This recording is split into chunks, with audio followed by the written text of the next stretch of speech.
An Eye for an Eye. Anthony Trollope. Part 1. Introduction. At a private asylum in the west of England there lives, and has lived for some years past, an unfortunate lady, as to whom there has long since ceased to be any hope that she should ever live elsewhere. Indeed, there is no one left belonging to her by whom the indulgence of such a hope on her behalf could be cherished. Friends she has none, and her own condition is such, that she recks nothing of confinement and does not even sigh for release. And yet her mind is ever at work, as is doubtless always the case with the insane. She has present to her, apparently in every waking moment of her existence, an object of intense interest, and at that she works with a constancy which never wearies herself, however fatiguing it may be to those who are near her. She is ever justifying some past action of her life. An eye for an eye, she says, and a tooth for a tooth. Is it not the law? And these words she will repeat daily, almost from morn till night. It has been said that this poor lady has no friends. Friends who would be anxious for her recovery, who would care to see her even in her wretched condition, who might try to soothe her harassed heart with words of love. She has none. Such is her condition now, and her temperament, that it may be doubted whether any words of love, however tender, could be efficacious with her. She is always demanding justification, and as those who are around her never thwart her, she has probably all the solace which kindness could give her. But, though she has no friends, none who love her, she has all the material comfort which friendship or even love could supply. All that money can do to lessen her misery, is done. The house in which she lives is surrounded by soft lawns and secluded groves. It has been prepared altogether for the wealthy, and is furnished with every luxury which it may be within the power of a maniac to enjoy. This lady has her own woman to attend her, and the woman, though stout and masterful, is gentle in language and kind in treatment. An eye for an eye, ma'am. Oh, certainly. That is the law. An eye for an eye, no doubt. This formula she will repeat a dozen times a day, a dozen times, till the wonder is that she also should not be mad. The reader need not fear that he is to be asked to loiter within the precincts of an asylum for the insane. Of this abode of wretchedness no word more shall be said, but the story shall be told of the lady who dwelt the story of her life till madness placed her within those walls. That story was known to none at the establishment but to him who was its head. Others there, who were cognizant of the condition of the various patients, only knew that from quarter to quarter the charges for this poor lady's custody were defrayed by the Earl of Scroop. Chapter 1. Scroop Manor. Some years ago, it matters not how many, the old Earl of Scroop lived at Scroop Manor in Dorsetshire. The house was an Elizabethan structure of some pretensions, but of no fame. It was not known to sightseers, as are so many of the residences of our nobility and country gentlemen. No days in the week were appointed for visiting its glories, nor was the housekeeper supposed to have a good thing in perquisites from showing it. It was a large brick building facing onto the village street, facing the village, if the hall door of a house be the main characteristic of its face, but with a front onto its own grounds from which opened the windows of the chief apartments. The village of Scroop consisted of a straggling street a mile in length, with the church and parsonage at one end, and the manor house almost at the other. But the church stood within the park, and on that side of the street, for more than half its length, the high, gloomy wall of the Earl's domain stretched along in face of the publicans, bakers, grocers, two butchers, and retired private residents whose almost contiguous houses made Scroop itself seem to be more than a village to strangers. Close to the manor and again near to the church, some favored few had been allowed to build houses and to cultivate small gardens taken, as it were, in notches out of the manor grounds, but these tenements must have been built at a time in which landowners were very much less jealous than they are now of such encroachments from their humbler neighbors. The park itself was large, and the appendages to it such as were fit for an earl's establishment, but there was little about it that was attractive. The land lay flat, and the timber, which was very plentiful, had not been made to group itself in picturesque forms. There was the manor wood, containing some 500 acres, lying beyond the church and far back from the road, intersected with so-called drives, which were unfit for any wheels but those of timber wagons. And round the whole park there was a broad belt of trees. Here and there about the large enclosed spaces there stood solitary oaks, in which the old Earl took pride, but at Scroop Manor there was none of that finished landscape beauty of which the owners of places in England are so justly proud. The house was large, and the rooms were grand and spacious. There was an enormous hall into one corner of which the front door opened. There was a vast library filled with old books which no one ever touched, huge volumes of antiquated and now all but useless theology, and folio editions of the least known classics, such as men now never read. Not a book had been added to it since the commencement of the century, and it may almost be said that no book had been drawn from its shelves for real use during the same period.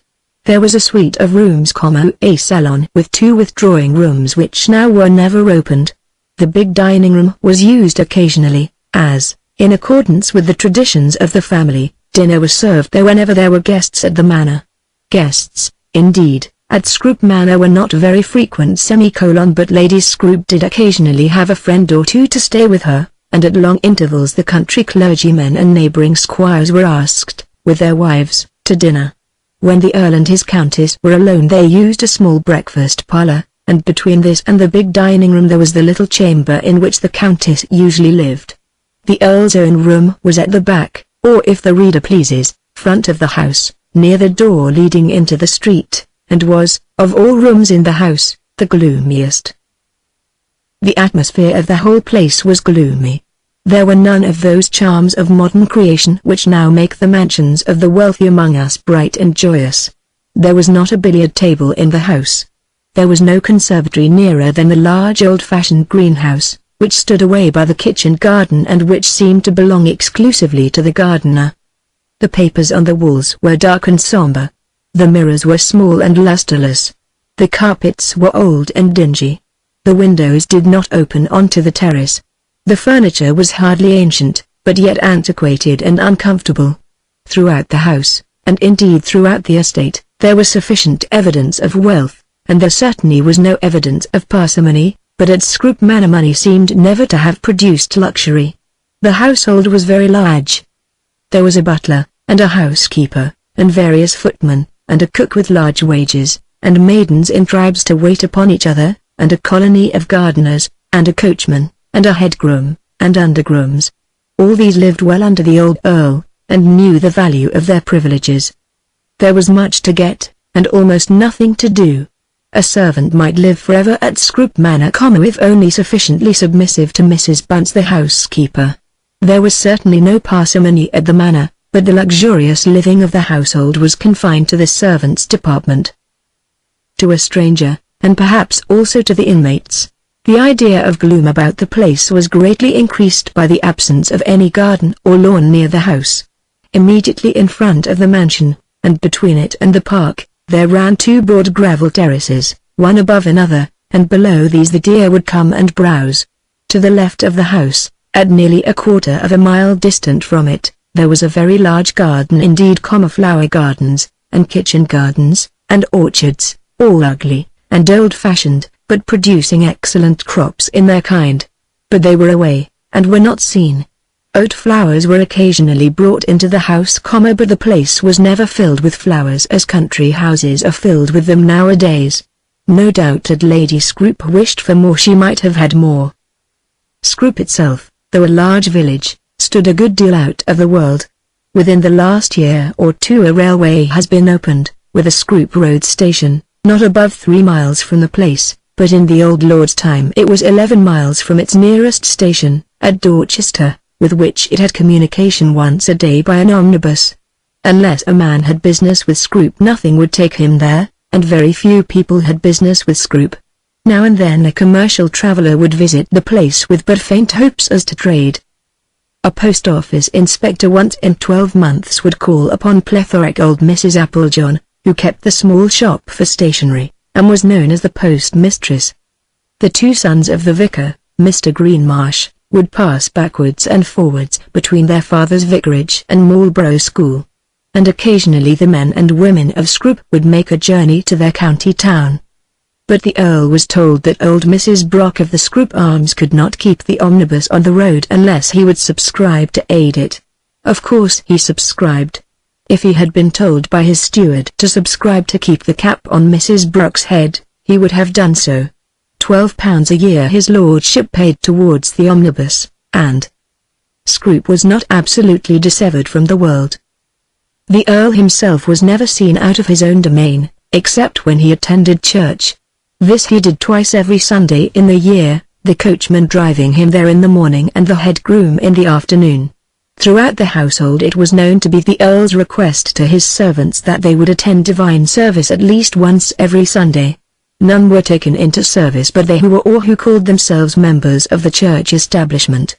It is hardly probable that many dissenters threw away the chance of such promotion on any frivolous pretext of religion. Beyond this request, which, coming from the mouth of Mrs. Bunce, became very imperative, the Earl hardly ever interfered with his domestics. His own valet had attended him for the last 30 years, but, beyond his valet and the butler, he hardly knew the face of one of them. There was a gamekeeper at Scrope Manor, with 2 under-gamekeepers, and yet, for some years, no one, except the gamekeepers, had ever shot over the lands. Some partridges and a few pheasants were, however, sent into the house when Mrs. Bunce, moved to wrath, would speak her mind on that subject. The Earl of Scrope himself was a tall, thin man, something over 70 at the time of which I will now begin to speak. His shoulders were much bent, but otherwise he appeared to be younger than his age. His hair was nearly white, but his eyes were still bright, and the handsome well-cut features of his fine face were not reduced to shapelessness by any of the ravages of time, as is so often the case with men who are infirm as well as old. Were it not for the long and heavy eyebrows, which gave something of severity to his face, and for that painful stoop in his shoulders, he might still have been accounted a handsome man. In youth he had been a very handsome man, and had shone forth in the world, popular, beloved, respected, with all the good things the world could give. The first blow upon him was the death of his wife. That hurt him sorely, but it did not quite crush him. Then his only daughter died also, just as she became a bride. High as the Lady Blanche Neville had stood herself, she had married almost above the rank, and her father's heart had been full of joy and pride. But she had perished childless, in childbirth, and again he was hurt almost to death. There was still left to him a son, a youth indeed thoughtless, lavish, and prone to evil pleasures. But thought would come with years, for almost any lavishness there were means sufficient, and evil pleasures might cease to entice. The young Lord Neville was all that was left to the Earl, and for his heir he paid debts and forgave injuries. The young man would marry and all might be well. Then he found a bride for his boy, with no wealth, but owning the best blood in the kingdom, beautiful, good, one who might be to him as another daughter. His boy's answer was that he was already married. He had chosen his wife from out of the streets, and offered to the Earl of Scrope as a child to replace the daughter who had gone, a wretched painted prostitute from France. After that Lord Scrope never again held up his head. The father would not see his heir, and never saw him again. As to what money might be needed, the lawyers in London were told to manage that. The Earl himself would give nothing and refuse nothing. When there were debts, debts for the second time, debts for the third time, the lawyers were instructed to do what in their own eyes seemed good to them. They might pay as long as they deemed it right to pay, but they might not name Lord Neville to his father. While things were thus, the Earl married again, the penniless daughter of a noble house, a woman not young, for she was 40 when he married her, but more than 20 years his junior. It sufficed for him that she was noble, and as he believed good. Good to him she was, with a duty that was almost excessive. Religious she was, and self-denying, giving much and demanding little, keeping herself in the background, but possessing wonderful energy in the service of others. Whether she could in truth be called good the reader may say when he has finished this story. Then, when the Earl had been married some 3 years to his second wife, the heir died. He died, and as far as Scrope Manor was concerned there was an end of him and of the creature he had called his wife. An annuity was purchased for her. That she should be entitled to call herself Lady Neville while she lived, was the sad necessity of the condition. It was understood by all who came near the Earl that no one was to mention her within his hearing. He was thankful that no heir had come from that most horrid union. The woman was never mentioned to him again, nor need she trouble us further in the telling of our chronicle. But when Lord Neville died, it was necessary that the old man should think of his new heir. Alas, in that family, though there was much that was good and noble, there had ever been intestine feuds, causes of quarrel in which each party would be sure that he was right. They were a people who thought much of the church, who were good to the poor, who strove to be noble, but they could not forgive injuries. They could not forgive even when there were no injuries. The present Earl had quarrelled with his brother in early life, and had therefore quarrelled with all that had belonged to the brother. The brother was now gone, leaving 2 sons behind him, 2 young Nevilles, Fred and Jack, of whom Fred, the eldest, was now the heir. It was at last settled that Fred should be sent for to Scroope Manor. Fred came, being at that time a lieutenant in a cavalry regiment, a fine handsome youth of 25, with the Neville eyes and Neville finely cut features. Kindly letters passed between the widowed mother and the present Lady Scroope, and it was decided at last, at his own request, that he should remain 1 year longer in the army, and then be installed as the eldest son at Scroope Manor. Again the lawyer was told to do what was proper in regard to money. A few words more must be said of Lady Scroope, and then the preface to our story will be over. She too was an earl's daughter, and had been much loved by our earl's first wife. Lady Scroope had been the elder by 10 years, but yet they had been dear friends, and Lady Mary Wickham had passed many months of her early life amidst the gloom of the great rooms at Scroope Manor. She had thus known the Earl well before she consented to marry him. She had never possessed beauty, and hardly grace. She was strong-featured, tall, with pride clearly written in her face.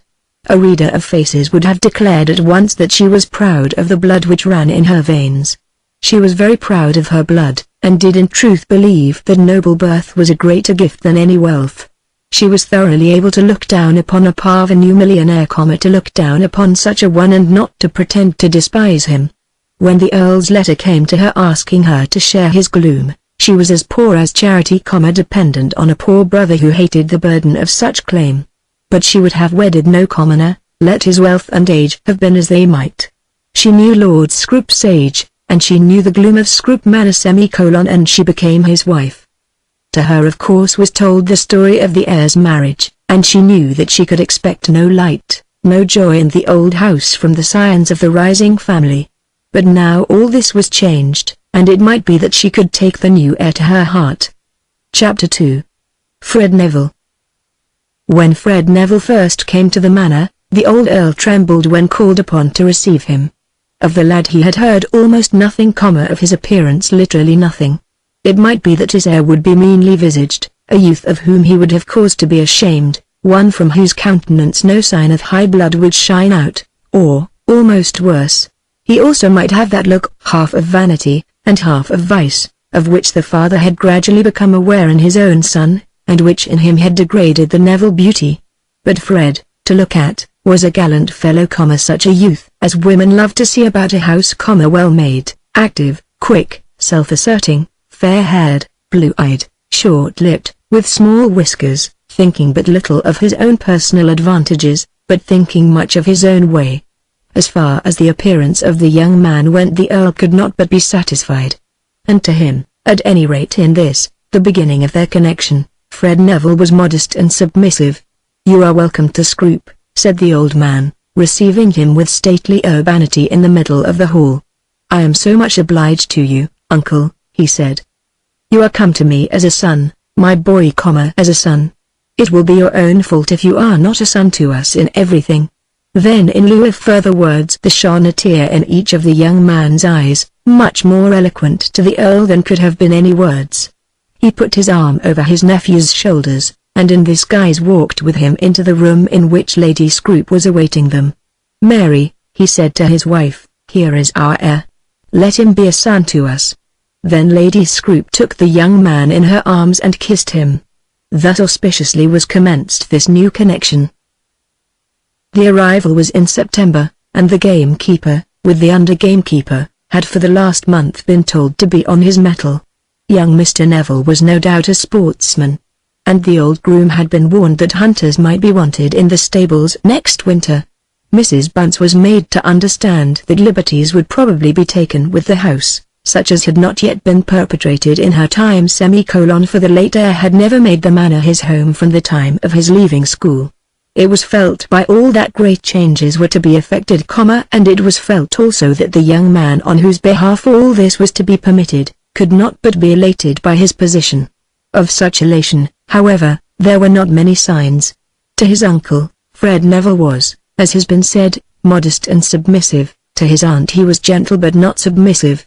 The rest of the household he treated civilly, but with none of that awe which was perhaps expected from him. As for shooting, he had come direct from his friend Carnaby's moor. Carnaby had forest as well as moor, and Fred thought but little of partridges, little of such old-fashioned partridge shooting as was prepared for him at Scroop, after grouse and deer. As for hunting in Dorsetshire, if his uncle wished it, why in that case he would think of it. According to his ideas, Dorsetshire was not the best county in England for hunting. Last year his regiment had been at Bristol and he had ridden with the Duke's hounds. This winter he was to be stationed in Ireland, and he had an idea that Irish hunting was good. If he found that his uncle made a point of it, he would bring his horses to Scroop for a month at Christmas. Thus he spoke to the head groom, and thus he spoke also to his aunt, who felt some surprise when he talked of Scotland and his horses. She had thought that only men of large fortunes shot deer and kept studs, and perhaps conceived that the officers of the 20th Hussars were generally engaged in looking after the affairs of their regiment, and in preparation for meeting the enemy. Fred now remained a month at Scroop, and during that time there was but little personal intercourse between him and his uncle, in spite of the affectionate greeting with which their acquaintance had been commenced. The old man's habits of life were so confirmed that he could not bring himself to alter them. Throughout the entire morning he would sit in his own room alone. He would then be visited by his steward, his groom, and his butler, and would think that he gave his orders, submitting, however, in almost everything to them. His wife would sometimes sit with him for half an hour, holding his hand, in moments of tenderness unseen and unsuspected by all the world around them. Sometimes the clergyman of the parish would come to him, so that he might know the wants of the people. He would have the newspaper in his hands for a while, and would daily read the Bible for an hour. Then he would slowly write some letter, almost measuring every point which his pen made, thinking that thus he was performing his duty as a man of business. Few men perhaps did less, but what he did do was good, and of self-indulgence there was surely none. Between such a one and the young man who had now come to his house there could be but little real connection. Between Fred Neville and Lady Scroop there arose a much closer intimacy. A woman can get nearer to a young man than can any old man, can learn more of his ways, and better understand his wishes. From the very first there arose between them a matter of difference, as to which there was no quarrel, but very much of argument. In that argument Lady Scroop was unable to prevail. She was very anxious that the heir should at once abandon his profession and sell out of the army. Of what use could it be to him now to run after his regiment to Ireland, seeing that undoubtedly the great duties of his life all centered at Scroop? There were many discussions on the subject, but Fred would not give way in regard to the next year. He would have this year, he said, to himself, and after that he would come and settle himself at Scroop. Yes, no doubt he would marry as soon as he could find a fitting wife. Of course it would be right that he should marry. He fully understood the responsibilities of his position, so he said, in answer to his aunt's eager, scrutinizing, beseeching questions. But as he had joined his regiment, he thought it would be a good for him to remain with it 1 year longer. He particularly desired to see something of Ireland, and if he did not do so now, he would never have the opportunity. Lady Scroop, understanding well that he was pleading for a year of grace from the dullness of the manor, explained to him that his uncle would by no means expect that he should remain always at Scroop. If he would marry, the old London house should be prepared for him and his bride. He might travel, not, however, going very far afield. He might get into Parliament, as to which, if such were his ambition, his uncle would give him every aid. He might have his friends at Scroop Manor, Carnaby and all the rest of them. Every allurement was offered to him. But he had commenced by claiming a year of grace, and to that claim he adhered. Could his uncle have brought himself to make the request in person? At first, he might probably have succeeded and had he succeeded, there would have been no story for us as to the fortunes of Scroope Manor. But the Earl was too proud and perhaps too diffident to make the attempt. From his wife he heard all that took place, and though he was grieved, he expressed no anger. He could not feel himself justified in expressing anger because his nephew chose to remain for yet a year attached to his profession. "Who knows what may happen to him?" said the Countess. "Ah, indeed. But we are all in the hands of the Almighty." And the Earl bowed his head. Lady Scroope, fully recognizing the truth of her husband's pious ejaculation, nevertheless thought that human care might advantageously be added to the divine interposition for which, as she well knew, her lord prayed fervently as soon as the words were out of his mouth. But it would be so great a thing if he could be settled. Sophia Mellerby has promised to come here for a couple of months in the winter. He could not possibly do better than that. "The Mellerbys are very good people," said the Earl.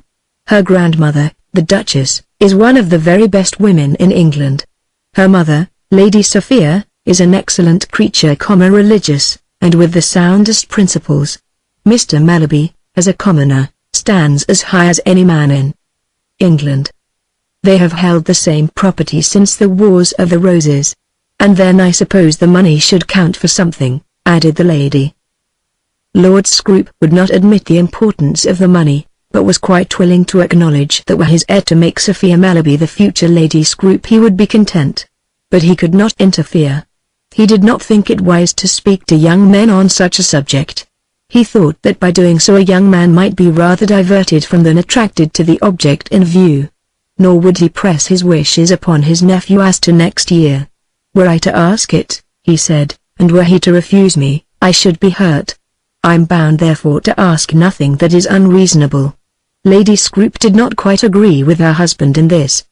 She thought that as everything was to be done for the young man, as money almost without stint was to be placed at his command, as hunting, Parliament, and a house in London were offered to him as the treatment due to a dear and only son was shown to him, he ought to give something in return. But she herself could say no more than she had said, and she knew already that in those few matters in which her husband had a decided will, he was not to be turned from it.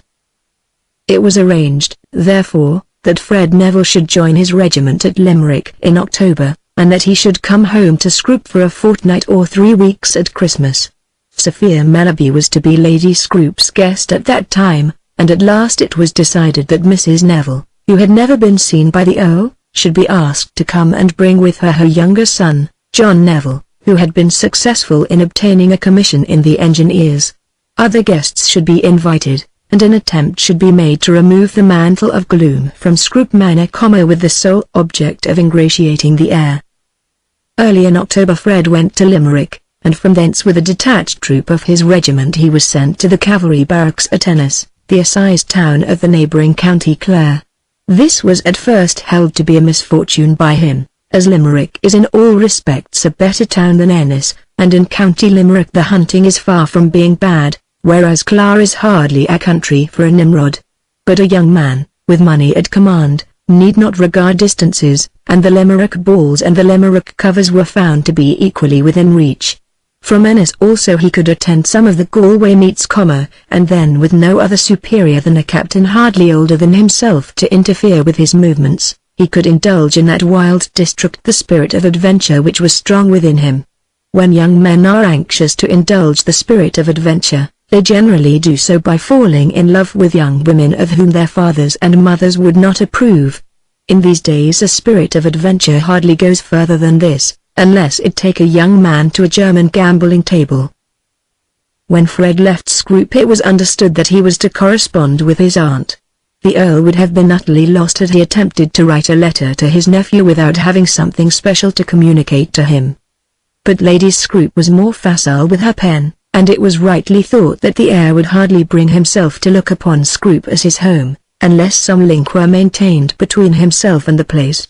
Lady Scroope therefore wrote once a week, telling everything that there was to be told of the horses, the game, and even of the tenants. She studied her letters, endeavoring to make them light and agreeable, such as a young man of large prospects would like to receive from his own mother. He was dearest Fred, and in one of those earliest written she expressed her hope that should any trouble ever fall upon him he would come to her as to his dearest friend.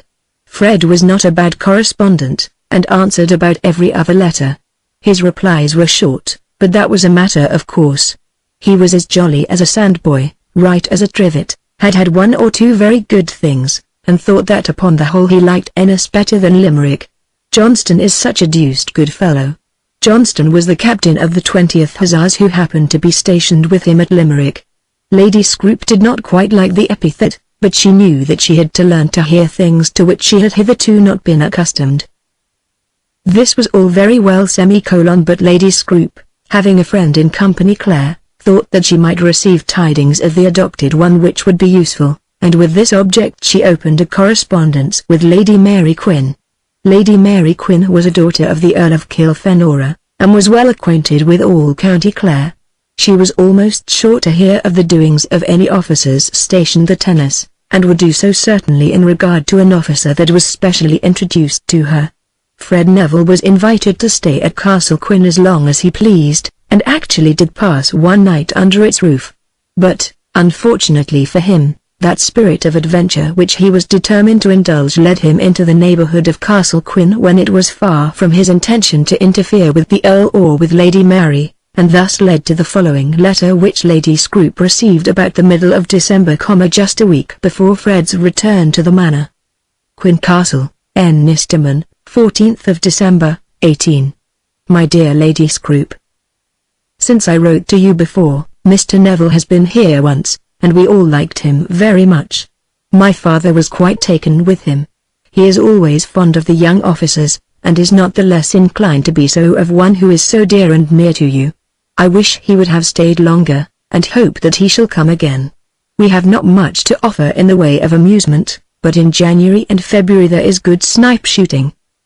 I find that Mr. Neville is very fond of shooting, so much so that before we knew anything of him except his name we had heard that he had been on our coast after seals and sea birds.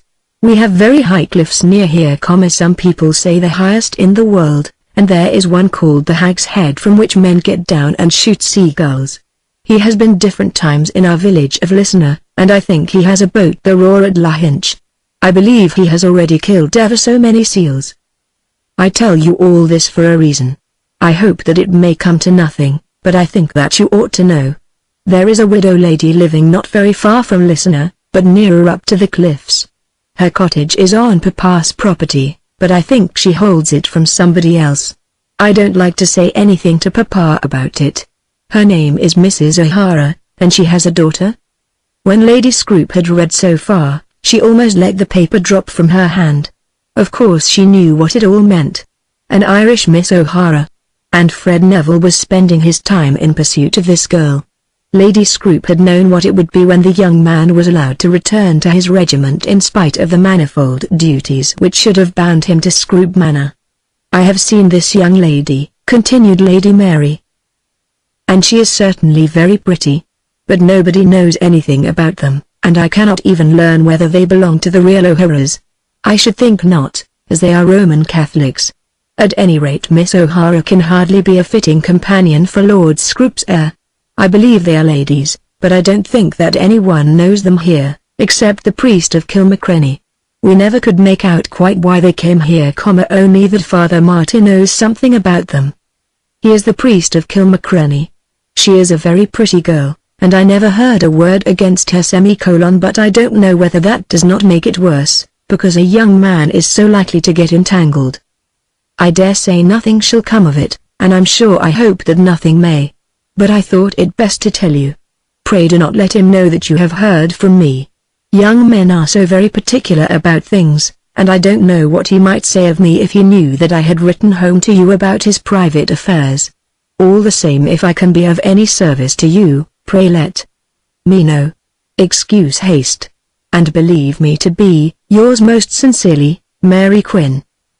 A Roman Catholic one whom no one knew but the priest a girl who perhaps never had a father.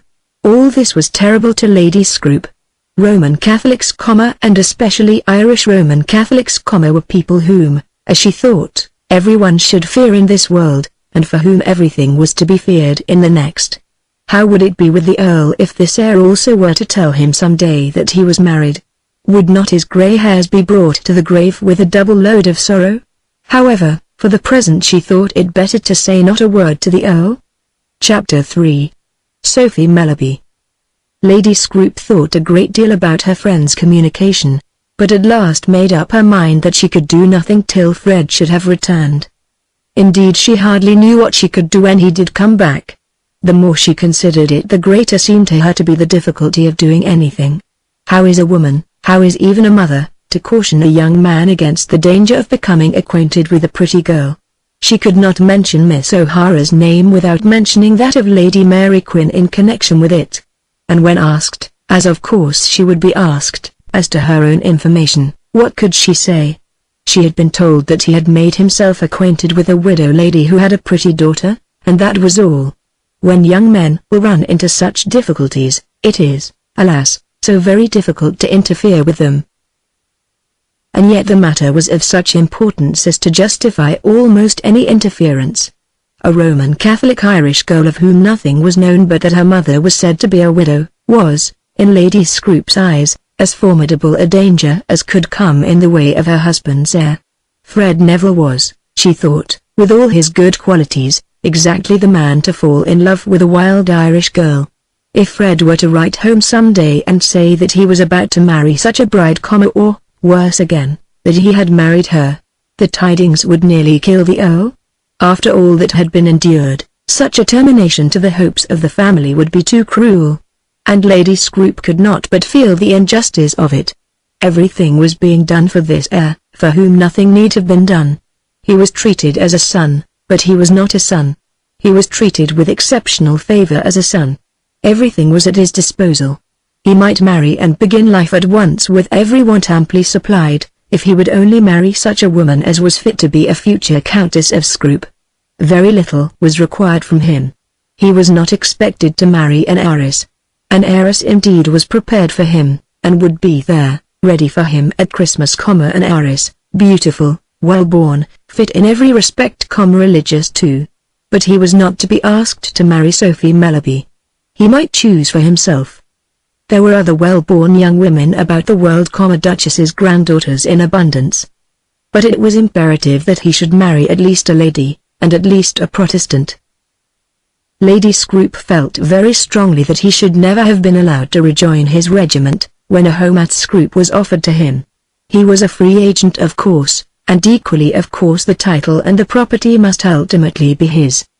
But something of a bargain might have been made with him when all the privileges of a son were offered to him. When he was told that he might have all Scrope to himself, for it amounted nearly to that he might hunt there and shoot there and entertain his friends, that the family house in London should be given up to him if he would marry properly, that an income almost without limit should be provided for him, surely it would not have been too much to demand that as a matter of course he should leave the army. But this had not been done, and now there was an Irish Roman Catholic widow with a daughter, with seal shooting and a boat and high cliffs right in the young man's way. Lady Scrope could not analyze it, but felt all the danger as though it were by instinct. Partridge and pheasant shooting on a gentleman's own grounds, and an occasional day's hunting with the hounds in his own county, were, in Lady Scrope's estimation, becoming amusements for an English gentleman. They did not interfere with the exercise of his duties. She had by no means brought herself to like the yearly raids into Scotland made latterly by sportsmen. But if Scotch moors and forests were dangerous, what were Irish cliffs? Deer stalking was bad in her imagination. She was almost sure that when men went up to Scotch forests they did not go to church on Sundays. But the idea of seal shooting was much more horrible. And then there was that priest who was the only friend of the widow who had the daughter. On the morning of the day in which Fred was to reach the manor, Lady Scrope did speak to her husband. "Don't you think, my dear, that something might be done to prevent Fred's returning to that horrid country? What can we do? I suppose he would wish to oblige you. You are being very good to him. It is for the old to give, Mary, and for the young to accept. I do all for him because he is all to me, But what am I to him, that he should sacrifice any pleasure for me? He can break my heart. Were I even to quarrel with him, the worst I could do would be to send him to the moneylenders for a year or two. But why should he care about his regiment now? Because his regiment means liberty. And you won't ask him to give it up? I think not. If I were to ask him I should expect him to yield, and then I should be disappointed were he to refuse. I do not wish him to think me a tyrant. This was the end of the conversation, for Lady Scroope did not as yet dare to speak to the Earl about the widow and her daughter. She must now try her skill and eloquence with the young man himself. The young man arrived and was received with kindest greetings. 2 horses had preceded him, so that he might find himself mounted as soon as he chose after his arrival, and 2 others were coming. This was all very well, but his aunt was a little hurt when he declared his purpose of going down to the stables just as she told him that Sophia Malaby was in the house. He arrived on the 23rd at 4 p.m., and it had been declared that he was to hunt on the morrow. It was already dark, and surely he might have been content on the first evening of his arrival to abstain from the stables. Not a word had been said to Sophie Malaby of Lady Scroope's future hopes. Lady Scroope and Lady Sophia would each have thought that it was wicked to do so. But the 2 women had been fussy, and Miss Malaby must have been less discerning than our young ladies generally, had she not understood what was expected of her. Girls are undoubtedly better prepared to fall in love with men whom they have never seen, than are men with girls. It is a girl's great business in life to love and to be loved. Of some young men it may almost be said that it is their great business to avoid such a catastrophe. Such ought not to have been the case with Fred Neville now but in such light he regarded it. He had already said to himself that Sophie Malaby was to be pitched at his head. He knew no reason none as yet why he should not like Miss Malaby well enough. But he was a little on his guard against her, and preferred seeing his horses first. Sophie, when according to custom, and indeed in this instance in accordance with special arrangement, she went into Lady Scroope's sitting-room for tea, was rather disappointed at not finding Mr. Neville there. She knew that he had visited his uncle immediately on his arrival, and having just come in from the park she had gone to her room to make some little preparation for the meeting. If it was written in fate's book that she was to be the next Lady Scroope, the meeting was important. Perhaps that writing in fate's book might depend on the very adjustment which she was now making of her hair. "He has gone to look at his horses," said Lady Scroope, unable not to show her disappointment by the tone of her voice. "That is so natural," said Sophie, who was more cunning. "Young men almost idolize their horses. I should like to go and see Dandy whenever he arrives anywhere, only I don't dare." Dandy was Miss Malaby's own horse, and was accustomed to make journeys up and down between Malaby and London. "I don't think horses and guns and dogs should be too much thought of," said Lady Scroope gravely. "There is a tendency I think at present to give them an undue importance. When our amusements become more serious to us than our business, we must be going astray." "I suppose we always are going astray," said Miss Malaby. Lady Scroope sighed and shook her head, but in shaking it she showed that she completely agreed with the opinion expressed by her guest. As there were only 2 horses to be inspected, and as Fred Neville absolutely refused the groom's invitation to look at the old carriage horses belonging to the family, he was back in his aunt's room before Miss Malaby had gone upstairs to dress for dinner. The introduction was made, and Fred did his best to make himself agreeable. He was such a man that no girl could, at the first sight of him, think herself injured by being asked to love him.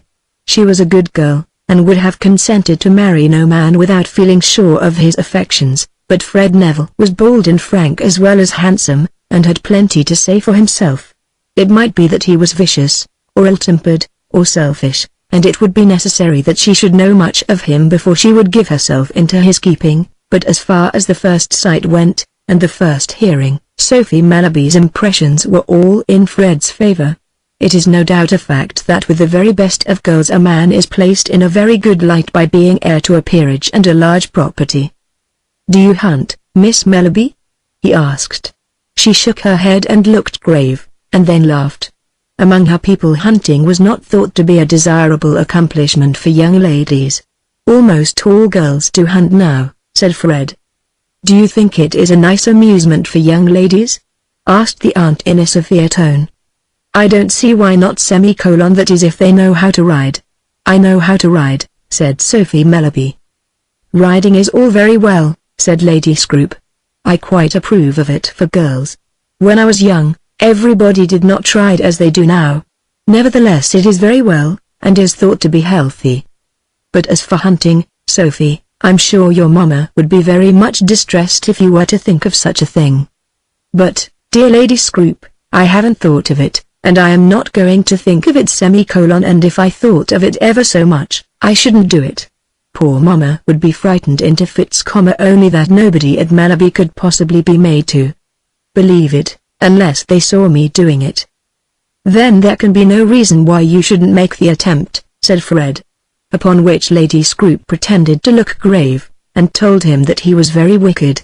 But let an old lady be ever so strict towards her own sex, she likes a little wickedness in a young man, if only he does not carry it to the extent of marrying the wrong sort of young woman. Sophia Mellerby was a tall, graceful, well-formed girl, showing her high blood in every line of her face. On her mother's side she had come from the Ingrams, whose family, as everybody knows, is one of the oldest in England, and, as the Earl had said, the Mellarbys had been Mellarbys from the time of King John, and had been living on the same spot for at least 4 centuries. They were and always had been Mellarbys of Mellerby, the very name of the parish being the same as that of the family.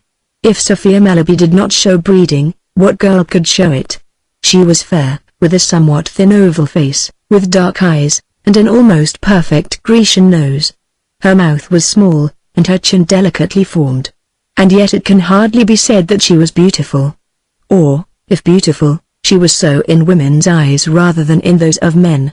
She lacked color and perhaps animation in her countenance.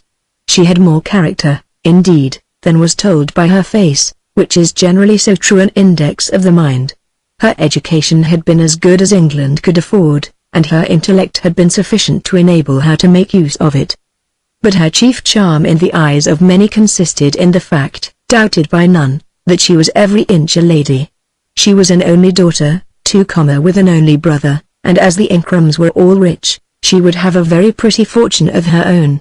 Fred Neville, who had literally been nobody before his cousin had died, might certainly do much worse than marry her.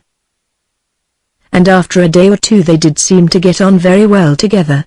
He had reached Scroop on the 21st, and on the 23rd Mrs. Neville arrived with her youngest son Jack Neville. This was rather a trial to the Earl, as he had never yet seen his brother's widow. He had heard when his brother married that she was fast, fond of riding, and loud. She had been the daughter of a Colonel Smith, with whom his brother, at that time a Captain Neville, had formed acquaintance and had been a beauty very well known as such at Dublin and other garrison towns. No real harm had ever been known of her, but the old Earl had always felt that his brother had made an unfortunate marriage.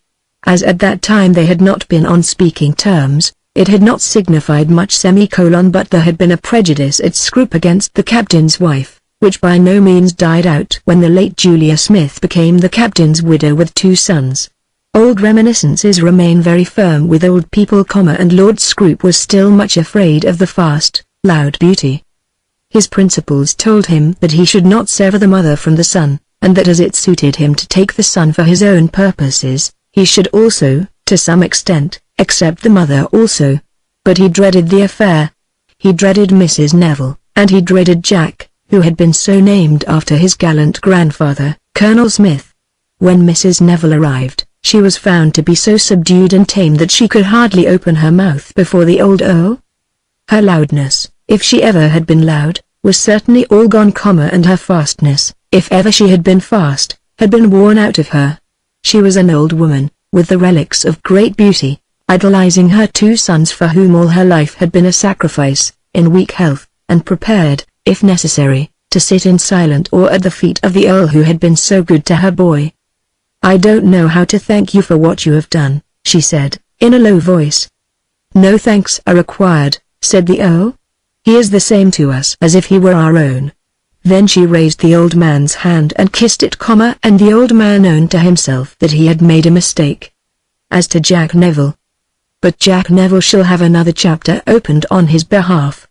Chapter 4. Jack Neville. John is a very respectable name. Perhaps there is no name more respectable in the English language. Sir John, as the head of a family, is certainly as respectable as any name can be. For an old family coachman it beats all names. Mr. John Smith would be sure to have a larger balance at his bankers than Charles Smith or Orlando Smith, or perhaps than any other Smith whatever. The Reverend Frederick Walker might be a wet parson, but the Reverend John Walker would assuredly be a good clergyman at all points, though perhaps a little dull in his sermons. Yet almost all Johns have been Jacks, and Jack, in point of respectability, is the very reverse of John. How it is, or when it is, that the Jacks become re-Johned, and go back to the original and excellent name given to them by their godfathers and godmothers, nobody ever knows. Jack Neville, probably through some foolish fondness on his mother's part, had never been re-John, and consequently the Earl, when he made up his mind to receive his sister-in-law, was at first unwilling to invite his younger nephew. "But he is in the Engineers," said Lady Scrope. The argument had its weight, and Jack Neville was invited.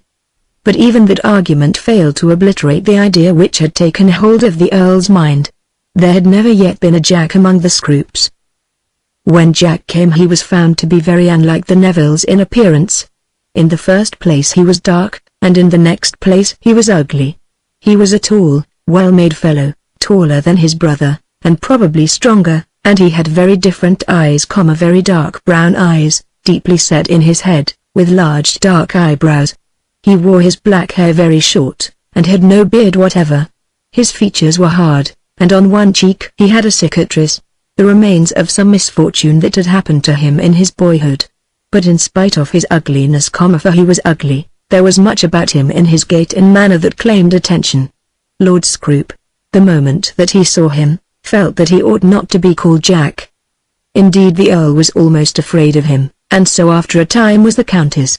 Jack ought to have been the eldest, Fred had said to his aunt. Why should he have been the eldest? Because he is so much the cleverest. I could never have got into the Engineers. That seems to be a reason why he should be the youngest, said Lady Scrope. 2 or 3 other people arrived, and the house became much less dull than was its wont. Jack Neville occasionally rode his brother's horses, and the Earl was forced to acknowledge another mistake. The mother was very silent, but she was a lady. The young engineer was not only a gentleman, but for his age a very well-educated gentleman, and Lord Scrope was almost proud of his relatives. For the first week the affair between Fred Neville and Miss Mellerby really seemed to make progress. She was not a girl given to flirting, not prone to outward demonstrations of partiality for a young man, but she never withdrew herself from her intended husband, and Fred seemed quite willing to be attentive. Not a word was said to hurry the young people, and Lady Scrope's hopes were high. Of course no allusion had been made to those horrid Irish people, but it did not seem to Lady Scrope that the heir had left his heart behind him in Company Clare. Fred had told his aunt in one of his letters that he would stay 3 weeks at Scrope, but she had not supposed that he would limit himself exactly to that period.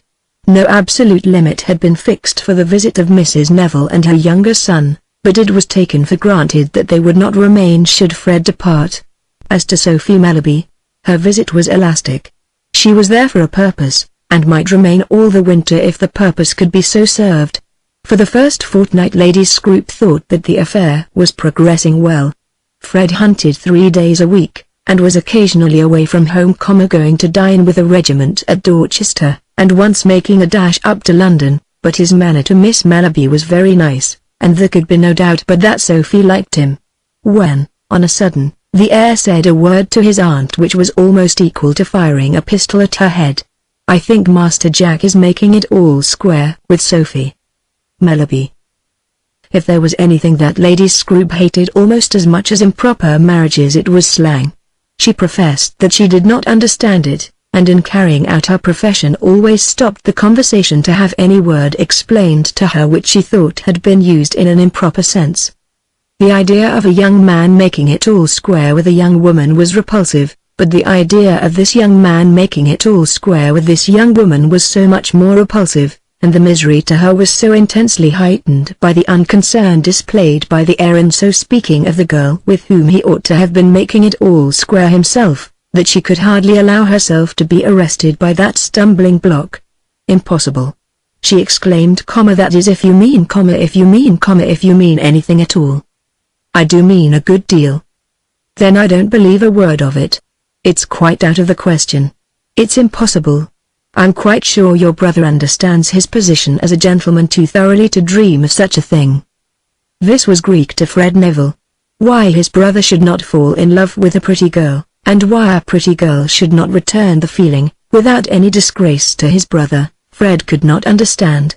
His brother was a Neville, and was moreover an uncommonly clever fellow. Why shouldn't he dream of it?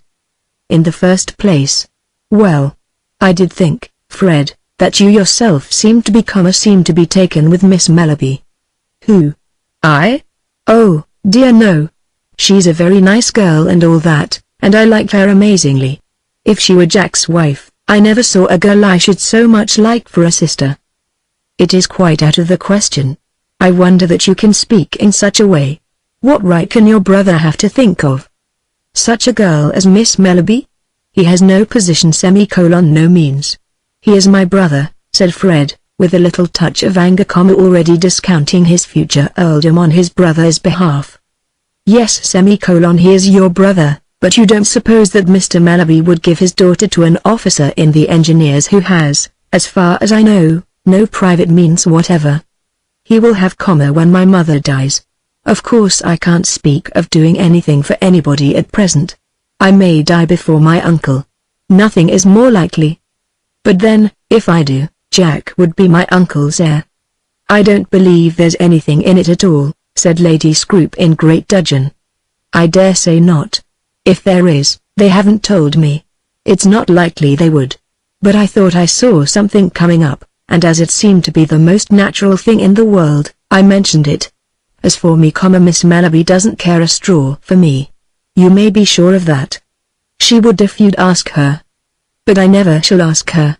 What's the use of beating about the bush, Aunt?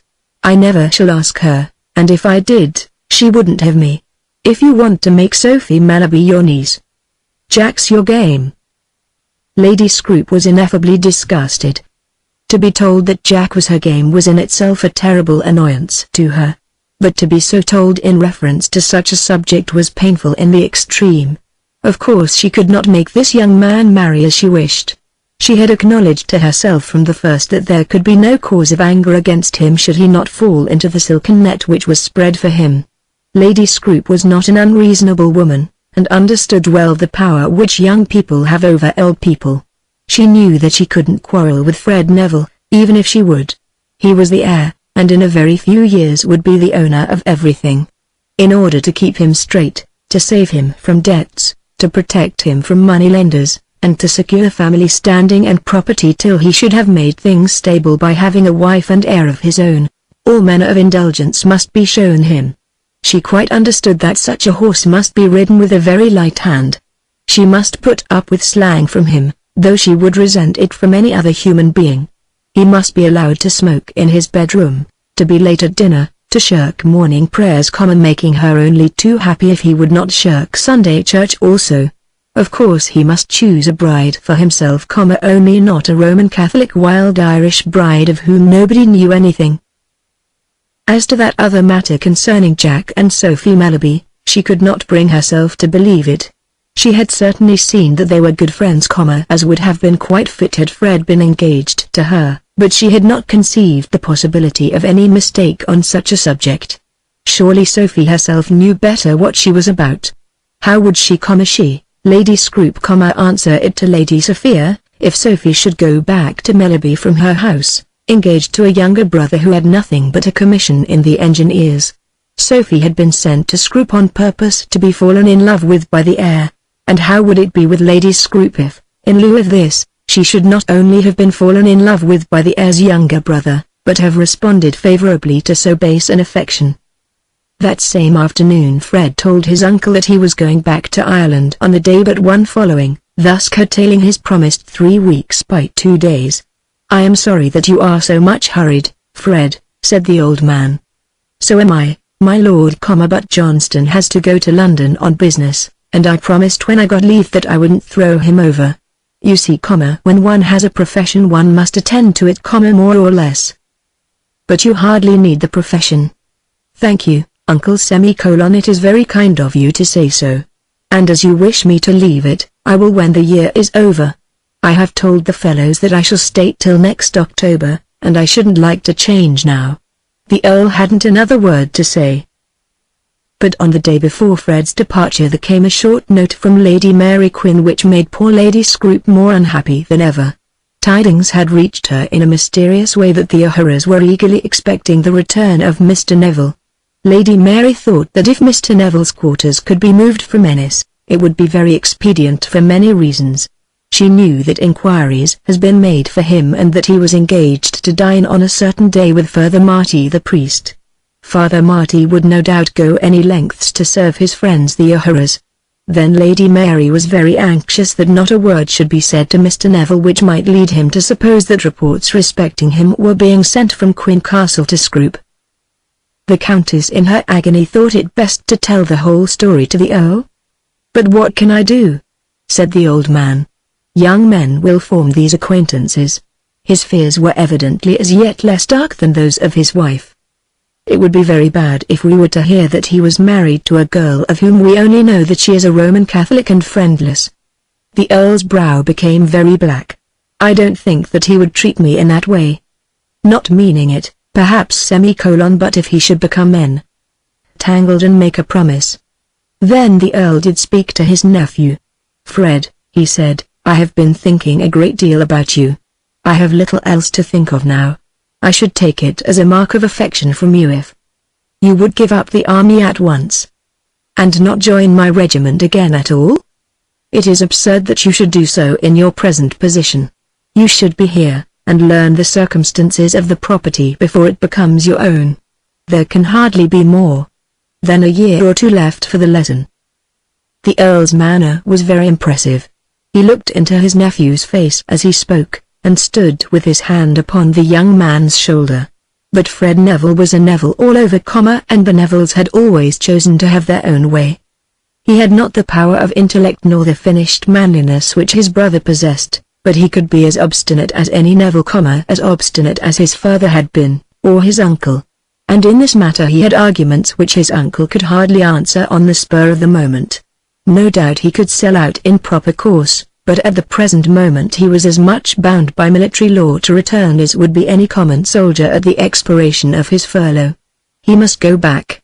That at any rate was certain. And if his uncle did not much mind it, he would prefer to remain with his regiment till October. Lord Scrope could not condescend to repeat his request, or even again to allude to it. His whole manner altered as he took his hand away from his nephew's shoulder. But still he was determined that there should be no quarrel. As yet there was no ground for quarrelling, and by any quarrel the injury to him would be much greater than any that could befall the heir. He stood for a moment and then he spoke again in a tone very different from that he had used before. "I hope," he said, and then he paused again, "I hope you know how very much depends on your marrying in a manner suitable to your position." "Quite so, I think. It is the one hope left to me to see you properly settled in life. Marriage is a very serious thing, uncle. Suppose I were not to marry at all. Sometimes I think my brother is much more like marrying than I am." "You are bound to marry," said the Earl solemnly. "And you are specially bound by every duty to God and man to make no marriage that will be disgraceful to the position which you are called upon to fill." "At any rate I will not do that," said Fred Neville proudly. From this the Earl took some comfort, and then the interview was over. On the day appointed by himself Fred left the manor, and his mother and brother went on the following day. But after he was gone, on that same afternoon, Jack Neville asked Sophie Mallaby to be his wife. She refused him, with all the courtesy she knew how to use, but also with all the certainty. And as soon as he had left the house she told Lady Scrope what had happened. Chapter 5. Ardkill Cottage. The cliffs of Moher in Company Clare, on the western coast of Ireland, are not as well known to tourists as they should be.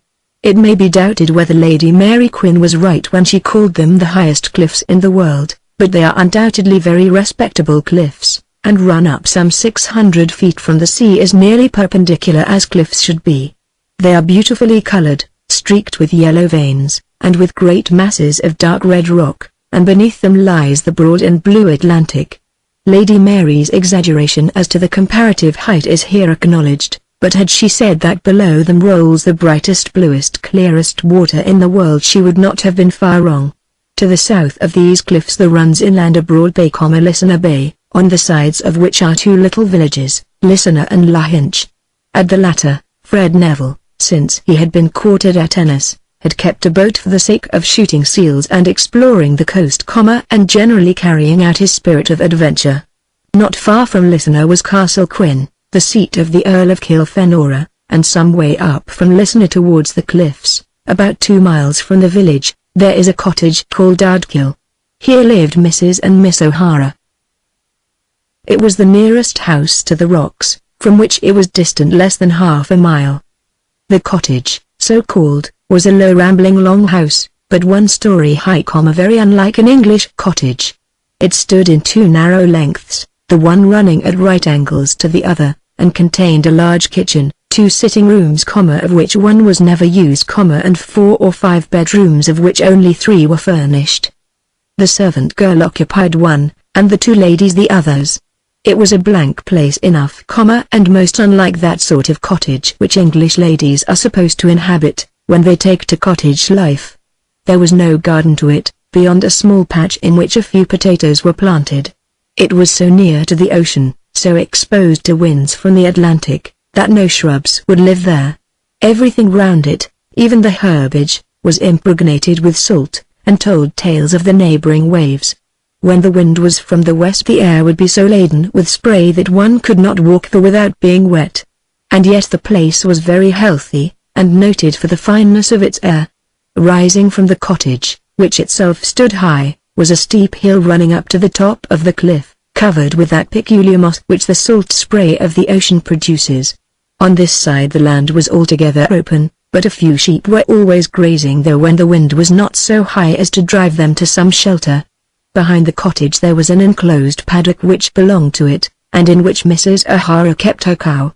Roaming free around the house, and sometimes in it, were a dozen hens and a noisy old cock which, with the cow, made up the total of the widow's livestock. About half a mile from the cottage on the way to Listener there were half a dozen mud cabins which contained Mrs. O'Hara's nearest neighbors, and an old burying ground. Half a mile further on again was the priest's house, and then on to Listener there were a few other straggling cabins here and there along the road. Up to the cottage indeed there could hardly be said to be more than a track, and beyond the cottage no more than a sheep path. The road coming out from Listener was a real road as far as the burying ground, but from thence onward it had degenerated. A car, or carriage if needed, might be brought up to the cottage door, for the ground was hard and the way was open. But no wheels ever travelled there now. The priest, when he would come, came on horseback, and there was a shed in which he could tie up his nag.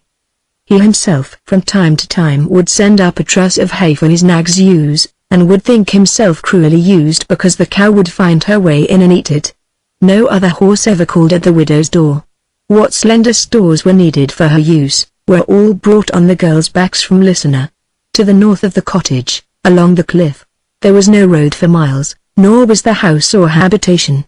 Castle Quin, in which the noble but somewhat impoverished Quin family lived nearly throughout the year, was distant, inland, about 3 miles from the cottage.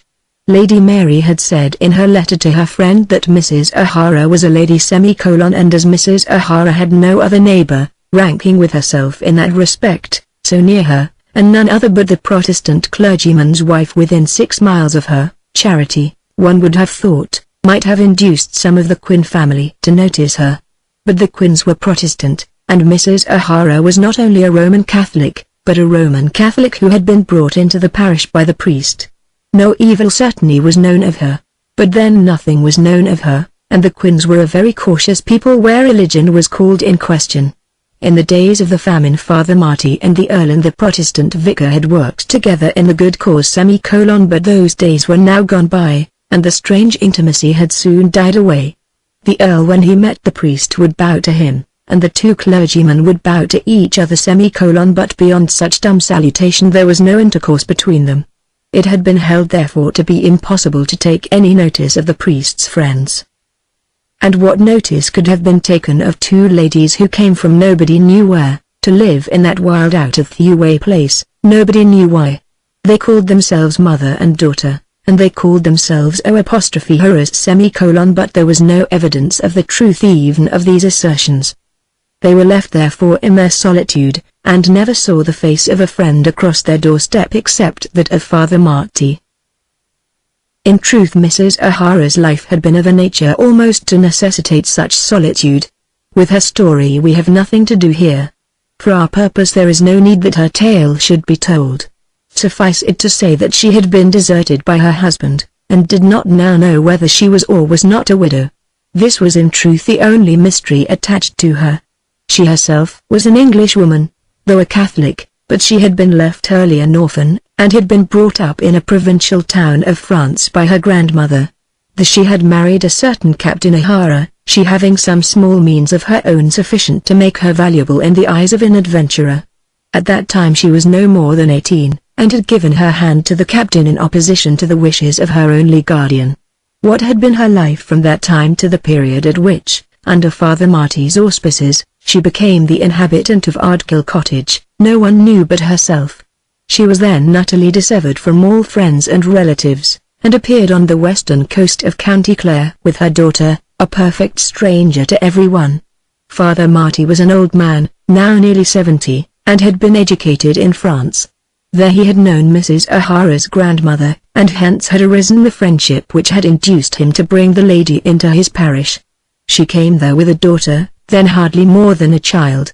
Between 2 and 3 years had passed since her coming, and the child was now a grown-up girl, nearly 19 years old. Of her means little or nothing was known accurately, even to the priest. She had told him that she had saved enough out of the wreck on which to live with her girl after some very humble fashion, and she paid her way. There must have come some sudden crash, or she would hardly have taken her child from an expensive Parisian school to vegetate in such solitude as that she had chosen. And it was a solitude from which there seemed to be no chance of future escape. They had brought with them a piano and a few books, mostly French, and with these it seemed to have been intended that the two ladies should make their future lives endurable. Other resources except such as the scenery of the cliffs afforded them, they had none. The author would wish to impress upon his readers, if it may be possible, some idea of the outward appearance and personal character of each of these two ladies, as his story can hardly be told successfully unless he do so. The elder, who was at this time still under 40 years of age, would have been a very handsome woman had not troubles, suffering, and the contests of a rugged life, in which she had both endured and dared much, given to her face a look of hard combative resolution which was not feminine. She was rather below than above the average height, or at any rate looked to be so, as she was strongly made, with broad shoulders, and a waist that was perhaps not now as slender as when she first met Captain O'Hara. But her hair was still black, as dark at least as hair can be, which is not in truth black at all but only darkly brown. Whatever might be its color, there was no tinge of gray upon it. It was glossy, silken, and long as when she was a girl. I do not think that she took pride in it. How could she take pride in personal beauty, when she was never seen by any man younger than Father Marty or the old peasant who brought turf to her door in creels on a donkey's back? But she wore it always without any cap, tied in a simple knot behind her head. Whether chignons had been invented then the author does not remember, but they certainly had not become common on the coast of County Clare, and the peasants about Listener thought Mrs. O'Hara's head of hair the finest they had ever seen. Had the ladies' queen of the castle possessed such hair as that, they would not have been the ladies' queen to this day. Her eyes were lustrous, dark, and very large, beautiful eyes certainly, but they were eyes that you might fear. They had been softer perhaps in youth, before the spirit of the tiger had been roused in the woman's bosom by neglect and ill usage. Her face was now bronzed by years and weather. Of her complexion she took no more care than did the neighboring fishermen of theirs, and the winds and the salt water, and perhaps the working of her own mind, had told upon it, to make it rough and dark. But yet there was a color in her cheeks, as we often see in those of wandering gypsies, which would make a man stop to regard her who had eyes appreciative of beauty. Her nose was well formed, a heaven-made nose, and not a lump of flesh stuck onto the middle of her face as women's noses sometimes are, but it was somewhat short and broad at the nostrils, a nose that could imply much anger, and perhaps tenderness also. Her face below her nose was very short. Her mouth was large, but laden with expression. Her lips were full and her teeth perfect as pearls. Her chin was short and perhaps now verging to that size which we call a double chin, and marked by as broad a dimple as ever Venus made with her finger on the face of a woman. She had ever been strong and active, and years in that retreat had told upon her not at all. She would still walk to Listener, and thence round, when the tide was low, beneath the cliffs, and up by a path which the boys had made from the foot through the rocks to the summit, though the distance was over 10 miles, and the ascent was very steep. She would remain for hours on the rocks, looking down upon the sea, when the weather was almost at its roughest. When the winds were still, and the sun was setting across the ocean, and the tame waves were only just audible as they rippled on the stones below, she would sit there with her child, holding the girl's hand or just touching her arm, and would be content so to stay almost without a word. But when the winds blew, and the heavy spray came up in blinding volumes, and the white-headed sea monsters were roaring in their fury against the rocks, she would be there alone with her hat in her hand, and her hair drenched. She would watch the gulls wheeling and floating beneath her, and would listen to their screams and try to read their voices. She would envy the birds as they seemed to be worked into madness by the winds which still were not strong enough to drive them from their purposes. To linger there among the rocks seemed to be the only delight left to her in life, except that intense delight which a mother has in loving her child. She herself read but little, and never put a hand upon the piano. But she had a faculty of sitting and thinking, of brooding over her own past years and dreaming of her daughter's future life, which never deserted her. With her the days were doubtless very sad, but it cannot truly be said that they were dull or tedious. And there was a sparkle of humor about her too, which would sometimes shine the brightest when there was no one by her to appreciate it. Her daughter would smile at her mother's sallies, but she did so simply in kindness. Kate did not share her mother's sense of humor, did not share it as yet. With the young the love of fun is gratified generally by grotesque movement. It is not till years are running on that the grotesqueness of words and ideas is appreciated. But Mrs. O'Hara would expend her art on the household drudge, or on old Barney Corcoran who came with the turf, though by neither of them was she very clearly understood. Now and again she would have a war of words with the priest, and that, I think, she liked. She was intensely combative, if ground for a combat arose, and would fight on any subject with any human being except her daughter. And yet with the priest she never quarreled, and though she was rarely beaten in her contests with him, she submitted to him in much. In matters touching her religion she submitted to him altogether. Kate O'Hara was in face very like her mother, strangely like, for in much she was very different. But she had her mother's eyes, though hers were much softer in their luster, as became her youth, and she had her mother's nose, but without that look of scorn which would come upon her mother's face when the nostrils were inflated. And in that peculiar shortness of the lower face she was the very echo of her mother. But the mouth was smaller, the lips less full, and the dimple less exaggerated. It was a fairer face to look upon, fairer, perhaps, than her mother's had ever been, but it was less expressive, and in it there was infinitely less capability for anger, and perhaps less capability for the agonizing extremes of tenderness. But Kate was taller than her mother, and seemed by her mother's side to be slender. Nevertheless she was strong and healthy, and though she did not willingly join in those longer walks, or expose herself to the weather as did her mother, there was nothing feeble about her, nor was she averse to action. Life at Ardkill Cottage was dull, and therefore she also was dull. Had she been surrounded by friends, such as she had known in her halcyon school days at Paris, she would have been the gayest of the gay. Her hair was dark as her mother s, even darker. Seen by the side of Miss O'Hara's, the mother's hair was certainly not black, but one could hardly think that hair could be blacker than the daughter's. but hers fell in curling clusters round her neck, such clusters as now one never sees. She would shake them in sport, and the room would seem to be full of her locks.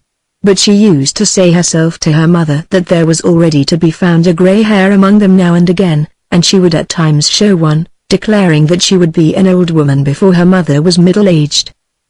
Her life at Ardkill Cottage was certainly very dull.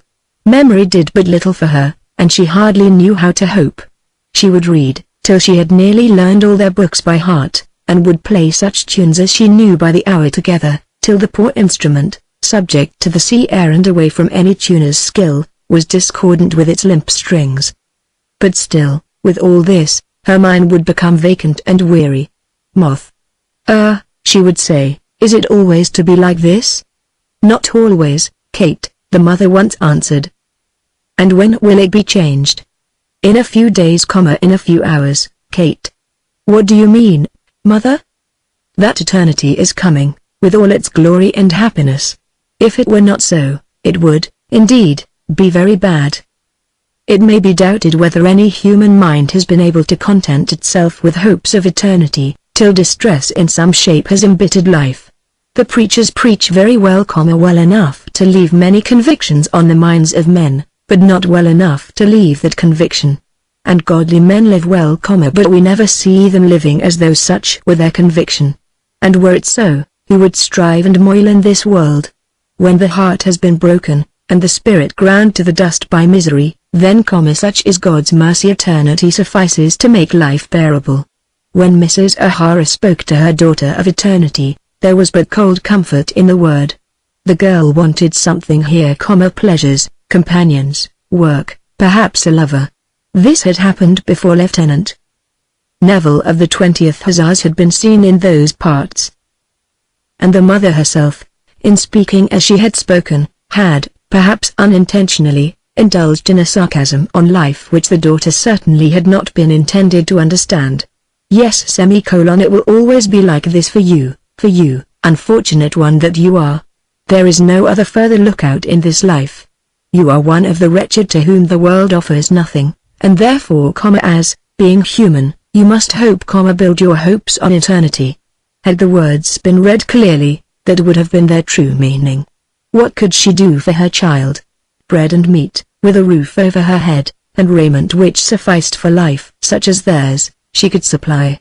The life would have been well enough had it been their fate, and within their power, to earn the bread and meat, the shelter and the raiment. But to have it, and without work, to have that, and nothing more, in absolute idleness, was such misery that there was no resource left but eternity. And yet the mother, when she looked at her daughter, almost persuaded herself that it need not be so.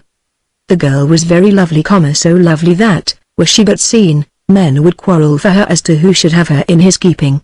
Such beauty, such life, such capability for giving and receiving enjoyment could not have been intended to wither on a lone cliff over the Atlantic. There must be fault somewhere. But yet to live had been the first necessity, and life in cities, among the haunts of men, had been impossible with such means as this woman possessed. When she had called her daughter to her, and had sought peace under the roof which her friend the priest had found for her, peace and a roof to shelter her had been the extent of her desires. To be at rest, and independent, with her child within her arms, had been all that the woman asked of the gods. For herself it sufficed. For herself she was able to acknowledge that the rest which she had at least obtained was infinitely preferable to the unrest of her past life. But she soon learned, as she had not expected to learn before she made the experiment, that that which was to her peace, was to her daughter life within a tomb.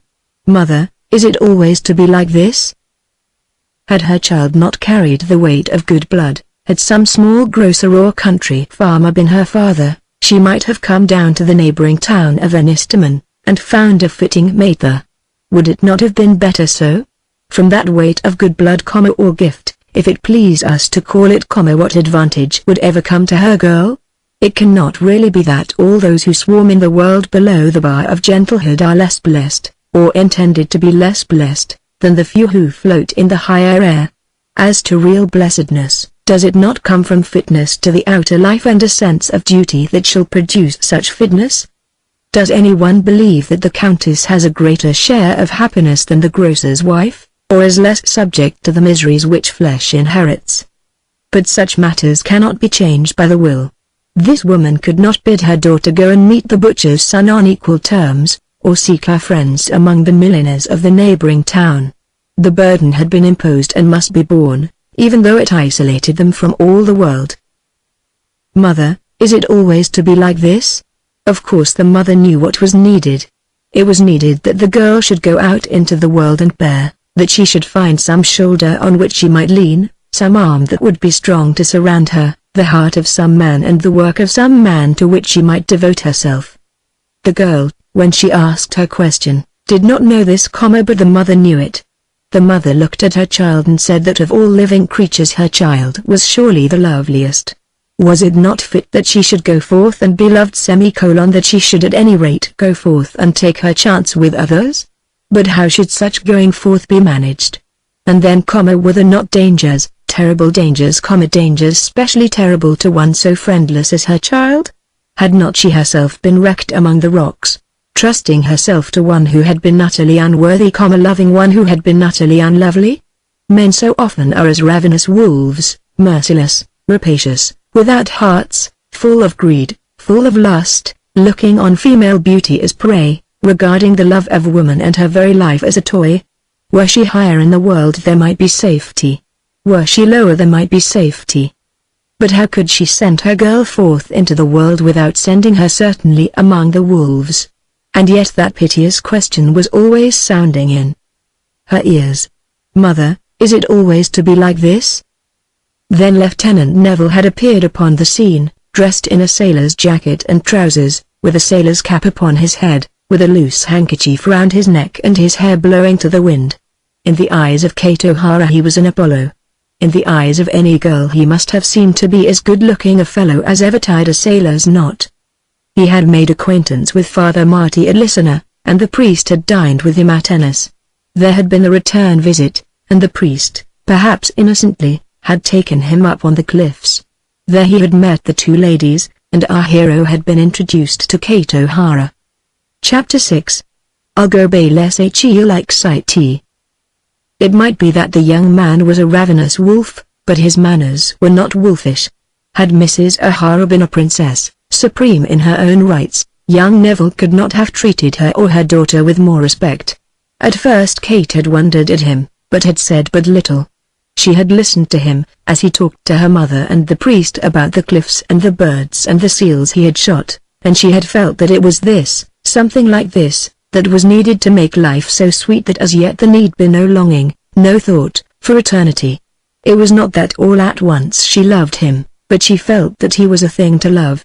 His very appearance on the cliff, and the power of thinking of him when he was gone, for a while banished all tedium from her life. Why should you shoot the poor gulls? That was the first question she asked him, and she asked it hardly in tenderness to the birds, but because with the unconscious cunning of her sex she understood that tenderness in a woman is a charm in the eyes of a man. Only because it is so difficult to get at them, said Fred. I believe there is no other reason, except that one must shoot something. But why must you? Asked Mrs. O'Hara. To justify one's guns. A man takes to shooting as a matter of course. It's a kind of institution. There ain't any tigers, and so we shoot birds. And in this part of the world there ain't any pheasants, and so we shoot seagulls. Excellently argued, said the priest. Or rather one don't, for it's impossible to get at them.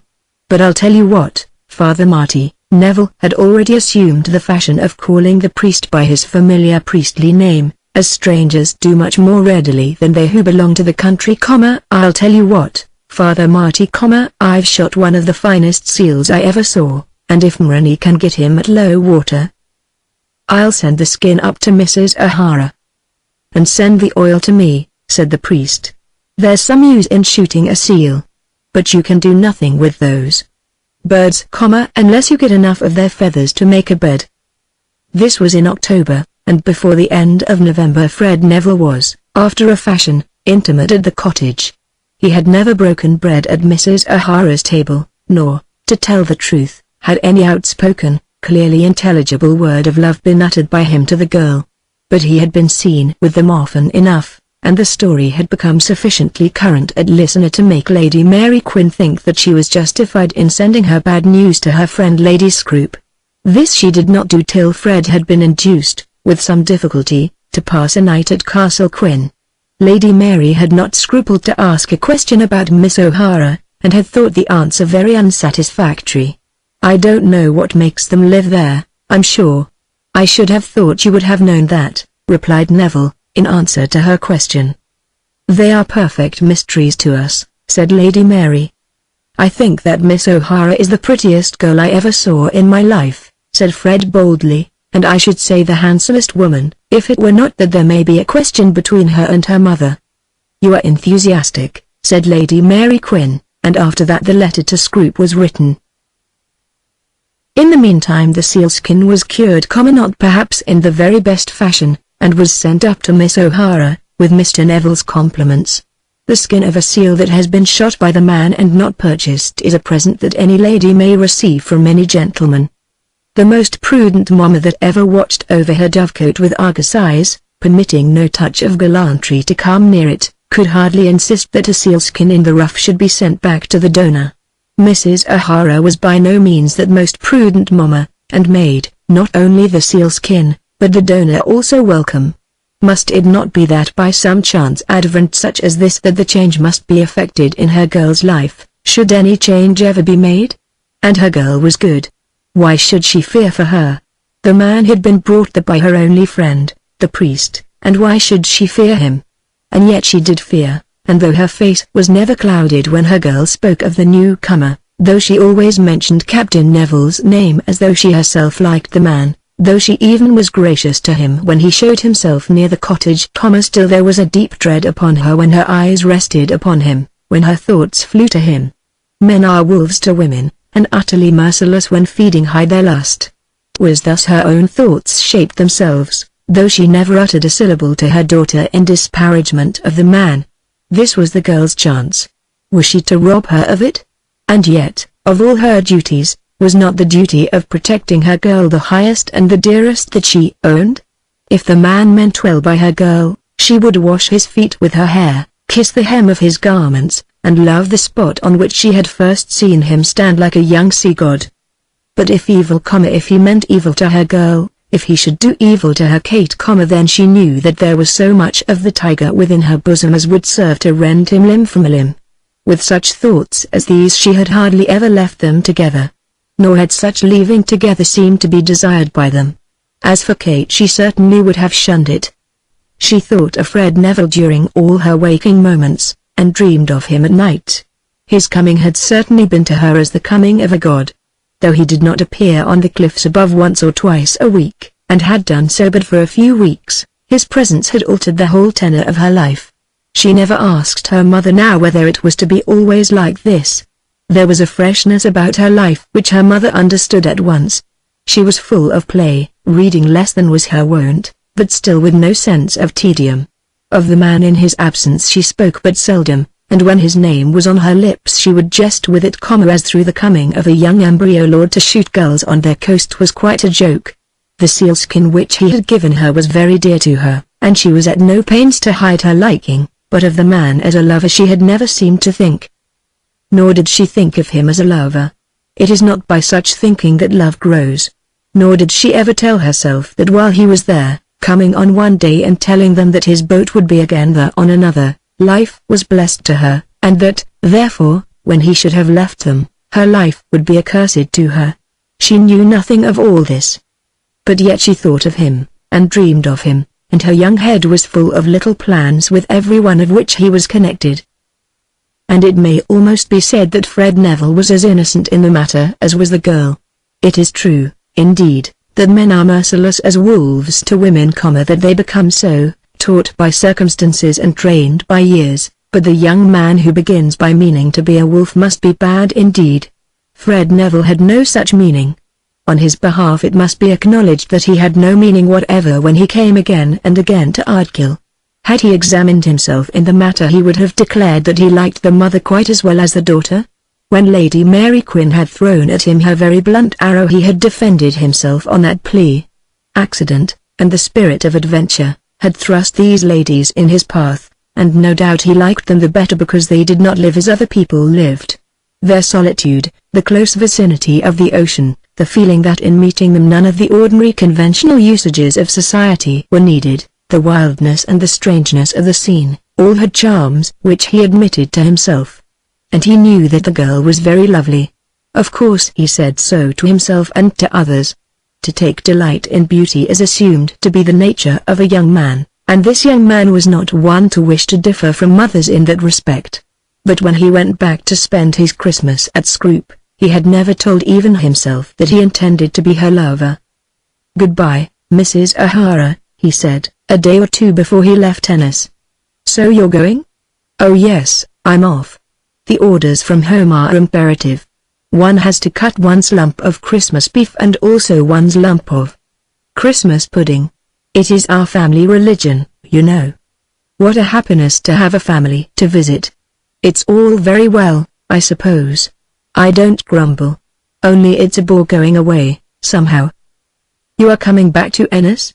asked Kate. "Coming back I should think so. Barney Murney wouldn't be quite so quiet if I was not coming back. I'm to dine with Father Marty at Listener on the L5th of January, to meet another priest from Milltown Malbay, the best fellow in the world he says. That's Father Creech not half such a good fellow, Mr. Neville, as Father Marty himself. He couldn't be better. However, I shall be here then, and if I have any luck you shall have another skin of the same size by that time." Then he shook hands with them both, and there was a feeling that the time would be blank till he should be again there in his sailor's jacket. When the second week in January had come, Mrs. O'Hara heard that the gallant young officer of the 20th was back in Ennis, and she well remembered that he had told her of his intention to dine with the priest. On the Sunday she saw Mr. Marty after Mass, and managed to have a few words with him on the road while Kate returned to the cottage alone. "So your friend Mr. Neville has come back to Ennis," she said. "I didn't know that he had come. He promised to dine with me on Thursday, only I think nothing of promises from these young fellows. He told me he was to be with you. More power to him.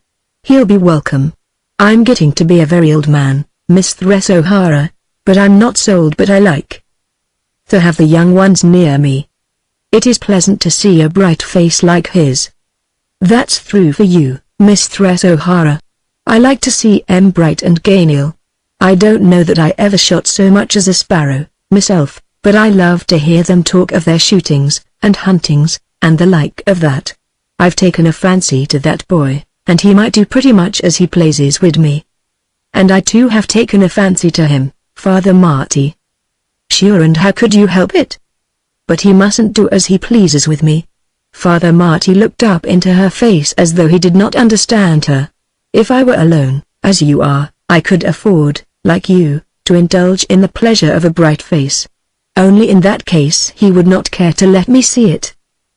But I'd thin, Mistress O'Hara, I don't know a fairer face to look on in all Corkham Row than your own, that is when you're not in your tantrums, Mistress O'Hara."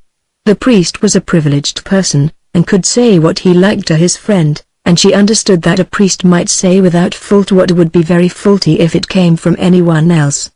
"I'm in earnest now, Father Marty. What shall we do if our darling Kate thinks of this young man more than is good for her?" Father Marty raised his hat and began to scratch his head. "If you like to look at the fair face of a handsome lad." "I do thin, Mistress O'Hara. Must not she like it also?" "I'll go bail she likes it," said the priest. "And what will come next?" "I'll tell you what it is, Mistress O'Hara. Would you want to keep her from even seeing a man at all? God forbid. It's not the way to make them happy, nor yet safe. If it's to be that way with her, she'd better be a nun all out, and I'd be far from proposing that to your Kate. She is hardly fit for so holy a life. And why should she? I never like seeing too many of 'em going that way, and them that are prettiest are the last I'd send there. But if not a nun, it stands to reason she must take chance with the rest of 'em. She's been too much shut up already. Let her keep her heart till he asks her for it. But if he does ask her, why shouldn't she be his wife? How many of them young officers take Irish wives home with them every year? Only for them, our beauties wouldn't have a chance. Chapter 7. Father Marty's Hospitality. Such was the philosophy, or, perhaps, it may be better said such was the humanity of Father Marty. But in encouraging Mrs. O'Hara to receive this dangerous visitor he had by no means spoken without consideration.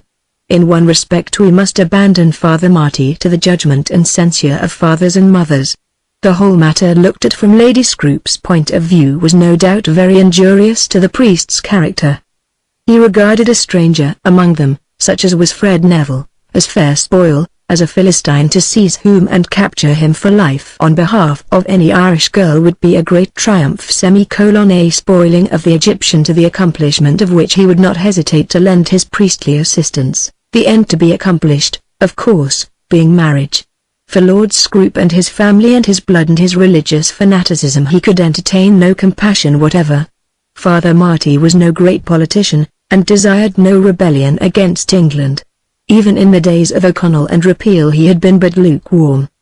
But justice for Ireland in the guise of wealthy English husbands for pretty Irish girls he desired with all his heart. He was true to his own faith, to the backbone, but he entertained no prejudice against a good-looking Protestant youth when a fortunate marriage was in question. So little had been given to the Irish in these days, that they were bound to take what they could get. Lord Scroop and the Countess, had they known the priest's views on this matter, would have regarded him as an unscrupulous intriguing ruffian, prepared to destroy the happiness of a noble family by a wicked scheme. But his views of life, as judged from the other side, admitted of some excuse. As for a girl breaking her heart, he did not, perhaps, much believe in such a catastrophe.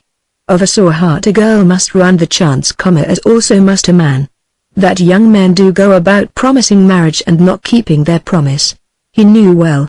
None could know that better than he did, for he was the repository of half the love secrets in his parish. But all that was part of the evil coming from the fall of Adam, and must be endured till the Pope should have his own again, and be able to set all things right. In the meantime young women must do the best they could to keep their lovers and should one lover break away, then must the deserted one use her experience towards getting a second. But how was a girl to have a lover at all, if she were never allowed to see a man? He had been bred a priest from his youth upwards, and knew nothing of love, but nevertheless it was a pain to him to see a young girl, good-looking, healthy, fit to be the mother of children, pine away, unsought for, uncoupled, as it would be a pain to see a fruit grow ripe upon the tree, and then fall and perish for the want of plucking. His philosophy was perhaps at fault, and it may be that his humanity was unrefined. But he was human to the core and, at any rate, unselfish. That there might be another danger was a fact that he looked full in the face. But what victory can be won without danger? And he thought that he knew this girl, who 3 times a year would open her whole heart to him in confession. He was sure that she was not only innocent, but good. And of the man, too, he was prone to believe good though who on such a question ever trusts a man's goodness? There might be danger and there must be discretion, but surely it would not be wise, because evil was possible, that such a one as Kate O'Hara should be kept from all that intercourse without which a woman is only half a woman. He had considered it all, though the reader may perhaps think that as a minister of the gospel he had come to a strange conclusion. He himself, in his own defense, would have said that having served many years in the ministry he had learned to know the nature of men and women.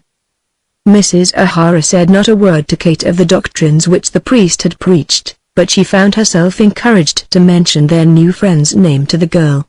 During Fred's absence hardly a word had been spoken concerning him in the cottage. Mrs. O'Hara had feared the subject, and Kate had thought of him much too often to allow his name to be on her tongue.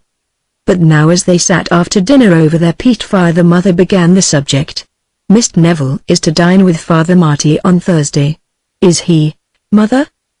Barney Maroney was telling me that he was back at Ennis. Barney had to go in and see him about the boat. He won't go boating such weather as this, mother?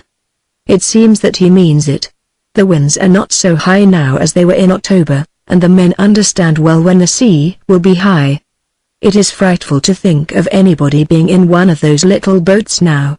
Kate, ever since she had lived in these parts, had seen the canoes from Listener and Lahinch about in the bay, summer and winter, and had never found anything dreadful in it before. "I suppose he'll come up here again," said the mother, but to this Kate made no answer. "He is to sleep at Father Marty's, I fancy, and he can hardly do that without paying us a visit.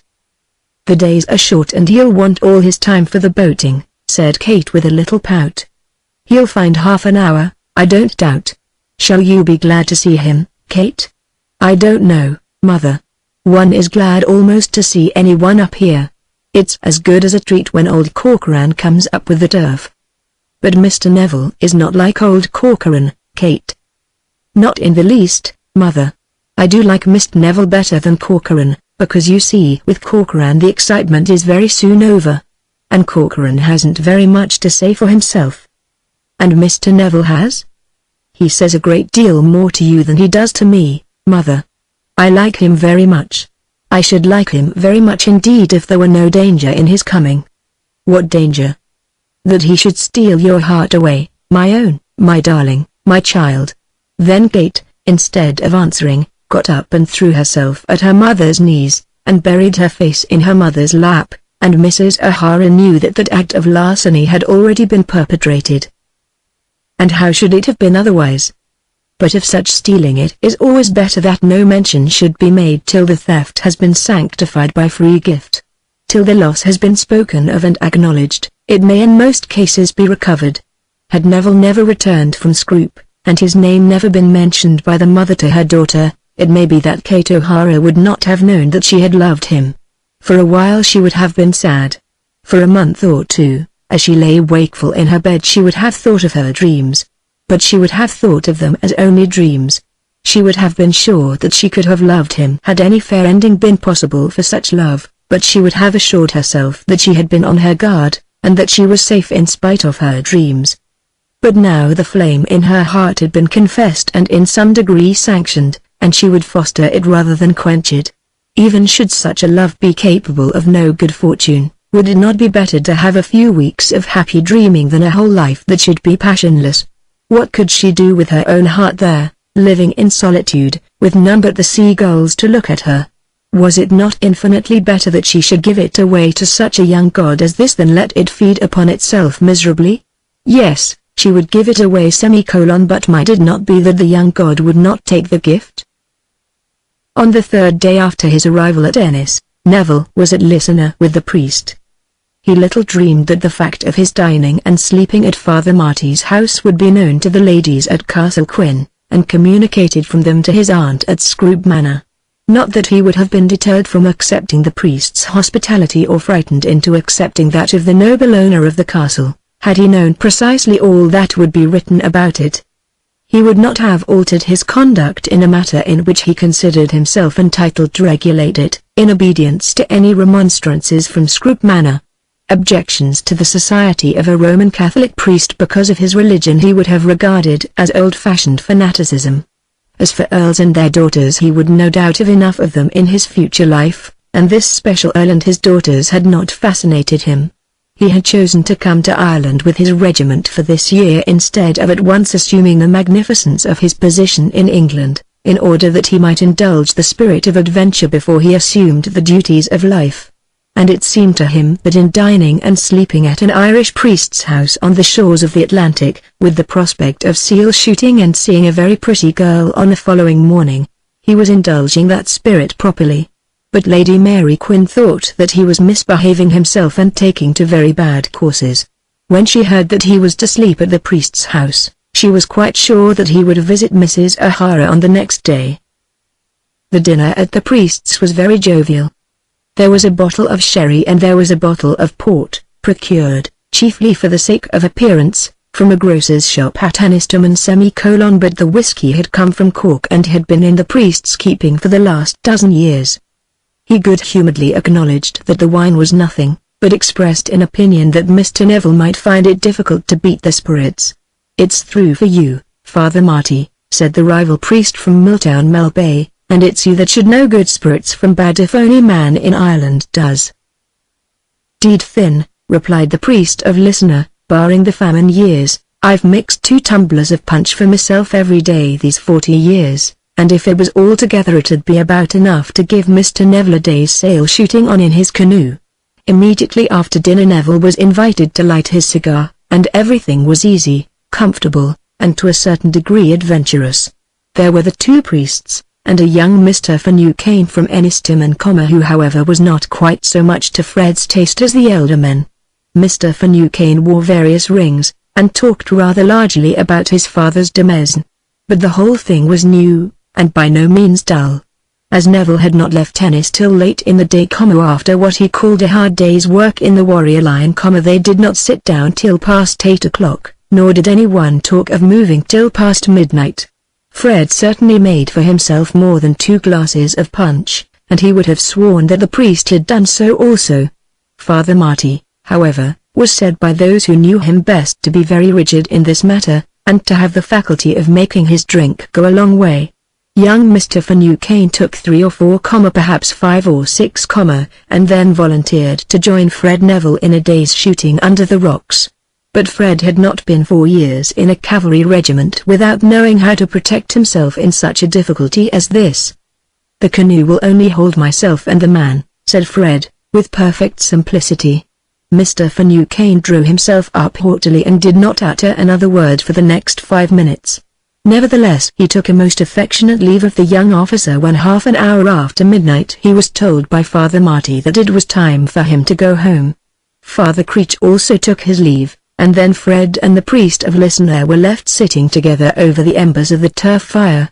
"You'll be going up to see our friends at Ardkill tomorrow," said the priest. "Likely enough, Father Marty." "In course you will. Sorrow a doubt of that." Then the priest paused. "And why shouldn't I?" asked Neville. "I'm not saying that you shouldn't, Mr. Neville. It wouldn't be civil nor yet nothing after knowing them as you have done. If you didn't go they'd be thinking there was a reason for your staying away, and that'd be worse than all. But, Mr. Neville, out with it, Father Marty." Fred knew what was coming fairly well, and he also had thought a good deal upon the matter. "Them 2 ladies, Mr. Neville, live up there all alone, with sorrow a human being in the world to protect them, barring myself. Why should they want protection? Just because they're lone women, and because one of them is very young and very beautiful." "They are both beautiful," said Neville. "'Deed and they are, both of 'em. The mother can look after herself, and after a fashion, too, she can look after her daughter. I shouldn't like to be the man to come in her way when he'd once took of her child. You're a young man, Mr. Neville. That's my misfortune. And one who stands very high in the world. They tell me you're to be a great lord some day." "Either that or a little one," said Neville, laughing. "Anyways you'll be a rich man with a handle to your name. To me, living here in this out-of-the-way parish, a lord doesn't matter that." And Father Marty gave a fillip with his fingers. "The only lord that matters me is me bishop. But with them women yonder, the title and the money and all the grandeur goes a long way. It has been so since the world began. In riding a race against you they carry weight from the very awe which their name of an English earl brings with it. Why should they ride a race against me?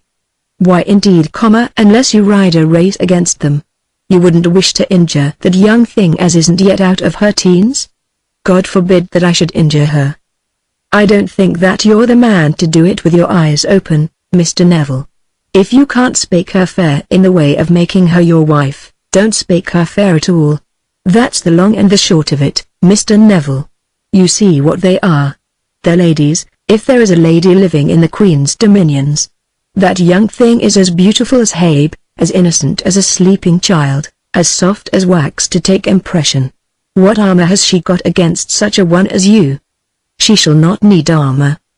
If you're a gentleman, Mr. Neville, as I know you are, you will not give her occasion to find out her own weakness. Well, if it isn't past 1 I'm a sinner. It's Friday morning and I mustn't eat a morsel myself, poor papers that I am, but I'll get you a bit of cold mate and a drop of grog in a moment if you'll take it. Neville, however, refuse the hospitable offer. "Father Marty," he said, speaking with a zeal which perhaps owed something of its warmth to the punch, "you shall find that I am a gentleman." "I'm sure of it, my boy. If I can do no good to your friend, at any rate I will do no harm to her." "That is spoken like a Christian, Mr. Neville, which I take to be a higher name even than gentleman." "There's my hand upon it," said Fred, enthusiastically. After that he went to bed. On the following morning the priest was very jolly at breakfast, and in speaking of the ladies at Ardkill made no allusion whatever to the conversation of the previous evening. "Ah no," he said, when Neville proposed that they should walk up together to the cottage before he went down to his boat. "What's the good of an old man like me going bothering? And, signs on, I'm going into Ennistimon to see Pat O'Leary about the milk he's sending to our union. The thief of the world, it's swathering it he is before he sends it. Nothing kills me, Mr. Neville, but when I hear of all them English vices being brought over to this poor suffering innocent country." Neville had decided on the advice of Barney Maroney, that he would on this morning go down southward along the coast to Drumdig Rock, in the direction away from the Hag's Head and from Mrs. O'Hara's cottage, and he therefore postponed his expedition till after his visit. When Father Marty started to Ennistimon to look after that sinner O'Leary, Fred Neville, all alone, turned the other way to Ardkill. Chapter 8. I didn't want you to go. Mrs. O'Hara had known that he would come, and Kate had known it, and, though it would be unfair to say that they were waiting for him, it is no more than true to say that they were ready for him. "We are so glad to see you again," said Mrs. O'Hara. "Not more glad than I am to find myself here once more." "So you dined and slept at Father Marty's last night? What will the grand people say at the castle? As I shan't hear what they say, it won't matter much. Life is not long enough, Mrs. O'Hara, for putting up with disagreeable people. Was it pleasant last night?" "Very pleasant. I don't think further creatures half as good as Father Marty, you know." "Oh no," exclaimed Kate. "But he's a jolly sort of fellow, too. And there was a Mr. Finucane there, a very grand fellow." "We know no one about here but the priests," said Mrs. O'Hara, laughing. "Anybody might think that the cottage was a little convent." "Then I oughtn't to come." "Well, no, I suppose not. Only foreigners are admitted to see convents sometimes. You're going after the poor seals again? Barney says the tide is too high for the seals now. We're going to Drumdig." "What to those little rocks?" asked Kate. "Yes, to the rocks. I wish you'd both come with me." "I wouldn't go in one of those canoes all out there for the world," said Kate. "What can be the use of it?" asked Mrs. O'Hara. "I've got to get the feathers for Father Marty's bed, you know. I haven't shot as many yet as would make a pillow for a cradle. The poor innocent gulls. The poor innocent chickens and ducks, if you come to that, Miss O'Hara. But they're of use. And so will Father Marty's feather bed be of use. Goodbye, Mrs. O'Hara. Goodbye, Miss O'Hara. I shall be down again next week, and we'll have that other seal." There was nothing in this. So far, at any rate, he had not broken his word to the priest. He had not spoken a word to Kate O'Hara that might not and would not have been said had the priest been present. But how lovely she was, and what a thrill ran through his arm as he held her hand in his for a moment. Where should he find a girl like that in England, with such color, such eyes, such hair, such innocence, and then with so sweet a voice? As he hurried down the hill to the beach at Coolroon, where Maroney was to meet him with the boat, he could not keep himself from comparisons between Kate O'Hara and Sophie Mellerby. No doubt his comparisons were made very incorrectly, and unfairly, but they were all in favor of the girl who lived out of the world in solitude on the cliffs of Moher. And why should he not be free to seek a wife where he pleased? In such an affair as that, an affair of love in which the heart and the heart alone should be consulted, what right could any man have to dictate to him? Certain ideas occurred to him which his friends in England would have called wild, democratic, revolutionary and damnable, but which, owing perhaps to the Irish air and the Irish whiskey and the spirit of adventure fostered by the vicinity of rocks and ocean, appeared to him at the moment to be not only charming but reasonable also. No doubt he was born to high state and great rank, but nothing that his rank and state could give him was so sweet as his liberty. To be free to choose for himself in all things, was the highest privilege of man. What pleasure could he have in a love which should be selected for him by such a woman as his aunt?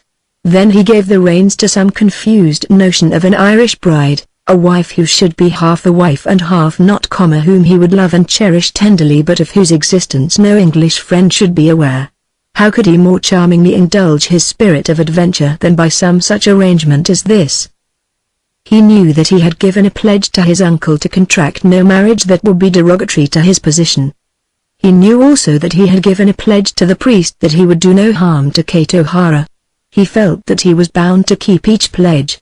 As for that sweet, darling girl, would he not sooner lose his life than harm her? But he was aware that an adventurous life was always a life of difficulties, and that for such as live adventurous lives the duty of overcoming difficulties was of all duties the chief. Then he got into his canoe, and, having succeeded in killing 2 gulls on the Drumdig rocks, thought that for that day he had carried out his purpose as a man of adventure very well. During February and March he was often on the coast, and hardly one visit did he make which was not followed by a letter from Castle Quin to Scroope Manor.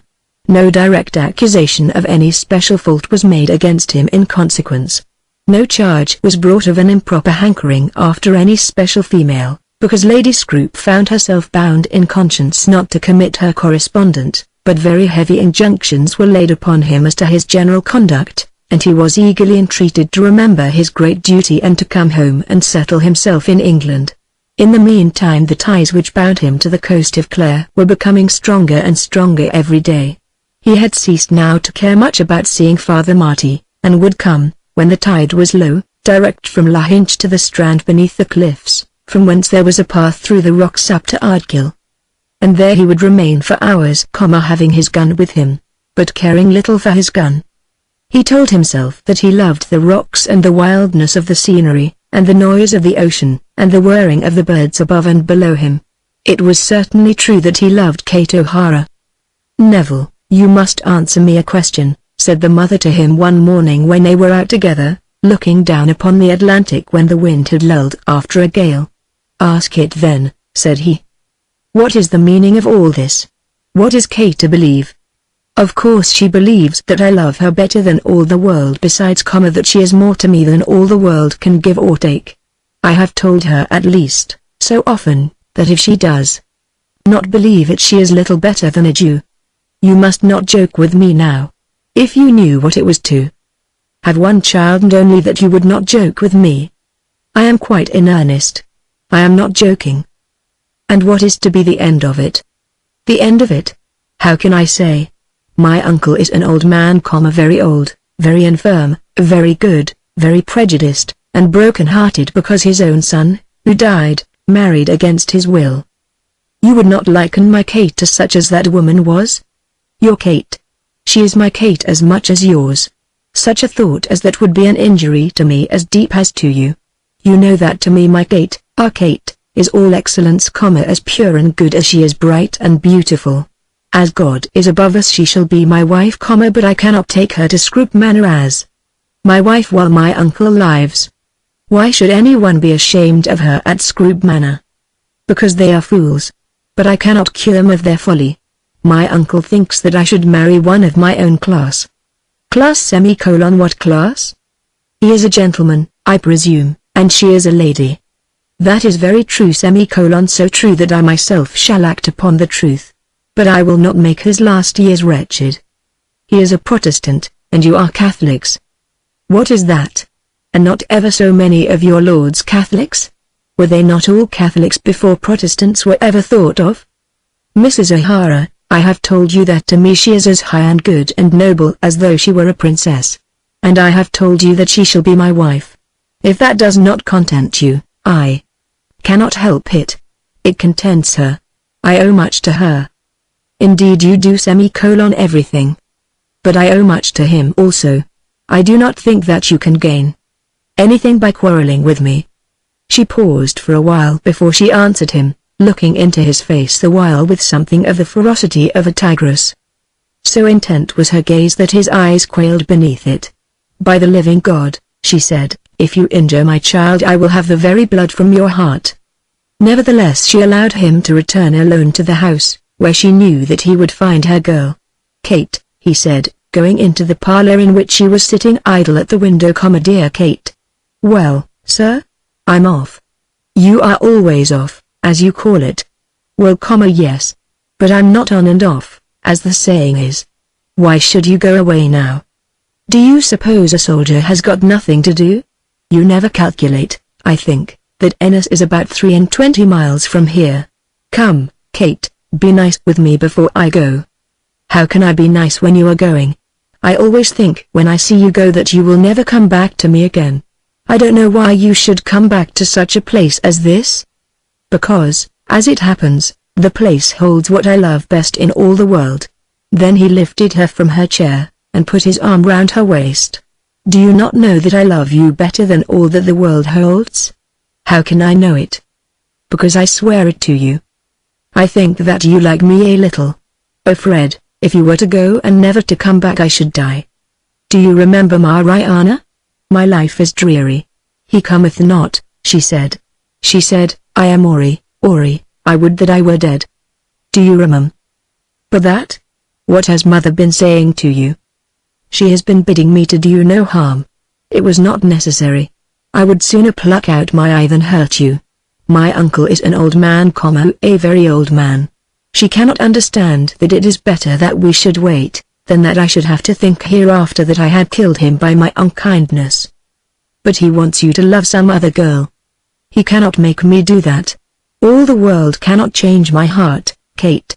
If you cannot trust me for that, then you do not love me as I love you." "Oh, Fred, you know I love you. I do trust you. Of course I can wait, if I only know that you will come back to me. I only want to see you." He was now leaning over her, and her cheek was pressed close to his.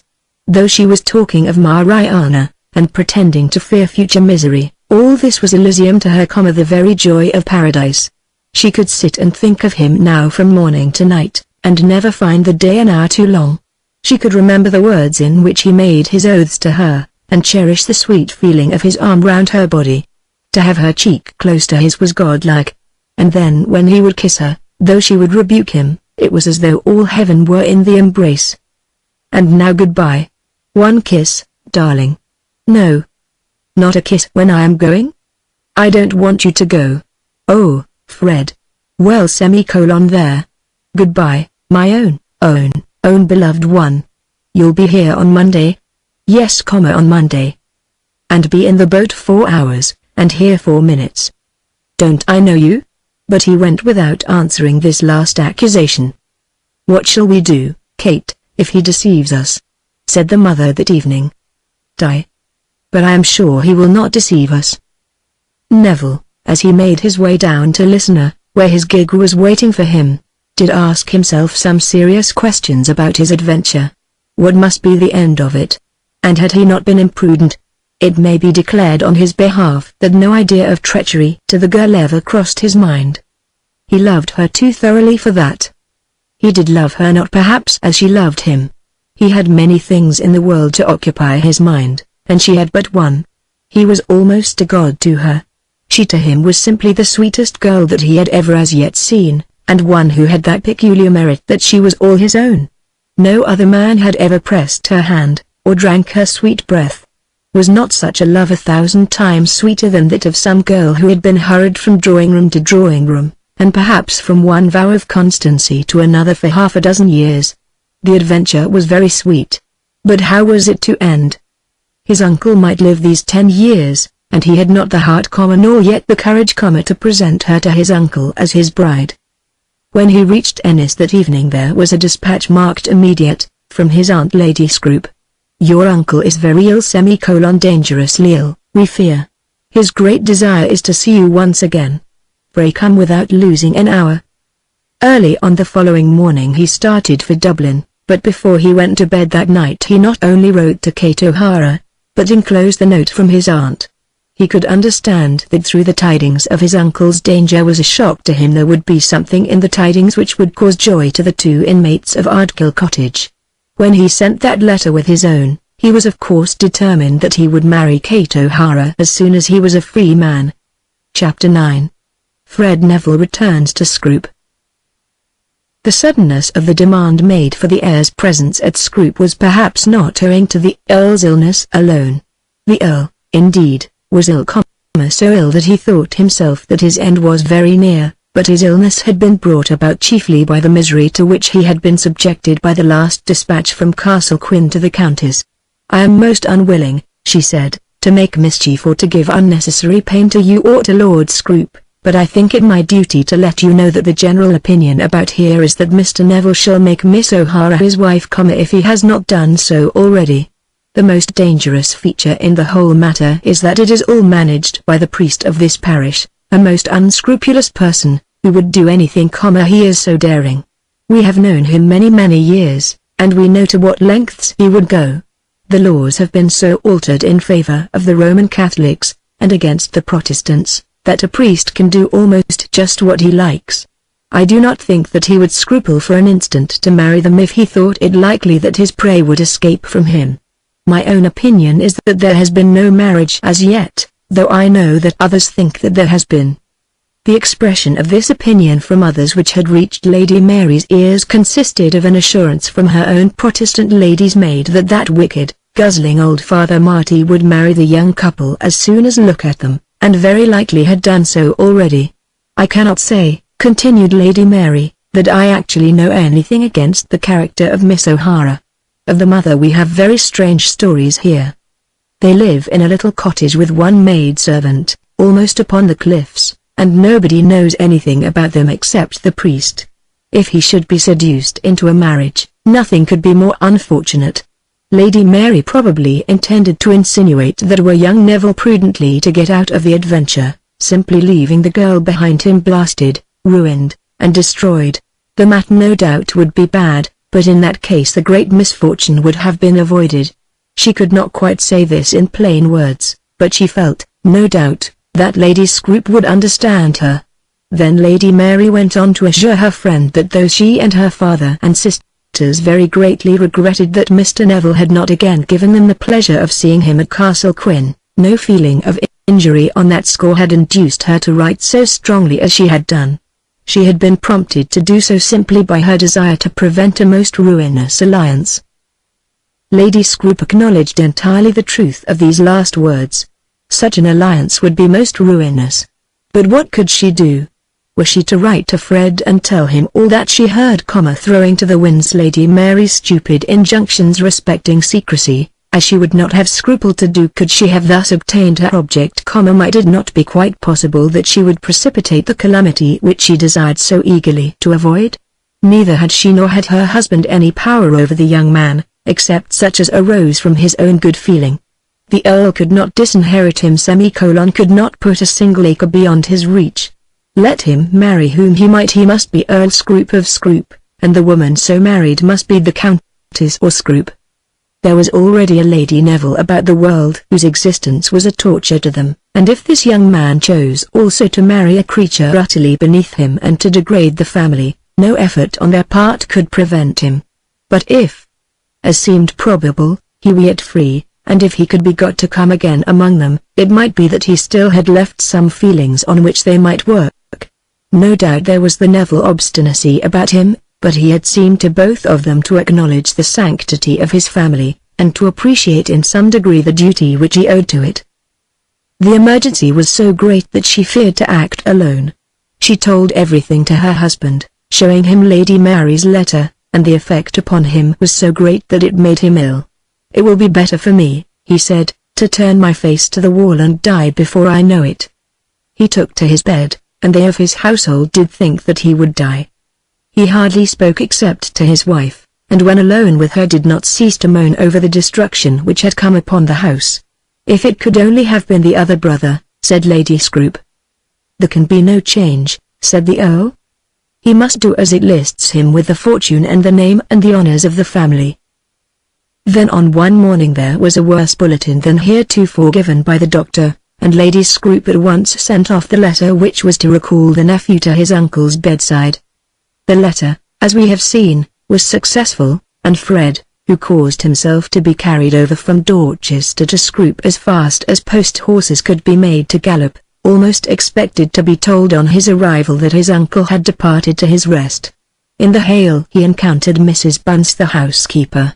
"We think my lord is a little better," said Mrs. Bunce almost in a whisper. "My lord took a little broth in the middle of the day, and we believe he has slept since." Then he passed on and found his aunt in the small sitting room. His uncle had rallied a little, she told him. She was very affectionate in her manner, and thanked him warmly for his alacrity in coming. When he was told that his uncle would postpone his visit till the next morning, he almost began to think that he had been fussy in travelling so quickly.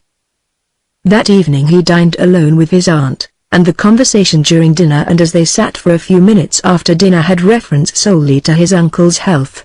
But, though they were alone on this evening, he was surprised to find that Sophie Malaby was again at Scroop. Lady Sophia and Mr. Malaby were up in London, but Sophie was not to join them till May.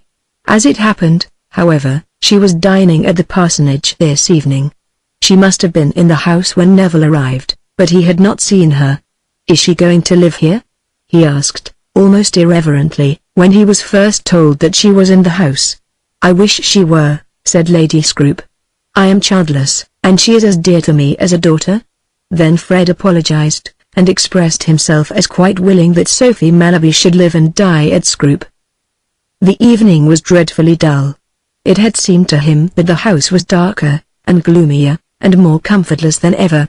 He had hurried over to see a dying man, and now there was nothing for him to do but to kick his heels. But before he went to bed his ennui was dissipated by a full explanation of all his aunt's terrors. She crept down to him at about 9, and having commenced her story by saying that she had a matter of most vital importance on which to speak to him, she told him in fact all that she had heard from Lady Mary. "She is a mischief-making gossiping old maid," said Neville angrily. "Will you tell me that there is no truth in what she writes?" asked Lady Scroop. But this was a question which Fred Neville was not prepared to answer, and he sat silent. "Fred, tell me the truth. Are you married?" "No, I am not married." "I know that you will not condescend to an untruth. If so, my word must be sufficient." But it was not sufficient. She longed to extract from him some repeated and prolonged assurance which might bring satisfaction to her own mind. "I am glad, at any rate, to hear that there is no truth in that suspicion." To this he would not condescend to reply, but sat glowering at her as though in wrath that any question should be asked him about his private concerns. "You must feel, Fred, for your uncle in such a matter. You must know how important this is to him. You have heard what he has already suffered, and you must know too that he has endeavored to be very good to you. I do know that he has been very good to me. Perhaps you are angry with me for interfering." He would not deny that he was angry. "I should not do so were it not that your uncle is ill and suffering. You have asked me a question and I have answered it. I do not know what more you want of me.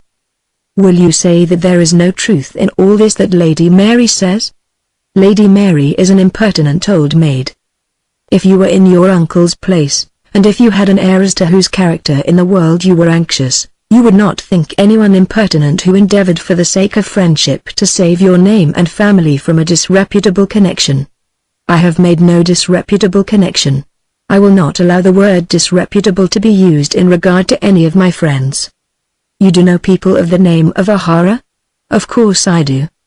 "And there is a young lady?" "I may know a dozen young ladies as to whom I shall not choose to consult Lady Mary Quinn. You understand what I mean, Fred. Of course I do not wish to ask you anything about your general acquaintances. No doubt you meet many girls whom you admire, and I should be very foolish were I to make inquiries of you or of anybody else concerning them. I am the last person to be so injudicious. If you will tell me that there is not and never shall be any question of marriage between you and Miss O'Hara, I will not say another word. I will not pledge myself to anything for the future. You told your uncle you would never make a marriage that should be disgraceful to the position which you will be called upon to fill. Nor will I.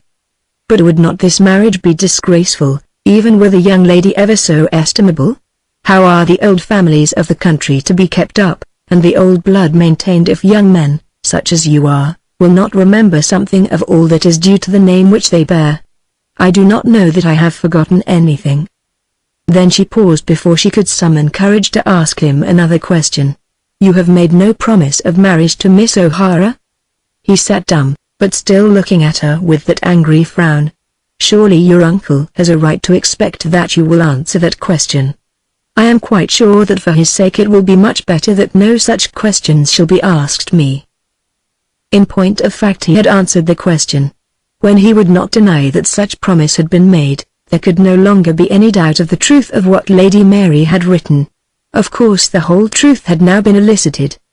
He was not married but he was engaged engaged to a girl of whom he knew nothing, a Roman Catholic, Irish, fatherless, almost nameless to one who had never been seen in good society, one of whom no description could be given, of whom no record could be made in the peerage that would not be altogether disgraceful, a girl of whom he was ashamed to speak before those to whom he owed duty and submission.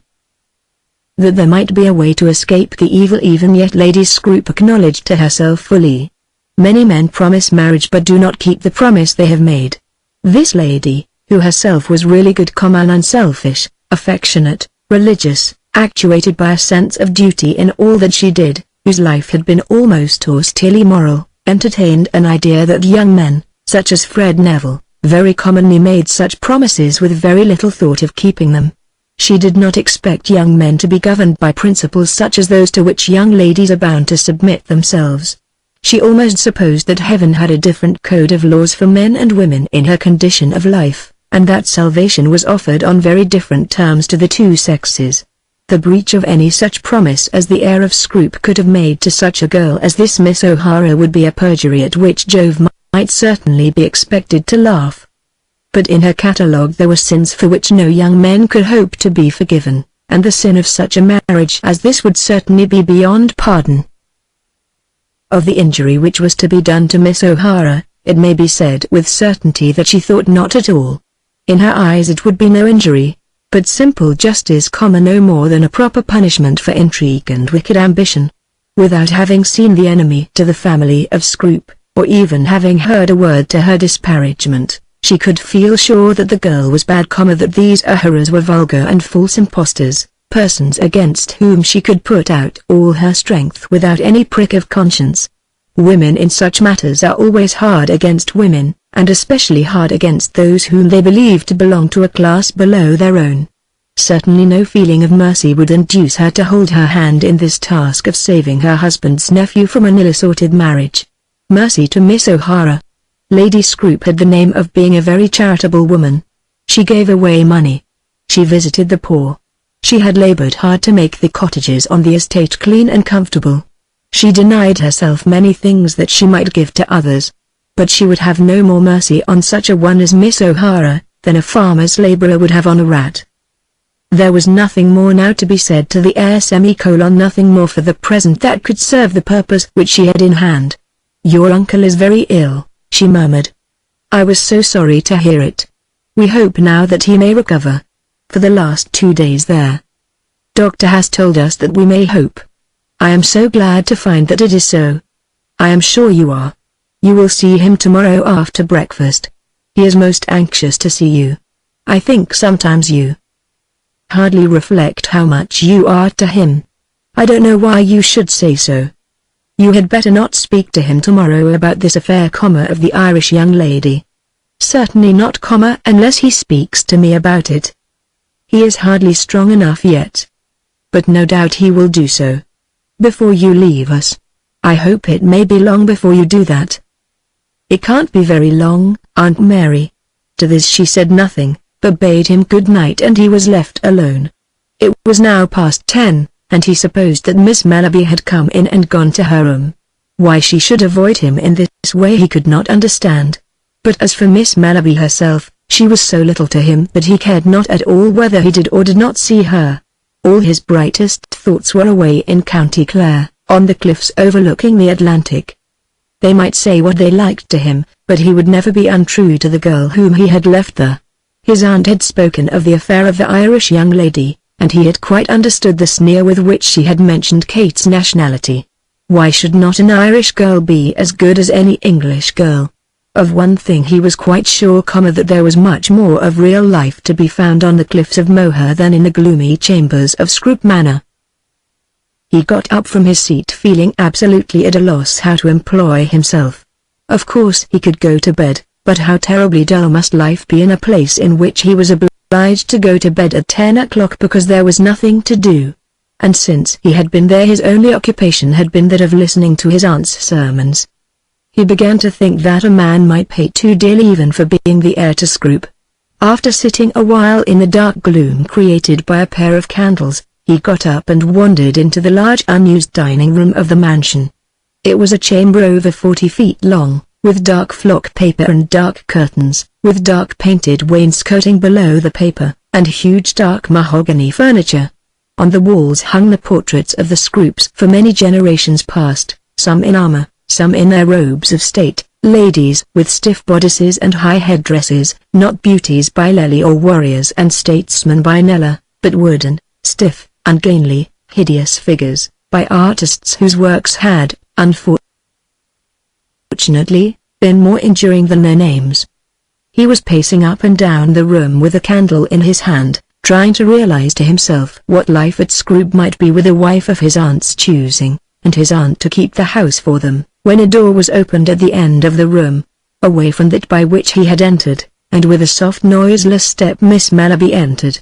She did not see him at first, as the light of her own candle was in her eyes, and she was startled when he spoke to her. His first idea was one of surprise that she should be wandering about the house alone at night. "Oh, Mr. Neville," she said, "you quite took me by surprise. How do you do? I did not expect to meet you here." "Nor I you. Since Lord Scroop has been so ill, Lady Scroop has been sleeping in the little room next to his, downstairs, and I have just come from her. What do you think of my uncle's state? He is better, but he is very weak. You see him?" "Oh yes, daily. He is so anxious to see you, Mr. Neville, and so much obliged to you for coming. I was sure that you would come. Of course I came. He wanted to see you this afternoon, but the doctor had expressly ordered that he should be kept quiet. Good night. I am so very glad that you are here. I am sure that you will be good to him." Why should she be glad, and why should she be sure that he would be a good to his uncle? Could it be that she also had been told the story of Kate O'Hara? Then, as no other occupation was possible to him, he took himself to bed. Chapter 10. Fred Neville's Scheme. On the next morning after breakfast Neville was taken into his uncle's chamber, but there was an understanding that there was to be no conversation on disagreeable subjects on this occasion. His aunt remained in the room while he was there, and the conversation was almost confined to the expression of thanks on the part of the Earl to his nephew for coming, and of hopes on the part of the nephew that his uncle might soon be well. One matter was mooted as to which no doubt much would be said before Neville could get away. "I thought it better to make arrangements to stay a fortnight," said Fred, as though a fortnight were a very long time indeed. "A fortnight?" said the Earl. "We won't talk of his going yet," replied Lady Scroop. "Supposing I had died, he could not have gone back in a fortnight," said the Earl in a low moaning voice. "My dear uncle, I hope that I may live to see you in your own place here at Scroop for many years to come." The Earl shook his head, but nothing more was then said on that subject. Fred, however, had carried out his purpose. He had been determined to let them understand that he would not hold himself bound to remain long at Scroop Manor. Then he wrote a letter to his own Kate. It was the first time he had addressed her in this fashion, and though he was somewhat of a gallant gay Lothario, the writing of the letter was an excitement to him. If so, what must the receipt of it have been to Kate O'Hara? He had promised her that he would write to her, and from the moment that he was gone she was anxious to send into the post office at Ennistimon for the treasure which the mail car might bring to her. When she did get it, it was indeed a treasure. To a girl who really loves, the first love letter is a thing as holy as the recollection of the first kiss. "May I see it, Kate?" said Mrs. O'Hara, as her daughter sat poring over the scrap of paper by the window. "Yes, Mamma, if you please."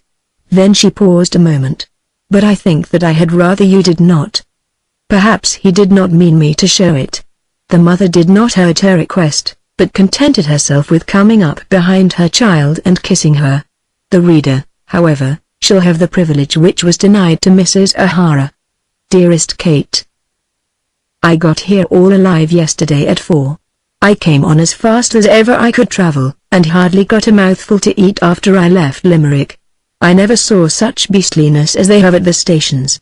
My uncle is much better, so much so that I shan't remain here very long. I can't tell you any particular news, except this, that old cat down at Castle Quin, the one with the crisp curled wig, must have the nose of a dog and the ears of a cat and the eyes of a bird, and she sends word to Scroop of everything that she smells and hears and sees. It makes not the slightest difference to me, nor to you, I should think. Only I hate such interference. The truth is, old maids have nothing else to do. If I were you, I wouldn't be an old maid. I can't quite say how long it will be before I am back at Ardkill, but not a day longer than I can help. Addressed to Scroop, Dorsetshire, that will be enough. To F. Neville, Esquire. Give my love to your mother. As for yourself, dear Kate, if you care for my love, you may weigh mine for your own dear self with your own weights and measures. Indeed you have all my heart. Your own F. N. There is a young lady here whom it is intended that I shall marry. She is the pink of propriety and really very pretty. But you need not be a bit jealous. The joke is that my brother is furiously in love with her, and that I fancy she would be just as much in love with him, only that she's told not to. 1,000 kisses. It was not much of a love letter, but there were a few words in it which sufficed altogether for Kate's happiness. She was told that she had all his heart, and she believed it. She was told that she need not be jealous of the proper young lady, and she believed that too. He sent her 1,000 kisses, and she, thinking that he might have kissed the paper, pressed it to her lips. At any rate his hand had rested on it. She would have been quite willing to show to her mother all these expressions of her lover's love, but she felt that it would not be fair to him to expose his allusions to the beastliness at the stations. He might say what he liked to her, but she understood that she was not at liberty to show to others words which had been addressed to her in the freedom of perfect intimacy. "Does he say anything of the old man?" asked Mrs. O'Hara. "He says that his uncle is better. Threatened folks live long." "Does Neville tell you when he will be back?" "Not exactly, but he says that he will not stay long. He does not like Scroop at all." "I knew that. He always says that, that." "Says what, dear?" "When we are married he will go away somewhere, to Italy or Greece or somewhere. Scroop, he says, is so gloomy." "And where shall I go?" "Oh, mother, you shall be with us, always." "No, dear, you must not dream of that. When you have him you will not want me." "Dear mother, I shall want you always." "He will not want me. We have no right to expect too much from him, Kate. That he shall make you his wife we have a right to expect. If he were false to you." "He is not false. Why should you think him false?" "I do not think it, but if he were, never mind. If he be true to you, I will not burden him. If I can see you happy, Kate, I will bear all the rest. That which she would have to bear would be utter solitude for life. She could look forward and see how black and tedious would be her days, but all that would be nothing to her if her child were lifted up on high." It was now the beginning of April, which for sportsmen in England is of all seasons the most desperate. Hunting is over. There is literally nothing to shoot. And fishing, even if there were fishing in England worth a man's time, has not begun. A gentleman of enterprise, driven very hard in this respect, chose to declare that there was no remedy for April but to go and fly hawks in Holland. Fred Neville could not fly hawks at Scroop, and found that there was nothing for him to do. Miss Mellerby suggested books. "I like books better than anything," said Fred. "I always have a lot of novels down at our quarters. But a fellow can't be reading all day, and there isn't a novel in the house except Walter Scott's and a lot of old rubbish. By the by, have you read All Isn't Gold That Glitters?" Miss Mellerby had not read the tale named. "That's what I call a good novel." Day passed after day, and it seemed as though he was expected to remain at Scroop without any definite purpose, and, worse still, without any fixed limit to his visit. At his aunt's instigation he wrote about the property and asked questions as to the tenants. It was all to be his own, and in the course of nature must be his own very soon. There could not but be an interest for him in every cottage and every field. But yet there was present to him all the time a schoolboy feeling that he was doing a task, and the occupation was not pleasant to him because it was a task. The steward was with him as a kind of pedagogue, and continued to instruct him during the whole ride. This man only paid so much a year, and the rent ought to be so much more, but there were circumstances. And my lord had been peculiarly good. This farm was supposed to be the best on the estate, and that other the worst. Oh yes, there were plenty of foxes.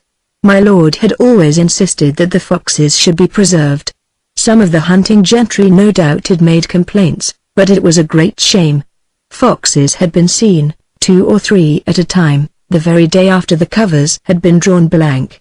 As for game, a head of game could be got up very soon, as there was plenty of corn and the woods were large, but my lord have never cared for game. The farmers all shot the rabbits on their own land. Rents were paid to the day. There was never any mistake about that. Of course the land would require to be revalued, but my lord wouldn't hear of such a thing being done in his time. The manor wood wanted thinning very badly. The wood had been a good deal neglected. My lord have never liked to hear the axe going. That was Grumby Green and the boundary of the estate in that direction. The next farm was college property, and was rented 5 shillings an acre dearer than my lord's land. If Mr. Neville wished it the steward would show him the limit of the estate on the other side tomorrow. No doubt there was a plan of the estate. It was in my lord's own room, and would show every farm with its acreage and bounds. Fred thought that he would study this plan on the next day instead of riding about with a steward. He could not escape from the feeling that he was being taught his lesson like a schoolboy, and he did not like it. He longed for the freedom of his boat on the Irish coast, and longed for the devotedness of Kate O'Hara. He was sure that he loved her so thoroughly that life without her was not to be regarded as possible. But certain vague ideas very injurious to the Kate he so dearly loved crossed his brain. Under the constant teaching of his aunt he did recognize it as a fact that he owed a high duty to his family. For many days after that first night at Scroop not a word was said to him about Kate O'Hara. He saw his uncle daily, probably twice a day, but the Earl never alluded to his Irish love. Lady Scroop spoke constantly of the greatness of the position which the heir was called upon to fill and of all that was due to the honor of the family. Fred, as he heard her, would shake his head impatiently, but would acknowledge the truth of what she said. He was induced even to repeat the promise which he had made to his uncle, and to assure his aunt that he would do nothing to mar or lessen the dignity of the name of Neville. He did become, within his own mind, indoctrinated with the idea that he would injure the position of the earldom which was to be his were he to marry Kate O'Hara. Arguments which had appeared to him to be absurd when treated with ridicule by Father Marty, and which in regard to his own conduct he bade determined to treat as old women's tales, seemed to him at Scroop to be true and binding. The atmosphere of the place, the companionship of Miss Mellerby, the reverence with which he himself was treated by the domestics, the signs of high nobility which surrounded him on all sides, had their effect upon him. Noblesse oblige. He felt that it was so. Then there crossed his brain visions of a future life which were injurious to the girl he loved. Let his brother Jack come and live at Scroop and marry Sophie Mellerby. As long as he lived Jack could not be the Earl, but in regard to money he would willingly make such arrangements as would enable his brother to maintain the dignity and state of the house. They would divide the income. And then he would so arrange his matters with Kate O'Hara that his brother's son should be heir to the earldom. He had some glimmering of an idea that as Kate was a Roman Catholic a marriage ceremony might be contrived of which this would become the necessary result. There should be no deceit. Kate should know it all, and everything should be done to make her happy. He would live abroad, and would not call himself by his title. They would be Mr. and Mrs. Neville. As to the property, that must of course hereafter go with the title, but in giving up so much to his brother, he could of course arrange as to the provision necessary for any children of his own. No doubt his Kate would like to be the Countess Scroop, would prefer that a future son of her own should be the future Earl. But as he was ready to abandon so much, surely she would be ready to abandon something. He must explain to her, and to her mother, that under no other circumstances could he marry her. He must tell her of pledges made to his uncle before he knew her, of the duty which he owed to his family, and of his own great dislike to the kind of life which would await him as acting head of the family. No doubt there would be scenes, and his heart quailed as he remembered certain glances which had flashed upon him from the eyes of Mrs. O'Hara. But was he not offering to give up everything for his love? His Kate should be his wife after some Roman Catholic fashion in some Roman Catholic country. Of course there would be difficulties, the least of which would not be those glances from the angry mother, but it would be his business to overcome difficulties. There were always difficulties in the way of any man who chose to leave the common grooves of life and to make a separate way for himself. There were always difficulties in the way of adventures. Dear Kate. He would never desert his Kate. But his Kate must do as much as this for him. Did he not intend that, whatever good things the world might have in store for him, his Kate should share them all? His ideas were very hazy, and he knew himself that he was ignorant of the laws respecting marriage. It occurred to him, therefore, that he had better consult his brother, and confide everything to him. That Jack was wiser than he was always willing to allow, and although he did in some sort look down upon Jack as a plodding fellow, who shot no seals and cared nothing for adventure, still he felt it to be almost a pity that Jack should not be the future Earl. So he told his aunt that he proposed to ask his brother to come to Scroop for a day or two before he returned to Ireland. Had his aunt, or would his uncle have, any objection? Lady Scroop did not dare to object. She by no means wished that her younger nephew should again be brought within the influence of Miss Mellerby's charms, but it would not suit her purpose to give offence to the heir by refusing so reasonable request. He would have been off to join his brother at Woolwich immediately. So the invitation was sent, and Jack Neville promised that he would come. Fred knew nothing of the offer that had been made to Miss Mellerby, though he had been sharp enough to discern his brother's feelings. "My brother is coming here tomorrow," he said one morning to Miss Mellerby when they were alone together. "So Lady Scroop has told me. I don't wonder that you should wish to see him. I hope everybody will be glad to see him. Jack is just about the very best fellow in the world, and he's one of the cleverest too. It is so nice to hear one brother speak in that way of another. I swear by Jack. He ought to have been the elder Broth. That's the truth. Don't you like him?" "Who I? Oh, yes, indeed. What I saw of him I liked very much. Isn't it a pity that he shouldn't have been the elder?" "I can't say that, Mr. Neville. No. It wouldn't be just civil to me. But I can say it. When we were here last winter I thought that my brother was what, Mr. Neville?" "Was getting to be very fond of you. Perhaps I ought not to say so." "I don't think that much good is ever done by saying that kind of thing," said Miss Mellerby gravely. "It cannot at any rate do any harm in this case. I wish with all my heart that he was fond of you and you of him." "That is all nonsense." "Indeed it is. I am not saying it without an object. I don't see why you and I should not understand one another. If I tell you a secret, will you keep it?" "Do not tell me any secret that I must keep from Lady Scroop." "But that is just what you must do." "But then suppose I don't do it," said Miss Mellerby. But Fred was determined to tell his secret. "The truth is that both my uncle and my aunt want me to fall in love with you." "How very kind of them," said she with a little forced laugh. "I don't for a moment think that, had I tried it on ever so, I could have succeeded. I'm not at all the sort of man to be conceited in that way.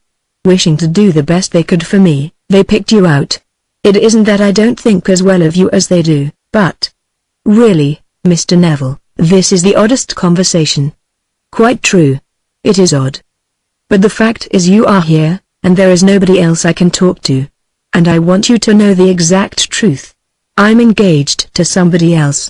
I ought to break my heart, oughtn't I? I don't in the least mind your laughing at me. I should have minded it very much if I had asked you to marry me, and you had refused me. You haven't given me the chance, you see." "I didn't mean. What was the good?" "Certainly not, Mr. Neville, if you are engaged to someone else. I shouldn't like to be number two." I'm in a peck of troubles, that's the truth. I would change places with my brother tomorrow if I could. I dare say you don't believe that, but I would. I will not vex my uncle if I can help it, but I certainly shall not throw over the girl who loves me. If it wasn't for the title, I'd give up Scroop to my brother tomorrow, and go and live in some place where I could get lots of shooting, and where I should never have to put on a white choker. You'll think better of all that. Well! I've just told you everything because I like to be on the square. I wish you knew Kate O'Hara. I'm sure you would not wonder that a fellow should love her. I had rather you didn't tell my aunt what I have told you, but if you choose to do so, I can't help it. Chapter 11. The Wisdom of Jack Neville. Neville had been forced to get his leave of absence renewed on the score of his uncle's health, and had promised to prolong his absence till the end of April. When doing so he had declared his intention of returning to Ennis in the beginning of May, but no agreement to that had as yet been expressed by his uncle or aunt. Towards the end of the month his brother came to Scroop, and up to that time not a word further had been said to him respecting Kate O'Hara. He had received an answer from Kate to his letter, prepared in a fashion very different from that of his own. He had seated himself at a table and in compliance with the pledge given by him, had scrawled off his epistle as fast as he could write it. She had taken a whole morning to think of hers, and had recopied it after composing it, and had then read it with the utmost care, confessing to herself, almost with tears, that it was altogether unworthy of him to whom it was to be sent. It was the first love letter she had ever written, probably the first letter she had ever written to a man, except those short notes which she would occasionally scrawl to Father Marty in compliance with her mother's directions. The letter to Fred was as follows: Ardkill Cottage, 10th of April, 18. My dearest Fred, I received your dear letter 3 or 4 days ago, and it made me so happy. We were sorry that you should have such an uncomfortable journey, but all that would be over and soon forgotten when you found yourself in your comfortable home and among your own friends. I am very glad to hear that your uncle is better. The thought of finding him so ill must have made your journey very sad. As he is so much better, I suppose you will come back soon to your poor little Kate. There is no news at all to send you from listener. Father Marty was up here yesterday and says that your boat is all safe at Lahinch. He says that Barney Maroney is an idle fellow, but as he has nothing to do he can't help being idle. You should come back and not let him be idle any more. I think the seagulls know that you are away, because they are wheeling and screaming about louder and bolder than ever. Mother sends her best love. She is very well. We have had nothing to eat since you went because it has been Lent. So, if you had been here, you would not have been able to get a bit of luncheon. I dare say you have been a great deal better off at Scroop.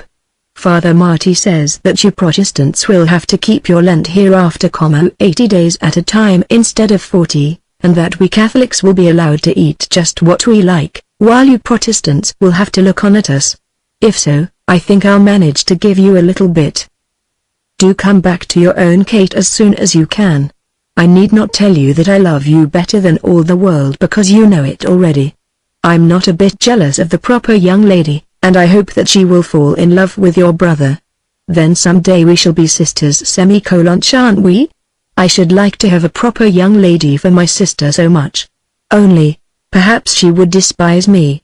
Do come back soon. Everything is so dull while you are away. You would come back to your own Kate if you knew how great a joy it is to her when she sees you coming along the cliff. Dearest, dearest love, I am always your own Kate O'Hara. Neville thought of showing Kate's letter to Miss Mallaby, but when he read it a second time he made up his mind that he would keep it to himself. The letter was all very well, and, as regarded the expressions towards himself, just what it should be. But he felt that it was not such a letter as Miss Mallaby would have written herself, and he was a little ashamed of all that was said about the priest. Neither was he proud of the pretty, finished, French handwriting, over every letter of which his love had taken so much pains. In truth, Kate O'Hara was better educated than himself, and perhaps knew as much as Sophie Mallaby. She could have written her letter quite as well in French as in English, and she did understand something of the formation of her sentences. Fred Neville had been at an excellent school, but it may be doubted whether he could have explained his own written language. Nevertheless, he was a little ashamed of his Kate, and thought that Miss Mellerby might perceive her ignorance if he showed her letter. He had sent for his brother in order that he might explain his scheme and get his brother's advice, but he found it very difficult to explain his scheme to Jack Neville. Jack, indeed, from the very first would not allow that the scheme was in any way practicable. "I don't quite understand, Fred, what you mean. You don't intend to deceive her by a false marriage?" "Most assuredly not. I do not intend to deceive her at all. You must make her your wife, or not make her your wife." "Undoubtedly she will be my wife. I am quite determined about that. She has my word, and over and above that, she is dearer to me than anything else. If you marry her, her eldest son must of course be the heir to the title." "I am not at all so sure of that.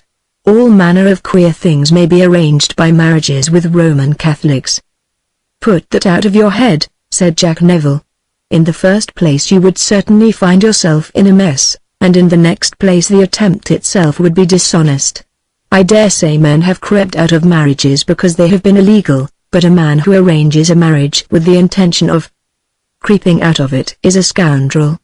You needn't bully about it, Jack. You know very well that I don't mean to creep out of anything." "I'm sure you don't. But as you ask me, I must tell you what I think. You are in a sort of dilemma between this girl and Uncle Scroop." "I'm not in any dilemma at all.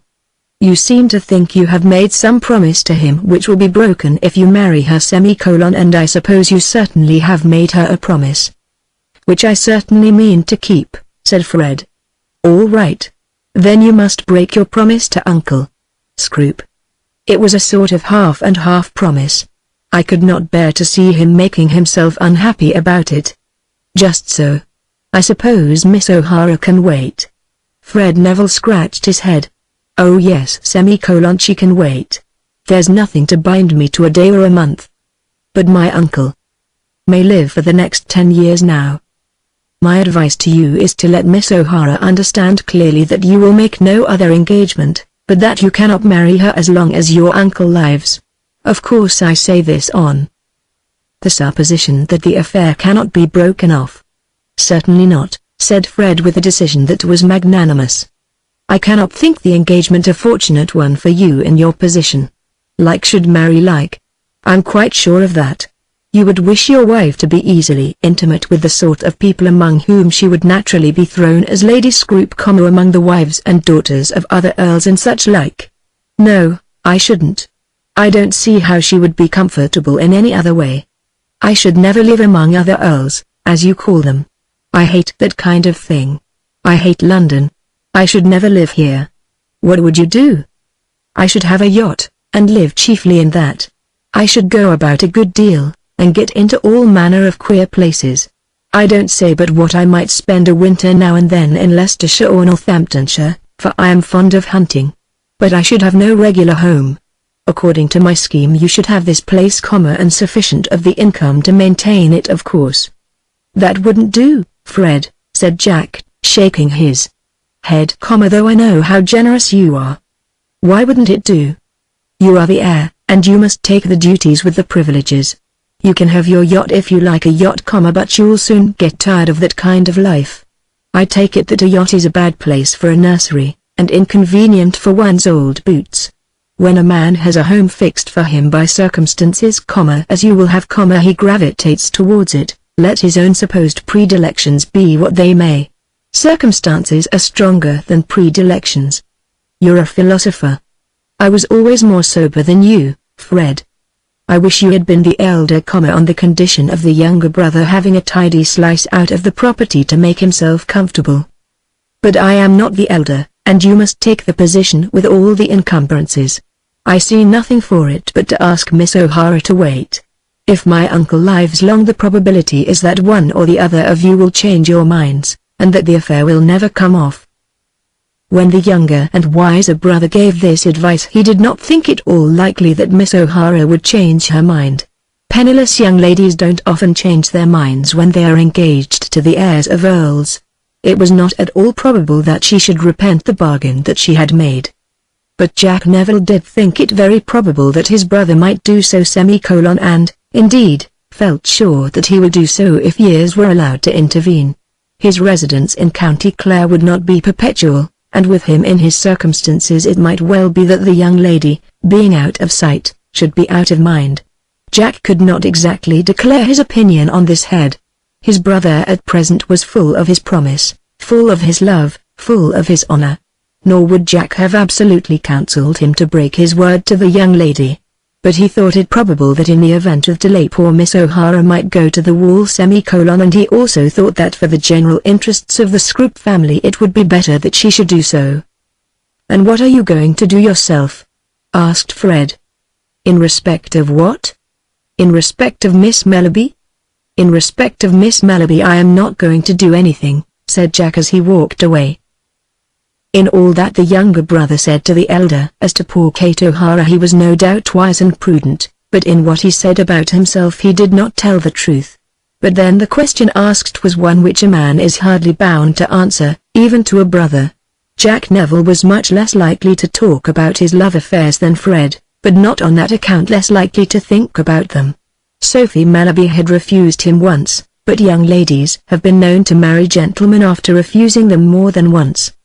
He at any rate was determined to persevere, having in himself and in his affairs that silent faith of which the possessor is so often unconscious, but which so generally leads to success. He found Miss Mellerby to be very courteous to him if not gracious, and he had the advantage of not being afraid of her. It did not strike him that because she was the granddaughter of a duke, and because he was a younger son, that therefore he ought not to dare to look at her. He understood very well that she was brought there that Fred might marry her but Fred was intent on marrying someone else, and Sophie Mellerby was not the girl to throw her heart away upon a man who did not want it. He had come to Scrope for only 3 days, but, in spite of some watchfulness on the part of the Countess, he found his opportunity for speaking before he left the house. "Miss Mellerby," he said, "I don't know whether I ought to thank fortune or to upbraid her for having again brought me face to face with you. I hope the evil is not so oppressive as to make you very loud in your upbraidings. They shall not at any rate be heard. I don't know whether there was any spice of malice about my brother when he asked me to come here, and told me in the same letter that you were at Scrope. He must have meant it for malice, I should think," said the young lady, endeavoring, but not quite successfully, to imitate the manner of the man who loved her. "Of course I came. Not on my behalf, I hope, Mr. Neville. Altogether on your behalf. Fred's need to see me was not very great, and, as my uncle had not asked me, and as my aunt, I fancy, does not altogether approve of me, I certainly should not have come, were it not that I might find it difficult to get any other opportunity of seeing you. That is hardly fair to Lady Scrope, Mr. Neville. Quite fair, I think. I did not come clandestinely. I am not ashamed of what I am doing, or of what I am going to do. I may be ashamed of this, that I should feel my chance of success to be so small. When I was here before I asked you to allow me to love you. I now ask you again. Allow you?" she said. "Yes, allow me. I should be too bold were I to ask you to return my love at once. I only ask you to know that because I was repulsed once, I have not given up the pursuit. Mr. Neville, I am sure that my father and the mother would not permit it. May I ask your father, Miss Mellerby?" "Certainly not, with my permission. Nevertheless you will not forget that I am suitor for your love?" "I will make no promise of anything, Mr. Neville." Then, fearing that she had encouraged him, she spoke again. "I think you ought to take my answer as final." "Miss Mellerby, I shall take no answer as final that is not favorable. Should I indeed hear that you were to be married to another man, that would be final, but that I shall not hear from your own lips. You will say goodbye to me," and he offered her his hand. She gave him her hand and he raised it to his lips and kissed it, as men were wont to do in the olden days. Chapter 12. Fred Neville makes a promise. Fred Neville felt that he had not received from his brother the assistance or sympathy which he had required. He had intended to make a very generous offer, not indeed quite understanding how his offer could be carried out, but still of a nature that should, he thought, had bound his brother to his service. But Jack had simply answered him by sermons and an assurance of the impracticability of his scheme. Nevertheless, he was by no means sure that his scheme was impracticable. He was at least sure of this, that no human power could force him to adopt a mode of life that was distasteful to him.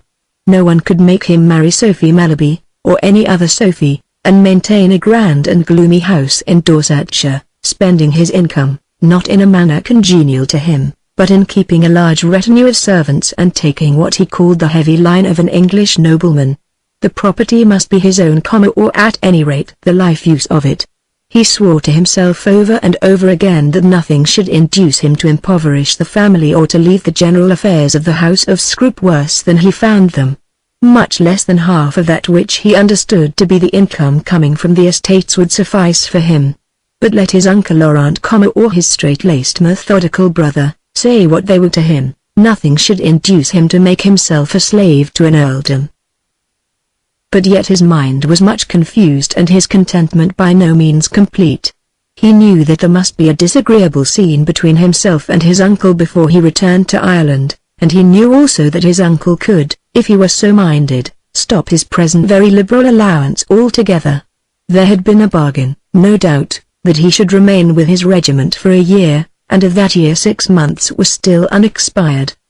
His uncle could not quarrel with him for going back to Ireland. But what answer should he make when his uncle asked him whether he were engaged to marry Miss O', as of course he would ask, and what reply should he make when his uncle would demand of him whether he thought such a marriage fit for a man in his position? He knew that it was not fit. He believed in the title, in the sanctity of the name, in the mysterious grandeur of the family. He did not think that an Earl of Scrope ought to marry a girl of whom nothing whatever was known. The pride of the position stuck to him, but it irked him to feel that the sacrifices necessary to support that pride should fall on his own shoulders. One thing was impossible to him. He would not desert his Kate. But he wished to have his Kate, as a thing apart. If he could have given 6 months of each year to his Kate, living that yacht life of which he had spoken, visiting those strange sunny places which his imagination had pictured to him, unshackled by conventionalities, beyond the sound of church bells, unimpeded by any considerations of family, and then have migrated for the other 6 months to his earldom and his estates, to his hunting and perhaps to Parliament, leaving his Kate behind him, that would have been perfect. And why not? In the days which must come so soon, he would be his own master. Who could impede his motions or gainsay his will? Then he remembered his Kate's mother, and the glances which would come from the mother's eyes. There might be difficulty even though Scrope were all his own. He was not a villain, simply a self-indulgent spoiled young man who had realized to himself no idea of duty in life. He never once told himself that Kate should be his mistress. In all the pictures which he drew for himself of a future life, everything was to be done for her happiness and for her gratification. His yacht should be made a floating bower for her delight. During those 6 months of the year which, and which only, the provoking circumstances of his position would enable him to devote to joy and love, her will should be his law. He did not think himself to be fickle. He would never want another Kate. He would leave her with sorrow. He would return to her with ecstasy. Everybody around him should treat her with the respect due to an empress. But it would be very expedient that she should be called Mrs. Neville instead of Lady Scrope. Could things not be so arranged for him, so arranged that he might make a promise to his uncle, and yet be true to his Kate without breaking his promise? That was his scheme. Jack said that his scheme was impracticable. But the difficulties in his way were not, he thought, so much those which Jack had propounded as the angry eyes of Kate O'Hara's mother. At last the day was fixed for his departure. The Earl was already so much better as to be able to leave his bedroom. Twice or thrice a day Fred saw his uncle, and there was much said about the affairs of the estate. The heir had taken some trouble, had visited some of the tenants, and had striven to seem interested in the affairs of the property. The Earl could talk forever about the estate, every field, every fence, almost every tree on which was familiar to him. That his tenants should be easy in their circumstances, a Protestant, church-going, rent-paying people, son following father, and daughters marrying as their mothers has married, unchanging, never sinking an inch in the social scale, or rising, this was the wish nearest to his heart. Fred was well disposed to talk about the tenants as long as Kate O'Hara was not mentioned. When the Earl would mournfully speak of his own coming death, as an event which could not now be far distant, Fred with fullest sincerity would promise that his wishes should be observed. No rents should be raised. The axe should be but sparingly used. It seemed to him strange that a man going into eternity should care about this tree or that semicolon, but as far as he was concerned the trees should stand while nature supported them. No servant should be dismissed. The carriage horses should be allowed to die on the place. The old charities should be maintained. The parson of the parish should always be a welcome guest at the manor.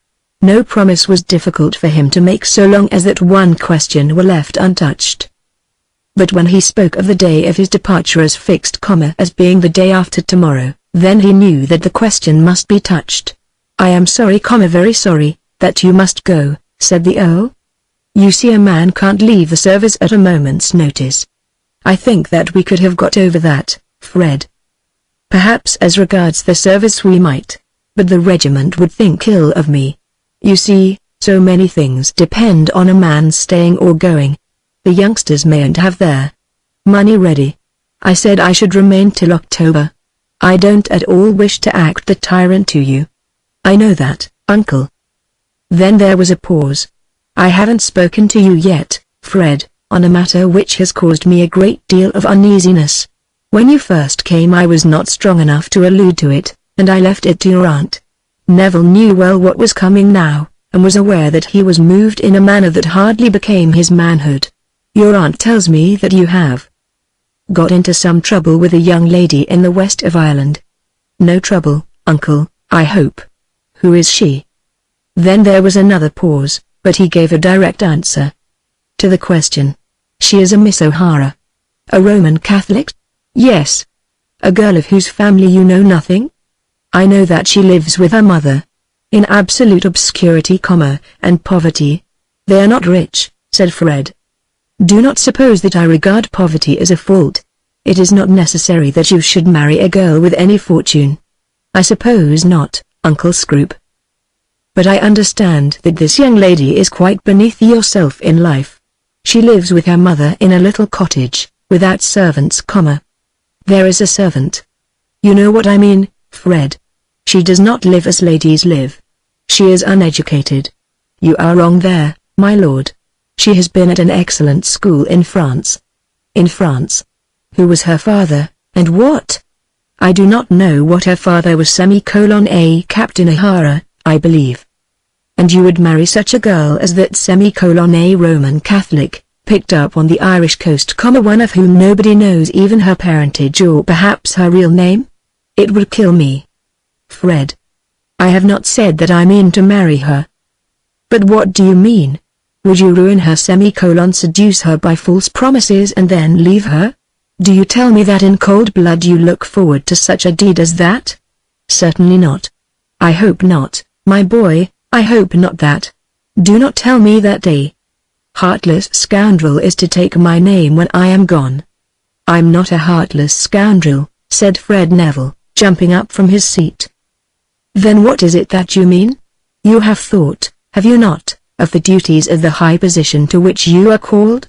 You do not suppose that wealth is to be given to you, and a great name, and all the apanages and power of nobility, in order that you may eat more, and drink more, and lie softer than others. It is because some think so, and act upon such base thoughts, that the only hereditary peerage left in the world is in danger of encountering the ill will of the people. Are you willing to be known only as one of those who have disgraced their order? I do not mean to disgrace it. But you will disgrace it if you marry such a girl as that. If she were fit to be your wife, would not the family of Lord Kilfenora have known her? I don't think much of their not knowing her, Uncle. Who does know her? Who can say that she is even what she pretends to be? Did you not promise me that you would make no such marriage?" He was not strong to defend his Kate. Such defense would have been in opposition to his own ideas, in antagonism with the scheme which he had made for himself. He understood, almost as well as did his uncle, that Kate O'Hara ought not to be made Countess of Scroop. He too thought that were she to be presented to the world as the Countess of Scroop, she would disgrace the title. And yet he would not be a villain. And yet he would not give her up. He could only fall back upon his scheme. "Miss O'Hara is as good as gold," he said, "but I see knowledge that she is not fit to be mistress of this house." "Fred," said the Earl, almost in a passion of affectionate solicitude, "do not go back to Ireland. We will arrange about the regiment. No harm shall be done to anyone. My health will be your excuse, and the lawyers shall arrange it all." "I must go back," said Neville. Then the Earl fell back in his chair and covered his face with his hands. "I must go back, but I will give you my honor as a gentleman to do nothing that shall distress you." "You will not marry her?" "No.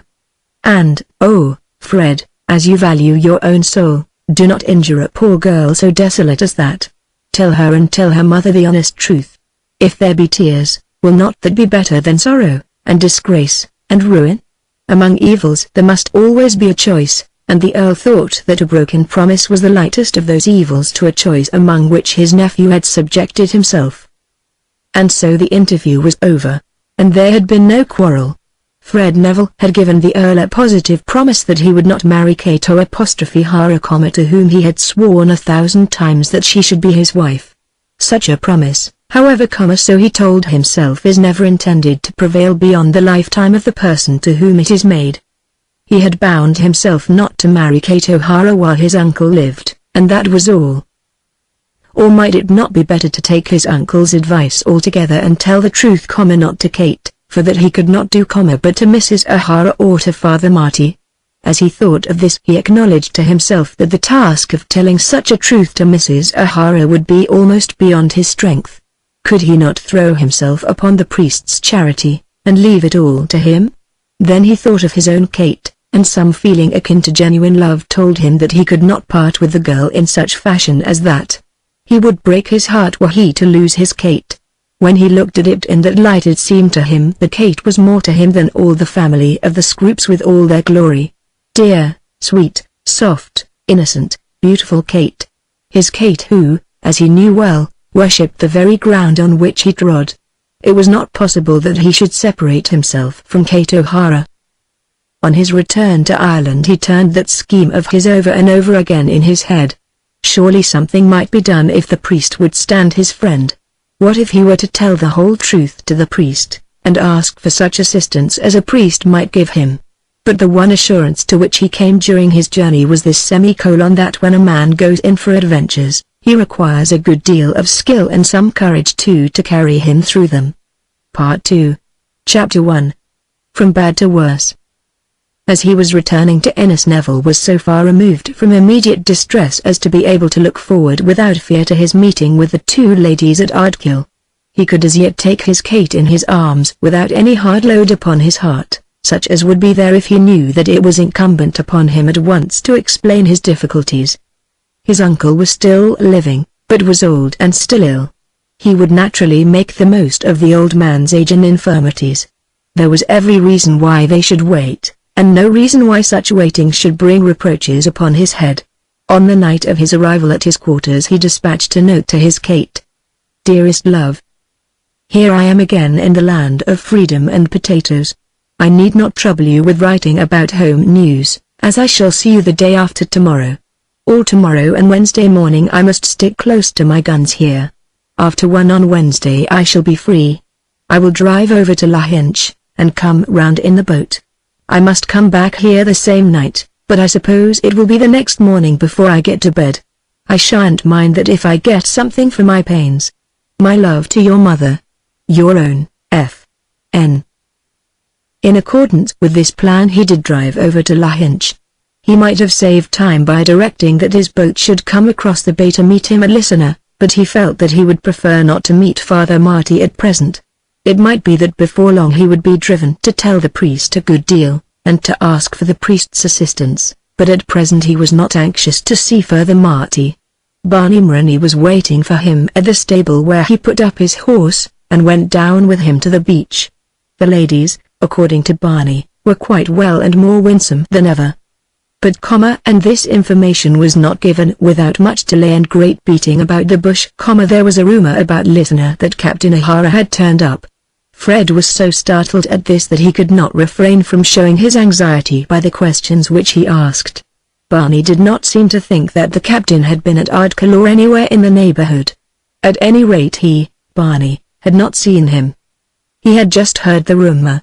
"Sure, Captain, I wouldn't be telling your honor a lie, and they do be saying that the captain one time was as fine a man as a woman ever sought A's on semicolon and why not, seeing what kind the young lady is, God bless her." If it were true that Kate's father had turned up, such an advent might very naturally alter Neville's plans. It would so change the position of things as to relieve him in some degree from the force of his past promises. Nevertheless, when he saw Kate coming along the cliffs to meet him, the one thing more certain to him than all other things was that he would never abandon her. She had been watching for him almost from the hour at which he had said that he would leave Ennis, and, creeping up among the rocks, had seen his boat as it came round the point from Listener. She had first thought that she would climb down the path to meet him, but the tide was high and there was now no strip of strand below the cliffs, and Barney would have been there to see, and she resolved that it would be nicer to wait for him on the summit. "Oh Fred, you have come back," she said, throwing herself on his breast. "Yes, I am back. Did you think I was going to desert you?" "No, no. I knew you would not desert me. Oh, my darling. Dear Kate dearest Kate. You have thought of me sometimes?" "I have thought of you always, every hour." And so he swore to her that she was as much to him as he could possibly be to her. She hung on his arm as she went down to the cottage, and believed herself to be the happiest and the most fortunate girl in Ireland. As yet no touch of the sorrows of love had fallen upon her. He could not all at once ask her as to that rumor which Marnie had mentioned to him. But he thought of it as he walked with his arm round her waist. Some question must be asked, but it might, perhaps, be better that he should ask it of the mother. Mrs. O'Hara was at the cottage and seemed almost as glad to see him as Kate had been. "It is very pleasant to have you back again," she said. "Kate has been counting first the hours, and then the minutes. And so have you, Mother." "Of course we want to hear all the news," said Mrs. O'Hara. Then Neville, with the girl who was to be his wife sitting close beside him on the sofa, almost within his embrace, told them how things were going at Scroop. His uncle was very weak, evidently failing, but still so much better as to justify the heir in coming away. He might perhaps live for another 12 months, but the doctors thought it hardly possible that he should last longer than that. Then the nephew went on to say that his uncle was the best and most generous man in the world, and the finest gentleman and the truest Christian. He told also of the tenants who were not to be harassed, and the servants who were not to be dismissed, and the horses that were to be allowed to die in their beds, and the trees that were not to be cut down. "I wish I knew him," said Kate. "I wish I could have seen him once." "That can never be," said Fred, sadly. "No, of course not." Then Mrs. O'Hara asked a question. "Has he ever heard of us?" "Yes, he has heard of you." "From you?" "No, not first from me. There are many reasons why I would not have mentioned your names could I have helped it. He has wished me to marry another girl, and especially a Protestant girl. That was impossible." "That must be impossible now, Fred," said Kate, looking up into his face. "Quite so, dearest, but why should I have vexed him, seeing that he is so good to me, and that he must be gone so soon?" "Who had told him of us?" asked Mrs. O'Hara. "That woman down there at Castle Quin. Lady Mary?" "Foul-tongued old maid that she is," exclaimed Fred. "She writes to my aunt by every post, I believe. What evil can she say of us?" "She does say evil. Never mind what. Such a woman always says evil of those of her sex who are good-looking." "There, Mother that's for you," said Kate, laughing. "I don't care what she says. If she tells your aunt that we live in a small cottage, without servants, without society, with just the bare necessaries of life, she tells the truth of us. That's just what she does say, and she goes on harping about religion. Never mind her. You can understand that my uncle should be old-fashioned. He is very old, and we must wait." "Waiting is so weary," said Mrs. O'Hara. "It is not weary for me at all," said Kate. Then he left them, without having said a word about the captain. He found the captain to be a subject very uncomfortable to mention, and thought as he was sitting there that it might perhaps be better to make his first inquiries of this priest. No one said a word to him about the captain beyond what he had heard from his boatman. For, as it happened, he did not see the priest till May was nearly past, and during all that time things were going from bad to worse. As regarded any services which he rendered to the army at this period of his career, the excuses which he had made to his uncle were certainly not valid. Some pretense at positively necessary routine duties it must be supposed that he made, but he spent more of his time either on the sea, or among the cliffs with Kate, or on the road going backwards and forwards, than he did at his quarters. It was known that he was to leave the regiment and become a great man at home in October, and his brother officers were kind to him. And it was known also, of course, that there was a young lady down on the sea coast beyond Ennistimon, and doubtless there were jokes on the subject. But there was no one with him at Ennis having such weight of fears or authority as might have served to help to rescue him. During this time Lady Mary Quin still made her reports, and his aunt's letters were full of cautions and entreaties. "I am told," said the Countess, in one of her now detested epistles, "that the young woman has a reprobate father who has escaped from the galleys. Oh, Fred, do not break our hearts." He had almost forgotten the captain when he received this further rumour which had circulated to him round by Castle Quin and Scroop Manor. It was all going from bad to worse. He was allowed by the mother to be at the cottage as much as he pleased, and the girl was allowed to wander with him when she would among the cliffs. It was so, although Father Marty himself had more than once cautioned Mrs. O'Hara that she was imprudent. "What can I do?" she said. "Have not you yourself taught me to believe that he is true? Just spake a word to Miss Kate herself. What can I say to her now? She regards him as her husband before God. But he is not her husband in any way that would prevent his taking another wife when he pleases. And, believe me, Miss Thress O'Hara, them sort of young men like a girl a deal better when there's a little stand-off about her. It is too late to bid her to be indifferent to him now, Father Marty. I am not saying that Miss Kate is to lose her lover. I hope I'll have the binding of them together myself, and I'll go bail I'll do it fast enough. In the meanwhile let her keep herself to herself a little more." The advice was very good, but Mrs. O'Hara knew not how to make use of it. She could tell the young man that she would have his heart's blood if he deceived them, and she could look at him as though she meant to be as good as her word. She had courage enough for any great emergency. But now that the lover had been made free of the cottage she knew not how to debar him. She could not break her Kate's heart by expressing doubts to her. And were he to be told to stay away, would he not be lost to them forever? Of course he could desert them if he would, and then they must die. It was going from bad to worse certainly, and not the less so because he was more than ever infatuated about the girl. When he had calculated whether it might be possible to desert her he had been at Scroop. He was in County Clare now, and he did not hesitate to tell himself that it was impossible. Whatever might happen, and to whomever he might be false, he would be true to her. He would at any rate be so true to her that he would not leave her. If he never made her his legal wife, his wife legal at all points, he would always treat her as wife. When his uncle the Earl should die, when the time came in which he would be absolutely free as to his own motions, he would discover the way in which this might best be done. If it were true that his Kate's father was a convict escaped from the galleys, that surely would be an additional reason why she should not be made Countess of Scroop. Even Mrs. O'Hara herself must understand that. With Kate, with his own Kate, he thought that there would be no difficulty. From bad to worse. Alas, alas, there came a day in which the pricelessness of the girl he loved sank to nothing, vanished away, and was as a thing utterly lost, even in his eyes. The poor unfortunate one, to whom beauty had been given, and grace, and softness, and beyond all these and finer than these, innocence as unsullied as the whiteness of the plumage on the breast of a dove, but to whom, alas, had not been given a protector strong enough to protect her softness, or guardian wise enough to guard her innocence. To her he was godlike, noble, excellent, all but holy.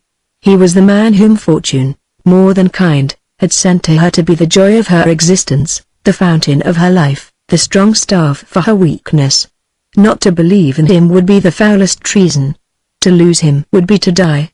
To deny him would be to deny her God. She gave him all and her pricelessness in his eyes was gone forever. He was sitting with her one day towards the end of May on the edge of the cliff, looking down upon the ocean and listening to the waves, when it occurred to him that he might as well ask her about her father. It was absurd, he thought, to stand upon any ceremony with her. He was very good to her, and intended to be always good to her, but it was essentially necessary to him to know the truth. He was not aware, perhaps, that he was becoming rougher with her than had been his wont. She certainly was not aware of it, though there was a touch of awe sometimes about her as she answered him. She was aware that she now showed to him an absolute obedience in all things which had not been customary with her. But then it was so sweet to obey him, so happy a thing to have such a master. If he rebuked her, he did it with his arm round her waist, so that she could look into his face and smile as she promised that she would be a good and follow his behests in all things. He had been telling her now of some fault in her dress, and she had been explaining that such faults would come when money was so scarce. Then he had offered her gifts. A gift she would of course take. She had already taken gifts which were the treasures of her heart. But he must not pay things for her till. Then she again looked up into his face and smiled. "You are not angry with me?" she said. "Kate, I want to ask you a particular question." "What question?" "You must not suppose, let the answer be what it may, that it can make any difference between you and me." "Oh, I hope not," she replied, trembling. "It shall make none," he answered with all a master's assurance and authority. "Therefore you need not be afraid to answer me. Tidings have reached me on a matter as to which I ought to be informed." "What matter?" "Oh, Fred, you do so frighten me. I'll tell you anything I know. I have been told that your father is alive." He looked down upon her and could see that her face was red up to her very hair. "Your mother once told me that she had never been certain of his death. I used to think he was dead." "But now you think he is alive?" "I think he is but I do not know. I never saw my father so as to remember him, though I do remember that we used to be very unhappy when we were in Spain." "And what have you heard lately? Tell me the truth, you know." "Of course I shall tell you the truth, Fred. I think mother got a letter, but she did not show it me. She said just a word, but nothing more. Father Marty will certainly know if she knows." "And you know nothing?" "Nothing. I think I must ask Father Marty." "But will it matter to you?" Kate asked. "At any rate it shall not matter to you," he said, kissing her.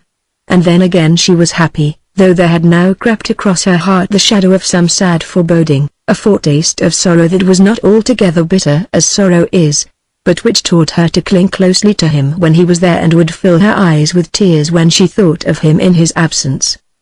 On this day he had not found Mrs. O'Hara at the cottage.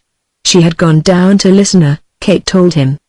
He had sent his boat back to the strand near that village, round the point and into the bay, as it could not well lie under the rocks at high tide, and he now asked Kate to accompany him as he walked down. They would probably meet her mother on the road.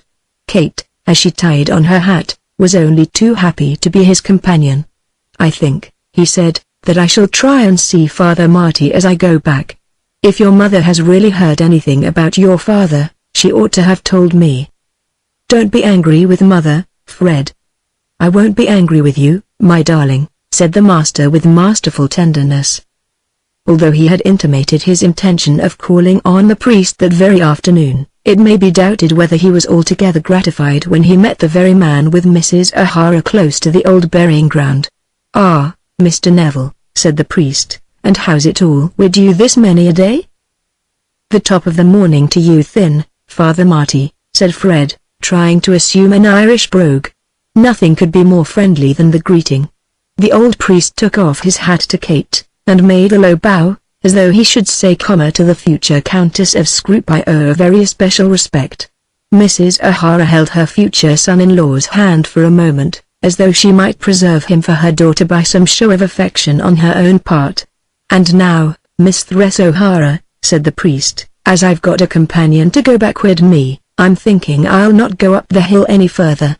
Then they parted, and Kate looked as though she were being robbed of her due because her lover could not give her one farewell kiss in the priest's presence. Chapter 2. Is she to be your wife? "It's quite a stranger you are, these days," said the priest, as soon as they had turned their backs upon the ladies. "Well, yes. We haven't managed to meet since I came back, have we? I've been pretty constant at home, too. But you like them cliffs up there better than the village, no doubt." "Metal more attractive, Father Marty," said Fred, laughing, not meaning however any slight upon listener or the cork whiskey. "The cork whiskey is always to the fore, Mr. Neville. And how did you leave matters with your noble uncle?" Neville at the present moment was anxious rather to speak of Kate's ignoble father than of his own noble uncle. He had declared his intention of making inquiry of Father Marty, and he thought that he should do so with something of a high hand. He still had that scheme in his head, and he might perhaps be better prepared to discuss it with the priest if he could first make this friend of the O'Hara family understand how much he, Neville, was personally injured by this turning up of a disreputable father. But, should he allow the priest at once to run away to Scroop and his noble uncle, the result of such conversation would simply be renewed promises on his part in reference to his future conduct to Kate O'Hara. "Lord Scroop wasn't very well when I left him. By the by, Father Marty, I've been particularly anxious to see you." "'Deed then I was easy found, Mr. Neville. What is this I hear about Captain O'Hara?" "What is it that you have heard, Mr. Neville?" Fred looked into the priest's face and found that he, at least, did not blush. It may be that all power of blushing had departed from Father Marty. "In the first place I hear that there is such a man. Only way there was once." "You think he's dead then?" "I don't say that. It's a matter of faith, Thin, it's a matter of nigh 20 years since I saw the captain. And when I did see him I didn't like him. I can tell you that, Mr. Neville." "I suppose not. That lass up there was not born when I saw him. He was a handsome man too, and might have been a gentleman avenue he would. But he wasn't." "It's a hard thing to say what is a gentleman, Mr. Neville. I don't know a much harder thing. Them folk at Castle Quinn, now, wouldn't scruple to say that I'm no gentleman, just because I'm a popish priest. I say that Captain O'Hara was no gentleman because he ill-treated a woman." Father Marty as he said this stopped a moment on the road, turning round and looking Neville full in the face. Fred bore the look fairly well. Perhaps at the moment he did not understand its application. It may be that he still had a clear conscience in that matter, and thought that he was resolved to treat Kate O'Hara after a fashion that would in no way detract from his own character as a gentleman. As it was, continued the priest, he was a low blackguard. "He hadn't any money, I suppose?" "'Deed and I don't think he was either troubled much in respect of money. But money doesn't matter, Mr. Neville." "Not in the least," said Fred. "Them ladies up there are as poor as Job. But anybody that should say that they weren't ladies would just be showing that he didn't know the difference. The captain was well born, Mr. Neville, avenue that makes only odds. Birth does go for something, Father Marty. Then let the captain have the advantage. The O'Haras of Kildare weren't proud of him I'm thinking, but he was a chip of that block, and someone belonging to him had seen the errors of the family ways, in respect of making him a papist. 'Deed and I must say, Mr. Neville, when they send us any offsets from a Protestant family it isn't the best that they give us." "I suppose not, Father Marty. We can make something of a bit of wood that won't take any shape at all along with them. But there wasn't much to boast of along of the captain." "But is he alive, Father Marty or is he dead? I think I've a right to be told." "I am glad to hear you ask it as a right, Mr. Neville. You have a right if that young lady up there is to be your wife." Fred made no answer here, though the priest paused for a moment, hoping that he would do so. But the question could be asked again, and Father Marty went on to tell all that he knew, and all that he had heard of Captain O'Hara. He was alive. Mrs. O'Hara had received a letter purporting to be from her husband, giving an address in London, and asking for money. He, Father Marty, had seen the letter, and he thought that there might perhaps be a doubt whether it was written by the man of whom they were speaking. Mrs. O'Hara had declared that if it was so written the handwriting was much altered. But then in 12 years the writing of a man who drank hard will change. It was 12 years since she had last received a letter from him. And what do you believe? I think he lives, and that he wrote it, Mr. Neville. I'll tell you God's truth about it as I believe it, because as I said before, I think you are entitled to know the truth. And what was done? I sent off to London, to a friend I have. And what did your friend say?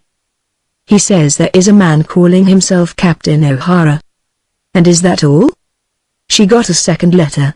She got it the very last day you was down here. Pat Cleary took it up to her when you was out with Miss Kate. He wants money, I suppose. Just that, Mr. Neville. It makes a difference, doesn't it? How does it make a difference? Well, it does. I wonder you don't see it. You must see it. From that moment Father Marty said in his heart that Kate O'Hara had lost her husband. Not that he admitted for a moment that Captain O'Hara's return, if he had returned, would justify the lover in deserting the girl, but that he perceived that Neville had already allowed himself to entertain the plea. The whole affair had in the priest's estimation been full of peril. But then the prize to be won was very great. From the first he had liked the young man, and had not doubted, did not now doubt, but that if once married he would do justice to his wife. Even though Kate should fail and should come out of the contest with a scorched heart, and that he had thought more than probable, still the prize was very high, and the girl he thought was one who could survive such a blow.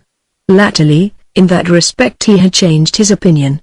Kate had shown herself to be capable of so deep a passion that he was now sure that she would be more than scorched should the fire be one to injure and not to cherish her. But the man's promises had been so firm, so often reiterated, were so clearly written, that the priest had almost dared to hope that the thing was assured. Now, alas, he perceived that the embryo English lord was already looking for a means of escape, and already thought that he had found it in this unfortunate return of the father. The whole extent of the sorrow even the priest did not know. But he was determined to fight the battle to the very last. The man should make the girl his wife, or he, Father Marty, parish priest of Listener, would know the reason why. He was a man who was wont to desire to know the reason why, as to matters which he had taken in hand. But when he heard the words which Neville spoke and marked the tone in which they were uttered, he felt that the young man was preparing for himself a way of escape. I don't see that it should make any difference, he said shortly. If the man be disreputable, the daughter is not therefore disreputable. Her position is not changed. I have to think of my friends. You should have thought of that before you declared yourself to her, Mr. Neville. How true this was now, the young man knew better than the priest, but that, as yet, was his own secret. You do not mean to tell me that because the father is not all that he should be, she is therefore to be thrown over. That cannot be your idea of honor. Have you not promised that you would make her your wife? The priest stopped for an answer, but the young man made him none. Of course you have promised her. I suppose she has told you so. To whom should she tell her story? To whom should she go? For advice? But it was you who told me so, yourself. Never. Did you not swear to me that you would not injure her? And why should there have been any talk with you and me about her, but that I saw what was coming? When a young man like you chooses to spend his hours day after day and week after week with such a one as she is, with a beautiful young girl, a sweet innocent young lady, so sweet as to make even an old priest like me feel that the very atmosphere she breathes is perfumed and hallowed, must it not mean one of two things, that he desires to make her his wife, or else something so vile that I will not name it in connection with Kate O'Hara. Then as her mother's friend, and as hers, as their only friend near them, I spoke out plainly to you, and you swore to me that you intended no harm to her. I would not harm her for the world. When you said that, You told me as plainly as you could speak that she should be your wife. With her own mouth she never told me. Her mother has told me. Daily Mrs. O'Hara has spoken to me of her hopes and fears. By the Lord above me whom I worship, and by his Son in whom I rest all my hopes, I would not stand in your shoes if you intend to tell that woman that after all that has passed you mean to desert her child. Who has talked of deserting? Asked Neville angrily. Say that you will be true to her, that you will make her your wife before God and man, and I will humbly ask your pardon. All that I say is that this Captain O'Hara's coming is a nuisance. If that be all, there is an end of it. It is a nuisance. Not that I suppose he ever will come. If he persists she must send him a little money. There shall be no difficulty about that. She will never ask you to supply the means of keeping her husband. It isn't the money. I think you hardly understand my position, Father Marty.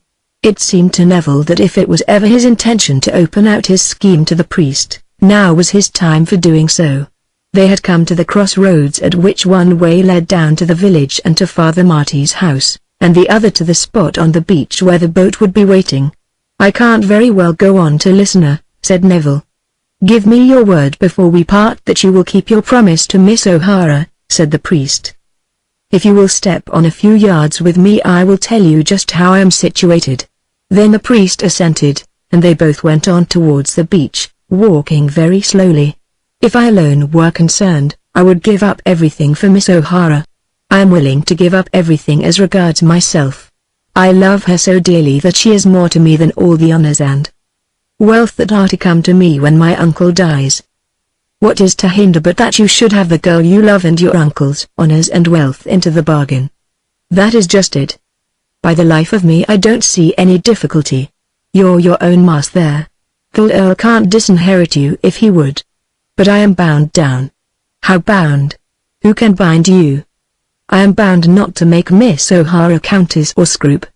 What binds you? You are bound by 100 promises to make her your wife.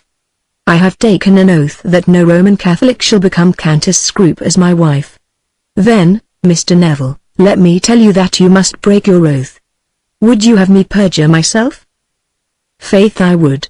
Perjure yourself one way you certainly must, avenue you've taken such an oath as that. For you've sworn many oaths that you would make this Catholic lady your wife.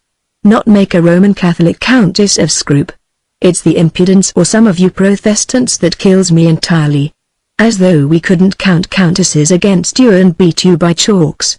I ain't the man to call hard names, Mr. Neville, but if one of us is upstarts, it's say I is seeing which. Your uncle's an old man, and I'm told nigh to his latter end. I'm not saying but what you should respect even his wakeness.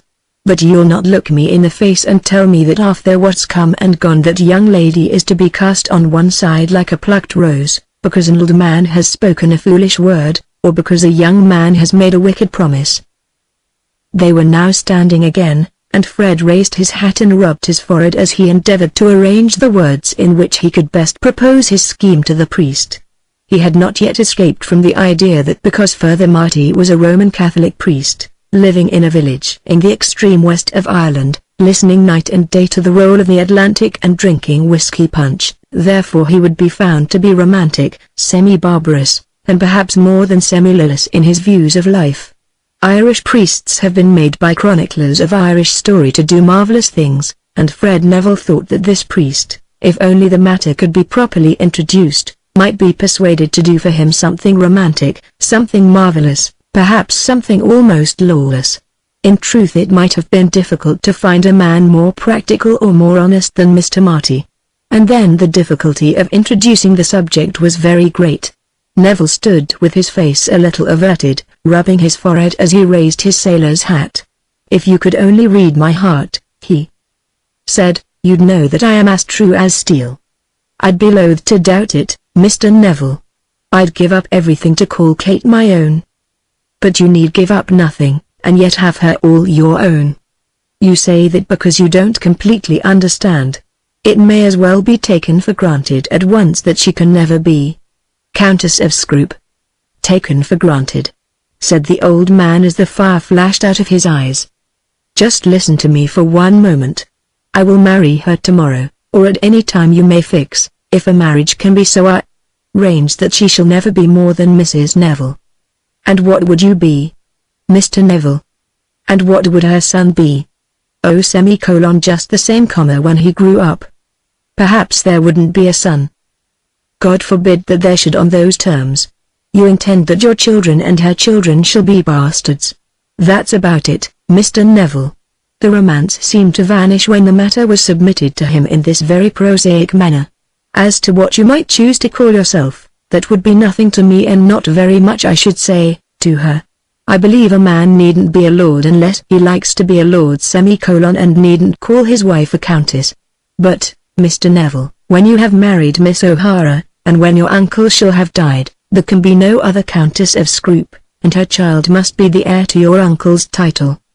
All that I could give her except that, she should have. But she must have that. She must be your wife before God and man, and her children must be the children of honor and not of disgrace. If the priest had known it all. I would live abroad with her, and her mother should live with us. You mean that you would take Kate O'Hara as your mistress? And you make this as a proposal to me? Upon my word, Mr. Neville, I don't think that I quite understand what it is that you're meaning to say to me. Is she to be your wife? Yes, said Neville, urged by the perturbation of his spirit to give a stronger assurance than he had intended. Then must her son, if she have one, be the future Earl of Scroop. He may be Protestant, or what you will. You don't understand me, Father Marty. Faith, and that's true. But we are at the beach, Mr. Neville, and I've 2 miles along the coast to Listener. Shall I make Barney take you round in the canoe? I believe I may as well walk it. Goodbye, Mr. Neville. I'm glad at any rate to hear you say so distinctly that you are resolved at all hazards to make the dear girl your wife. This he said, almost in a whisper, standing close to the boat, with his hand on Neville's shoulder. He paused a moment as though to give special strength to his words, and Neville did not dare or was not able to protest against the assertion. Father Marty himself was certainly not romantic in his manner of managing such an affair as this in which they were now both concerned. Neville went back to Ennis much depressed, turning the matter over in his mind almost hopelessly. This was what had come from his adventures. No doubt he might marry the girl, postponing his marriage till after his uncle's death. For aught he knew as yet that might still be possible. But were he to do so, he would disgrace his family, and disgrace himself by breaking the solemn promise he had made. And in such case he would be encumbered, and possibly be put beyond the pale of that sort of life which should be his as Earl of Scroop, by having Captain O'Hara as his father-in-law. He was aware now that he would be held by all his natural friends to have ruined himself by such a marriage. On the other hand, he could, no doubt, throw the girl over. They could not make him marry her, though they could probably make him pay very dearly for not doing so. If he could only harden his heart sufficiently, he could escape in that way. But he was not hard, and he did feel that so escaping, he would have a load on his breast which would make his life unendurable. Already he was beginning to hate the coast of Ireland, and to think that the gloom of Scroop Manor was preferable to it. Chapter 3. Fred Neville receives a visitor at Ennis. For something over 3 weeks after his walk with the priest, Neville saw neither of the 2 ladies of Ardkill. Letters were frequent between the cottage and the barracks at Ennis, but so said Fred himself, military duties detained him with the troop. He explained that he had been absent a great deal, and that now Captain Johnston was taking his share of ease. He was all alone at the barracks, and could not get away. There was some truth in this, created perhaps by the fact that as he didn't stir, Johnston could do so. Johnston was backwards and forwards, fishing at Castle Connell, and Neville was very exact in explaining that for the present he was obliged to give up all the delights of the coast. But the days were days of trial to him. A short history of the life of Captain O'Hara was absolutely sent to him by the Countess of Scroop, the family lawyer, at the instance of the Earl, as she said, though probably her own interference had been more energetic than that of the Earl, had caused inquiries to be made. Captain O'Hara, the husband of the lady who was now living on the coast of County Clare, and who was undoubtedly the father of the Miss O'Hara whom Fred knew, had passed at least 10 of the latter years of his life at the galleys in the south of France. He had been engaged in an extensive swindling transaction at Bordeaux, and had thence been transferred to Toulon, had been maintained by France, and was now in London. The Countess, in sending this interesting story to her nephew at Ennis, with ample documentary evidence, said that she was sure that he would not degrade his family utterly by thinking of allying himself with people who were so thoroughly disreputable, but that, after all that was past, his uncle expected from him a renewed assurance on the matter. He answered this in anger. He did not understand why the history of Captain O'Hara should have been raked up. Captain O'Hara was nothing to him. He supposed it had come from Castle Quin, and anything from Castle Quin he disbelieved. He had given a promise once and he didn't understand why he should be asked for any further assurance. He thought it very hard that his life should be made a burden to him by foul-mouthed rumors from Castle Quin. That was the tenor of his letter to his aunt, but even that letter sufficed to make it almost certain that he could never marry the girl. He acknowledged that he had bound himself not to do so. And then, in spite of all that he said about the mendacity of Castle Quin, he did believe the little history. And it was quite out of the question that he should marry the daughter of a returned galley slave. He did not think that any jury in England would hold him to be bound by such a promise. Of course he would do whatever he could for his dear Kate, but, even after all that had passed, he could not pollute himself by marriage with the child of so vile a father. Poor Kate! Her sufferings would have been occasioned not by him, but by her father. In the meantime Kate's letters to him became more and more frequent, more and more sad, filled ever with still increasing warmth of entreaty. At last they came by every post, though he knew how difficult it must be for her to find daily messengers into Ennistimon. Would he not come and see her? He must come and see her. She was ill and would die unless he came to her. He did not always answer these letters, but he did write to her perhaps twice a week. He would come very soon, as soon as Johnston had come back from his fishing. She was not to fret herself. Of course he could not always be at Ardkill. He too had things to trouble him. Then he told her he had received letters from home which caused him very much trouble, and there was a something of sharpness in his words, which brought from her a string of lamentations in which, however, the tears and wailings did not as yet take the form of reproaches. Then there came a short note from Mrs. O'Hara herself. "I must beg that you will come to Ardkill at once. It is absolutely necessary for Kate's safety that you should do so." When he received this he thought that he would go on the morrow. When the morrow came he determined to postpone the journey another day. The calls of duty are so much less imperious than those of pleasure. On that further day he still meant to go, as he sat about noon unbraced, only partly dressed in his room at the barracks. His friend Johnston was back in Ennis, and there was also a cornet with the troop. He had no excuse whatever on the score of military duty for remaining at home on that day. But he sat idling his time, thinking of things. All the charm of the adventure was gone. He was sick of the canoe and of Barney Maroney. He did not care a straw for the seals or wild gulls. The moaning of the ocean beneath the cliff was no longer pleasurable to him, and as to the moaning at their summit, to tell the truth, he was afraid of it. The long drive thither and back was tedious to him. He thought now more of the respectability of his family than of the beauty of Kate O'Hara. But still he meant to go, certainly would go on this very day. He had desired that his gig should be ready, and had sent word to say that he might start at any moment. But still he sat in his dressing gown at noon, unbraced, with a novel in his hand which he could not read, and a pipe by his side which he could not smoke. Close to him on the table lay that record of the life of Captain O'Hara, which his aunt had sent him, every word of which he had now examined for the third or fourth time. Of course he could not marry the girl.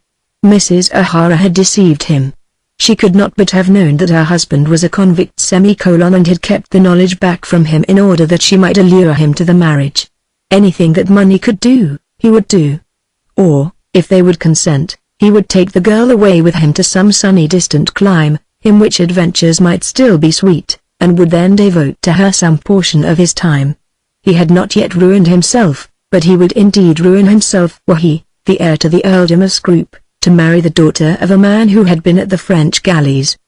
He had just made up his mind that he would be firm in this resolution, when the door opened and Mrs. O'Hara entered his room. Mrs. O'Hara. She closed the door carefully behind her before she spoke, excluding the military servant who had wished to bar her entrance. "Yes, sir, as you would not come to us, I have been forced to come to you. I know it all. When will you make my child your wife?" Yes. In the abjectness of her misery, the poor girl had told her mother the story of her disgrace, or, rather, in her weakness had suffered her secret to fall from her lips. That terrible retribution was to come upon her which, when sin has been mutual, falls with so crushing a weight upon her who of the two sinners has ever been by far the less sinful. She, when she knew her doom, simply found herself bound by still stronger ties of love to him who had so cruelly injured her. She was his before, but now she was more than ever his. To have him near her, to give her orders that she might obey them, was the consolation that she coveted, the only consolation that could have availed anything to her. To lean against him, and to whisper to him, with face averted, with half-formed syllables, some fervent words that might convey to him a truth which might be almost a joy to her if he would make it so, was the one thing that could restore hope to her bosom. Let him come and be near to her, so that she might hide her face upon his breast. But he came not. He did not come, though, as best she knew how, she had thrown all her heart into her letters. Then her spirit sank within her, and she sickened, and as her mother knelt over her, she allowed her secret to fall from her. Fred Neville's sitting room at Ennis was not a chamber prepared for the reception of ladies. It was very rough, as are usually barrack rooms in outlying quarters in small towns in the west of Ireland, and it was also very untidy. The more prudent and orderly of mankind might hardly have understood why a young man, with prospects and present wealth such as belonged to Neville, should choose to spend a 12-month in such a room, contrary to the wishes of all his friends, when London was open to him, and the Continent, and scores of the best appointed houses in England, and all the glories of ownership at Scroop. There were guns about, and whips, hardly half a dozen books, and a few papers. There were a couple of swords lying on a table that looked like a dresser. The room was not above half covered with its carpet, and though there were 3 large easy chairs, even they were torn and soiled. But all this had been compatible with adventures, and while the adventures were simply romantic and not a bit troublesome, the barracks at Ennis had been to him by far preferable to the gloomy grandeur of Scroop. And now Mrs. O'Hara was there, telling him that she knew of all.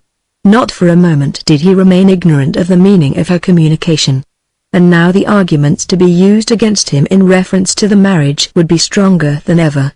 A silly, painful smile came across his handsome face as he attempted to welcome her, and moved a chair for her accommodation. "I am so sorry that you have had the trouble of coming over," he said. "That is nothing. When will you make my child your wife?" How was he to answer this? In the midst of his difficulties he had brought himself to one determination. He had resolved that under no pressure would he marry the daughter of O'Hara, the galley slave. As far as that, he had seen his way. Should he now at once speak of the galley slave, and, with expressions of regret, decline the alliance on that reason? Having dishonored this woman's daughter, should he shelter himself behind the dishonor of her husband? That he meant to do so ultimately is true, but at the present moment such a task would have required a harder heart than his.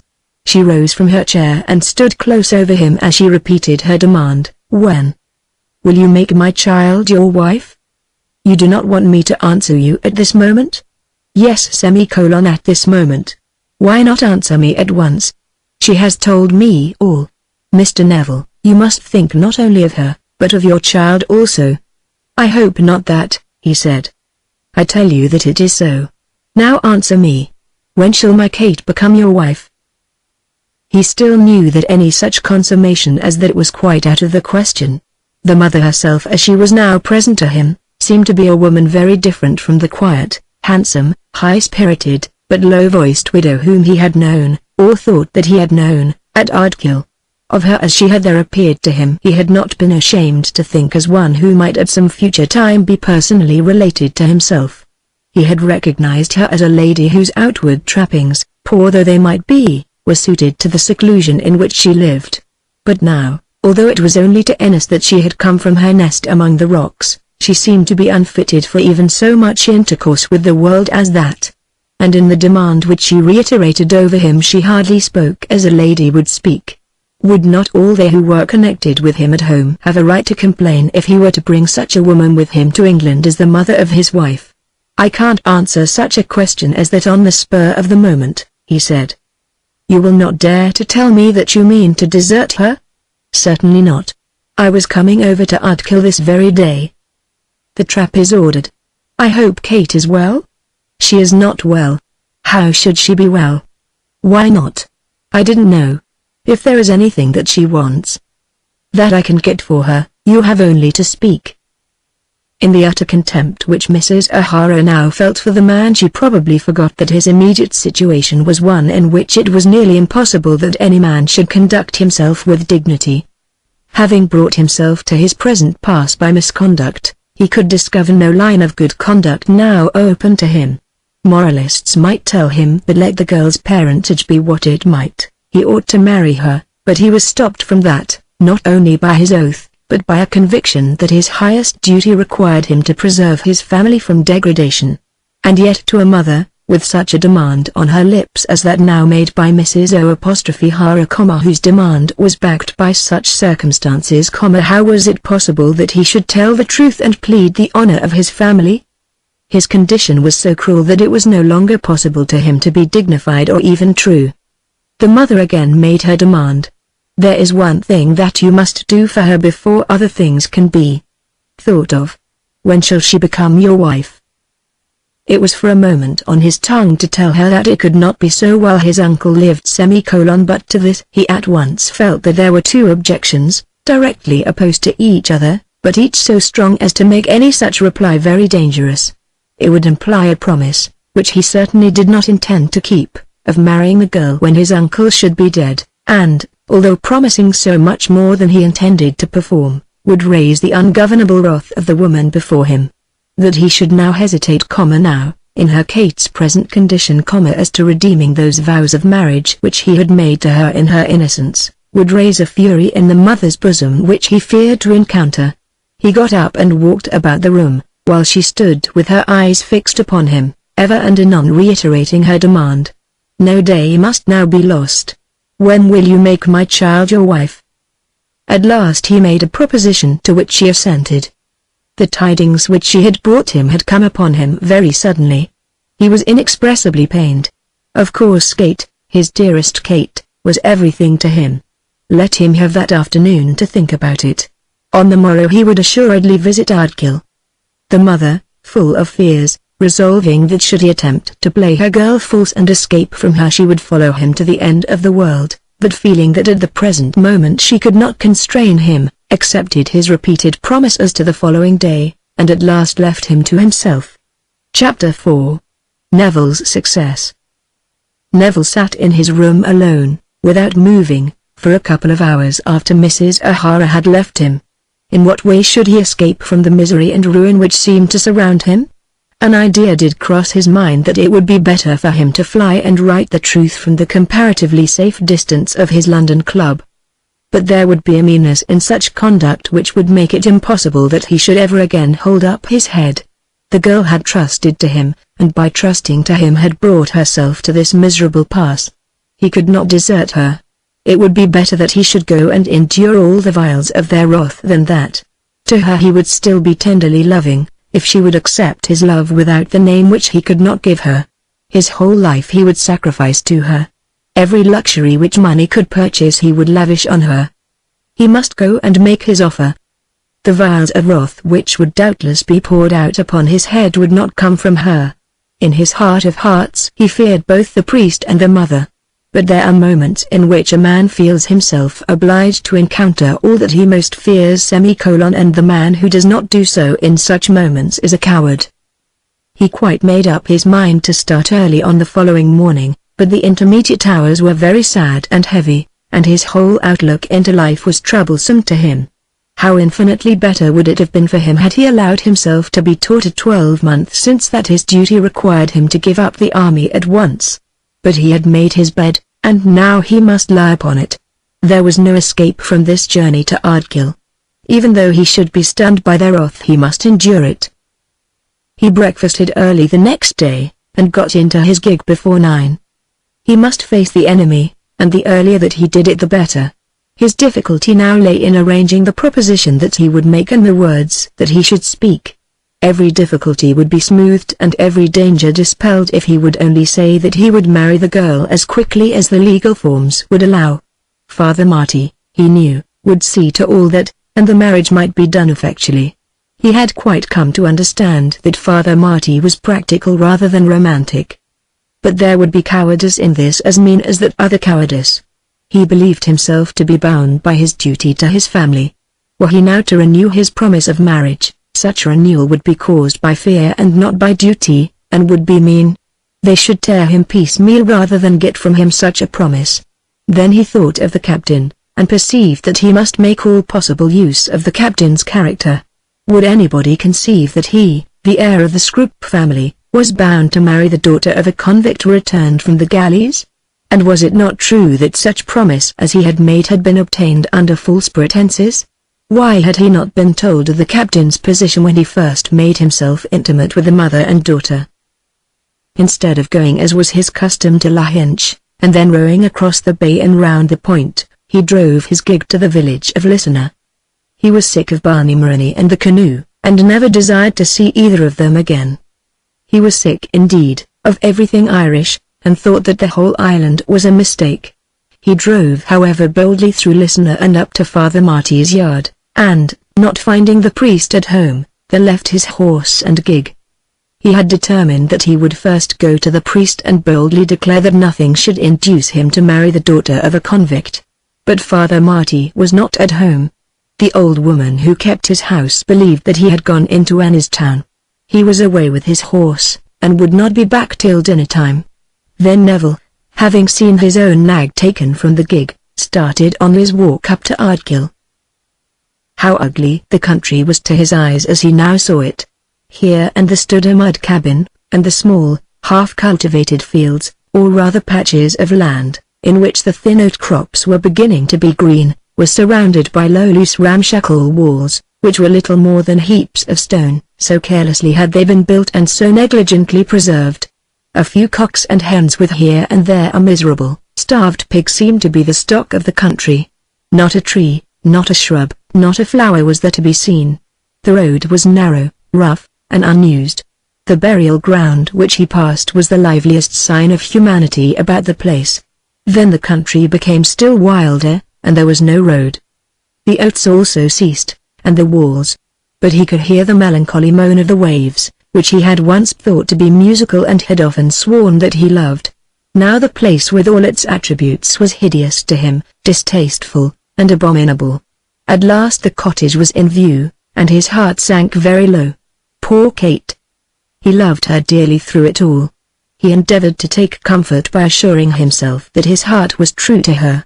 Not for worlds would he injure her that is, not for worlds, had any worlds been exclusively his own.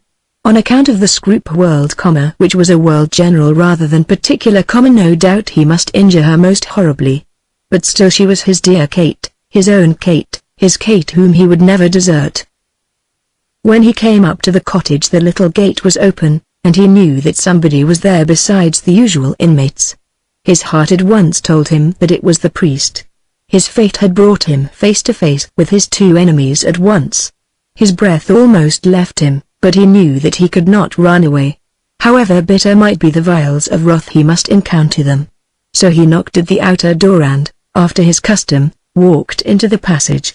Then he knocked again at the door of the one sitting room, the door which hitherto he had always passed with the conviction that he should bring delight, and for a moment there was no answer. He heard no voice and he knocked again. The door was opened for him, and as he entered he met Father Marty. But he at once saw that there was another man in the room, seated in an armchair near the window.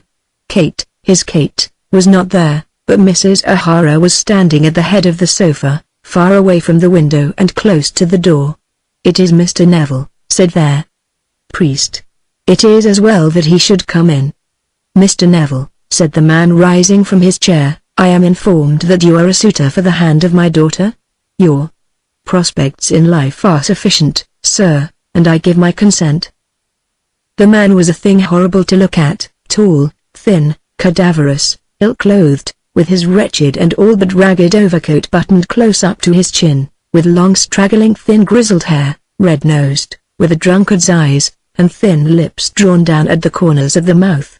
This was Captain O'Hara, and if any man ever looked like a convict returned from work in chains, such was the appearance of this man. This was the father of Fred's Kate the man whom it was expected that he, Frederick Neville, the future Earl of Scroop, should take as his father-in-law. "This is Captain O'Hara," said the priest. But even Father Marty, bold as he was, could not assume the voice with which he had rebuked Neville as he walked with him, now nearly a month ago, down to the beach. Neville did feel that the abomination of the man's appearance strengthened his position. He stood looking from one to another, while Mrs. O'Hara remained silent in the corner. "Perhaps," said he, "I had better not be here. I am intruding." "It is right that you should know it all," said the priest. "As regards the young lady, it cannot now alter your position. This gentleman must be arranged for." "Oh, certainly," said the captain. "I must be arranged for, and that so soon as possible." The man spoke with a slightly foreign accent and in a tone, as Fred thought, which savoured altogether of the galleys. "You have done me the honour, I'm informed, to make my daughter all your own. These estimable people assure me that you hasten to make her your wife on the instant. I consent. The O'Haras, who are of the very oldest blood in Europe, have always connected themselves highly. Your uncle is a most excellent nobleman whose hand I shall be proud to grasp." As he thus spoke he stalked across the room to Fred, intending at once to commence the work of grasping the Neville family. "Get back," said Fred, retreating to the door. "Is it that you fail to believe that I am your bride's father? I know not whose further you may be. Get back." "He is what he says he is," said the priest. "You should bear with him for a while." "Where is Kate?" demanded Fred. It seemed as though, for the moment, he were full of courage. He looked round at Mrs. O'Hara, but nobody answered him. She was still standing with her eyes fixed upon the man, almost as though she thought that she could dart out upon him and destroy him. "Where is Kate?" he asked again. "Is she well?" "Well enough to hide herself from her old father," said the captain, brushing a tear from his eye with the back of his hand. "You shall see her presently, Mr. Neville," said the priest. Then Neville whispered a word into the priest's ear. "What is it that the man wants?" "You need not regard that," said Father Marty. "Mr. Marty," said the captain, "you concern yourself too closely in my affairs. I prefer to open my thoughts and desires to my son-in-law. He has taken measures which give him a right to interfere in the family. Ha, ha, ha." "If you talk like that I'll stab you to the heart," said Mrs. O'Hara, jumping forward.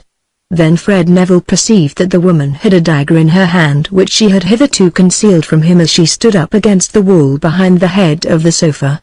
He learnt afterwards that the priest, having heard in listener of the man's arrival, had hurried up to the cottage, reaching it almost at the same moment with the captain. Kate had luckily at the moment been in her room and had not seen her father. She was still in her bed and was ill but during the scene that occurred afterwards she roused herself. But Mrs. O'Hara, even in the priest's presence, had at once seized the weapon from the drawer, showing that she was prepared even for murder, had murder been found necessary by her for her relief. The man had immediately asked as to the condition of his daughter, and the mother had learned that her child's secret was known to all listener. The priest now laid his hand upon her and stopped her, but he did it in all gentleness. "You'll have a fierce pig of a mother-in-law, Mr. Neville," said the captain, "but your wife's father, you'll find him always gentle and open to reason. You were asking what I wanted. Had I not better give him money?" suggested Neville. "No," said the priest, shaking his head. "Certainly," said Captain O'Hara. "If you will leave this place at once," said Neville, "and come to me tomorrow morning at the Ennis barracks, I will give you money." "Give him none," said Mrs. O'Hara. "My beloved is unreasonable. You would not be rid of me even were he to be so hard. I should not die. Have I not proved to you that I am one whom it is hard to destroy by privation? The family has been under a cloud. A day of sunshine has come with this gallant young nobleman. Let me partake the warmth. I will visit you, Mr. Neville, certainly but what shall be the figure? That will be as I shall find you then. I will trust you. I will come.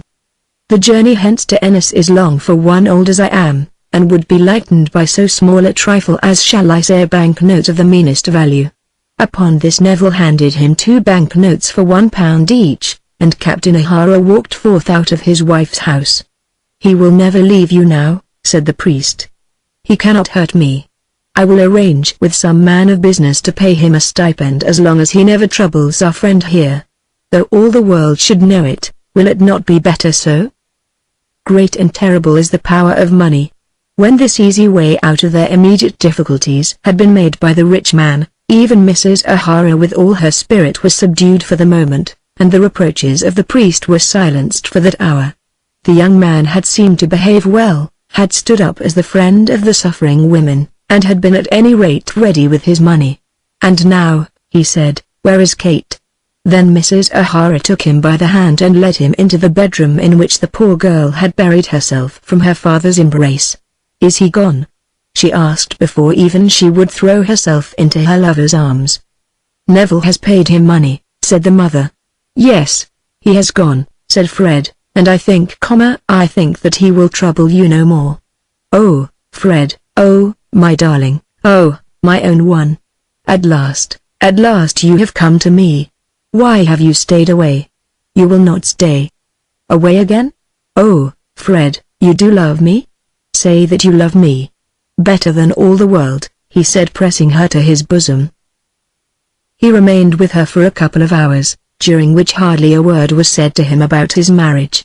So great had been the effect upon them all of the sudden presence of the captain, and so excellent had been the service rendered them by the trust which the captain had placed in the young man's wealth, that for this day both priest and mother were incapacitated from making their claim with the vigor and intensity of purpose which they would have shown had Captain O'Hara not presented himself at the cottage. The priest left them soon, but not till it had been arranged that Neville should go back to Ennis to prepare for his reception of the captain, and return to the cottage on the day after that interview was over. He assumed on a sudden the practical views of a man of business. He would take care to have an Ennis attorney with him when speaking to the captain, and would be quite prepared to go to the extent of £200 a year for the captain's life, if the captain could be safely purchased for that money. A quarter of it would do, said Mrs. O'Hara. The priest thought £2 a week would be ample. I'll be as good as my word, said Fred. Kate sat looking into his face thinking that he was still a god. And you will certainly be here by noon on Sunday? Said Kate, clinging to him when he rose to go. Most certainly. Dear, dear Fred. And so he walked down the hill to the priest's house almost triumphantly. He thought himself fortunate in not finding the priest who had ridden off from Ardkill to some distant part of the parish and then drove himself back to Ennis. Chapter 5. Fred Neville is again called home to Scroop. Neville was intent upon business, and had not been back in Ennis from the cottage half an hour before he obtained an introduction to an attorney. He procured it through the sergeant major of the troop. The sergeant major was intimate with the innkeeper, and the innkeeper was able to say that Mr. Thodwys Crowe was an honest, intelligent, and peculiarly successful lawyer. Before he sat down to dinner, Fred Neville was closeted at the barracks with Mr. Crowe. He began by explaining to Mr. Crowe who he was. This he did in order that the attorney might know that he had the means of carrying out his purpose.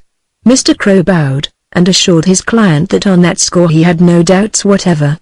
Nevertheless, Mr. Crowe's first resolve, when he heard of the earldom and of the golden prospects, was to be very careful not to pay any money out of his own pocket on behalf of the young officer, till he made himself quite sure that it would be returned to him with interest. As the interview progressed, however, Mr. Crowe began to see his way, and to understand that the golden prospects were not pleaded because the owner of them was himself short of cash. Mr. Crowe soon understood the whole story. He had heard of Captain O'Hara, and believed the man to be as thorough a blackguard as ever lived. When Neville told the attorney of the two ladies, and of the anxiety which he felt to screen them from the terrible annoyance of the captain's visits, Mr. Crow smiled, but made no remark. "It will be enough for you to know that I am in earnest about it," said the future Earl, resenting even the smile. Mr. Crow bowed, and asked his client to finish the story. "The man is to be with me tomorrow, here, at 12, and I wish you to be present." "Mr. Crow, my intention is to give him £200 a year as long as he lives." "200 a year?" said the Ennis attorney, to whom such an annuity seemed to be exorbitant as the purchase money for a returned convict. "Yes, I have already mentioned that sum to his wife, though not to him. I should reconsider it, Mr. Neville." "Thank you, but I have made up my mind. The payments will be made of course only on condition that he troubles neither of the ladies either personally or by letter. It might be provided that it shall be paid to him weekly in France, but will not be paid should he leave that country. You will think of all this, and will make suggestions tomorrow. I shall be glad to have the whole thing left in your hands, so that I need simply remit the checks to you. Perhaps I shall have the pleasure of seeing you tomorrow at 12. Mr. Crow promised to turn the matter over in his mind and to be present at the hour named. Neville carried himself very well through the interview, assuming with perfect ease the manners of the great and rich man who had only to give his orders with the certainty that they would be obeyed. Mr. Crow, when he went out from the young man's presence, had no longer any doubt on his mind as to his client's pecuniary capability. On the following day at 12 o'clock, Captain O'Hara, punctual to the minute, was at the barracks, and there also sitting in Neville's room, was the attorney. But Neville himself was not there, and the captain immediately felt that he had been grossly imposed upon and swindled. "And who may I have the honor of addressing, when I speak to you, sir?" demanded the captain. "I am a lawyer. And Mr. Neville, my own son-in-law, has played me that trick." Mr. Crow explained that no trick had been played, but did so in language which was no doubt less courteous than would have been used had Mr. Neville been present. "As, however, the cause of our hero's absence is more important to us than their captain's prospects, that must be first explained." As soon as the attorney left him, Neville had sat down to dinner with his two brother officers, but was not by any means an agreeable companion. When they attempted to joke with him as to the young lady on the cliffs, he showed very plainly that he did not like it, and when Cornet Simpkinson after dinner raised his glass to drink a health to Miss O'Hara, Mr. Neville told him that he was an impertinent ass. It was then somewhat past 9, and it did not seem probable that the evening would go off pleasantly. Cornet Simpkinson lit his cigar, and tried to wink at the captain. Neville stretched out his legs and pretended to go to sleep. At this moment it was a matter of intense regret to him that he had ever seen the west of Ireland. At a little before 10 Captain Johnston retired, and the cornet attempted an apology. He had not meant to say anything that Neville would not like. "It doesn't signify, my dear boy, only as a rule, never mention women's names," said Neville, speaking as though he were fully fitted by his experience to lay down the law on a matter so delicate. "Perhaps one hadn't better," said the cornet, and then that little difficulty was over. Cornet Simpkinson however thought of it all afterwards, and felt that that evening and that hour had been more important than any other evening or any other hour in his life. At 10:30, when Neville was beginning to think that he would take himself to bed, and was still cursing the evil star which had brought him to County Clare, there arose a clatter at the outside gate of the small barrack yard. A man had posted all the way down from Limerick and desired to see Mr. Neville at once. The man had indeed come direct from Scroope, by rail from Dublin to Limerick, and thence without delay on to Ennis. The Earl of Scroope was dead, and Frederick Neville was Earl of Scroope. The man brought a letter from Miss Mellerby, telling him the sad news and conjuring him in his aunt's name to come at once to the manor. Of course he must start at once for the manor. Of course he must attend as first mourner at his uncle's grave before he could assume his uncle's name and fortune. In that first hour of his greatness the shock to him was not so great but that he at once thought of the O'Haras. He would leave Ennis the following morning at 6, so as to catch the day mail train out of Limerick for Dublin.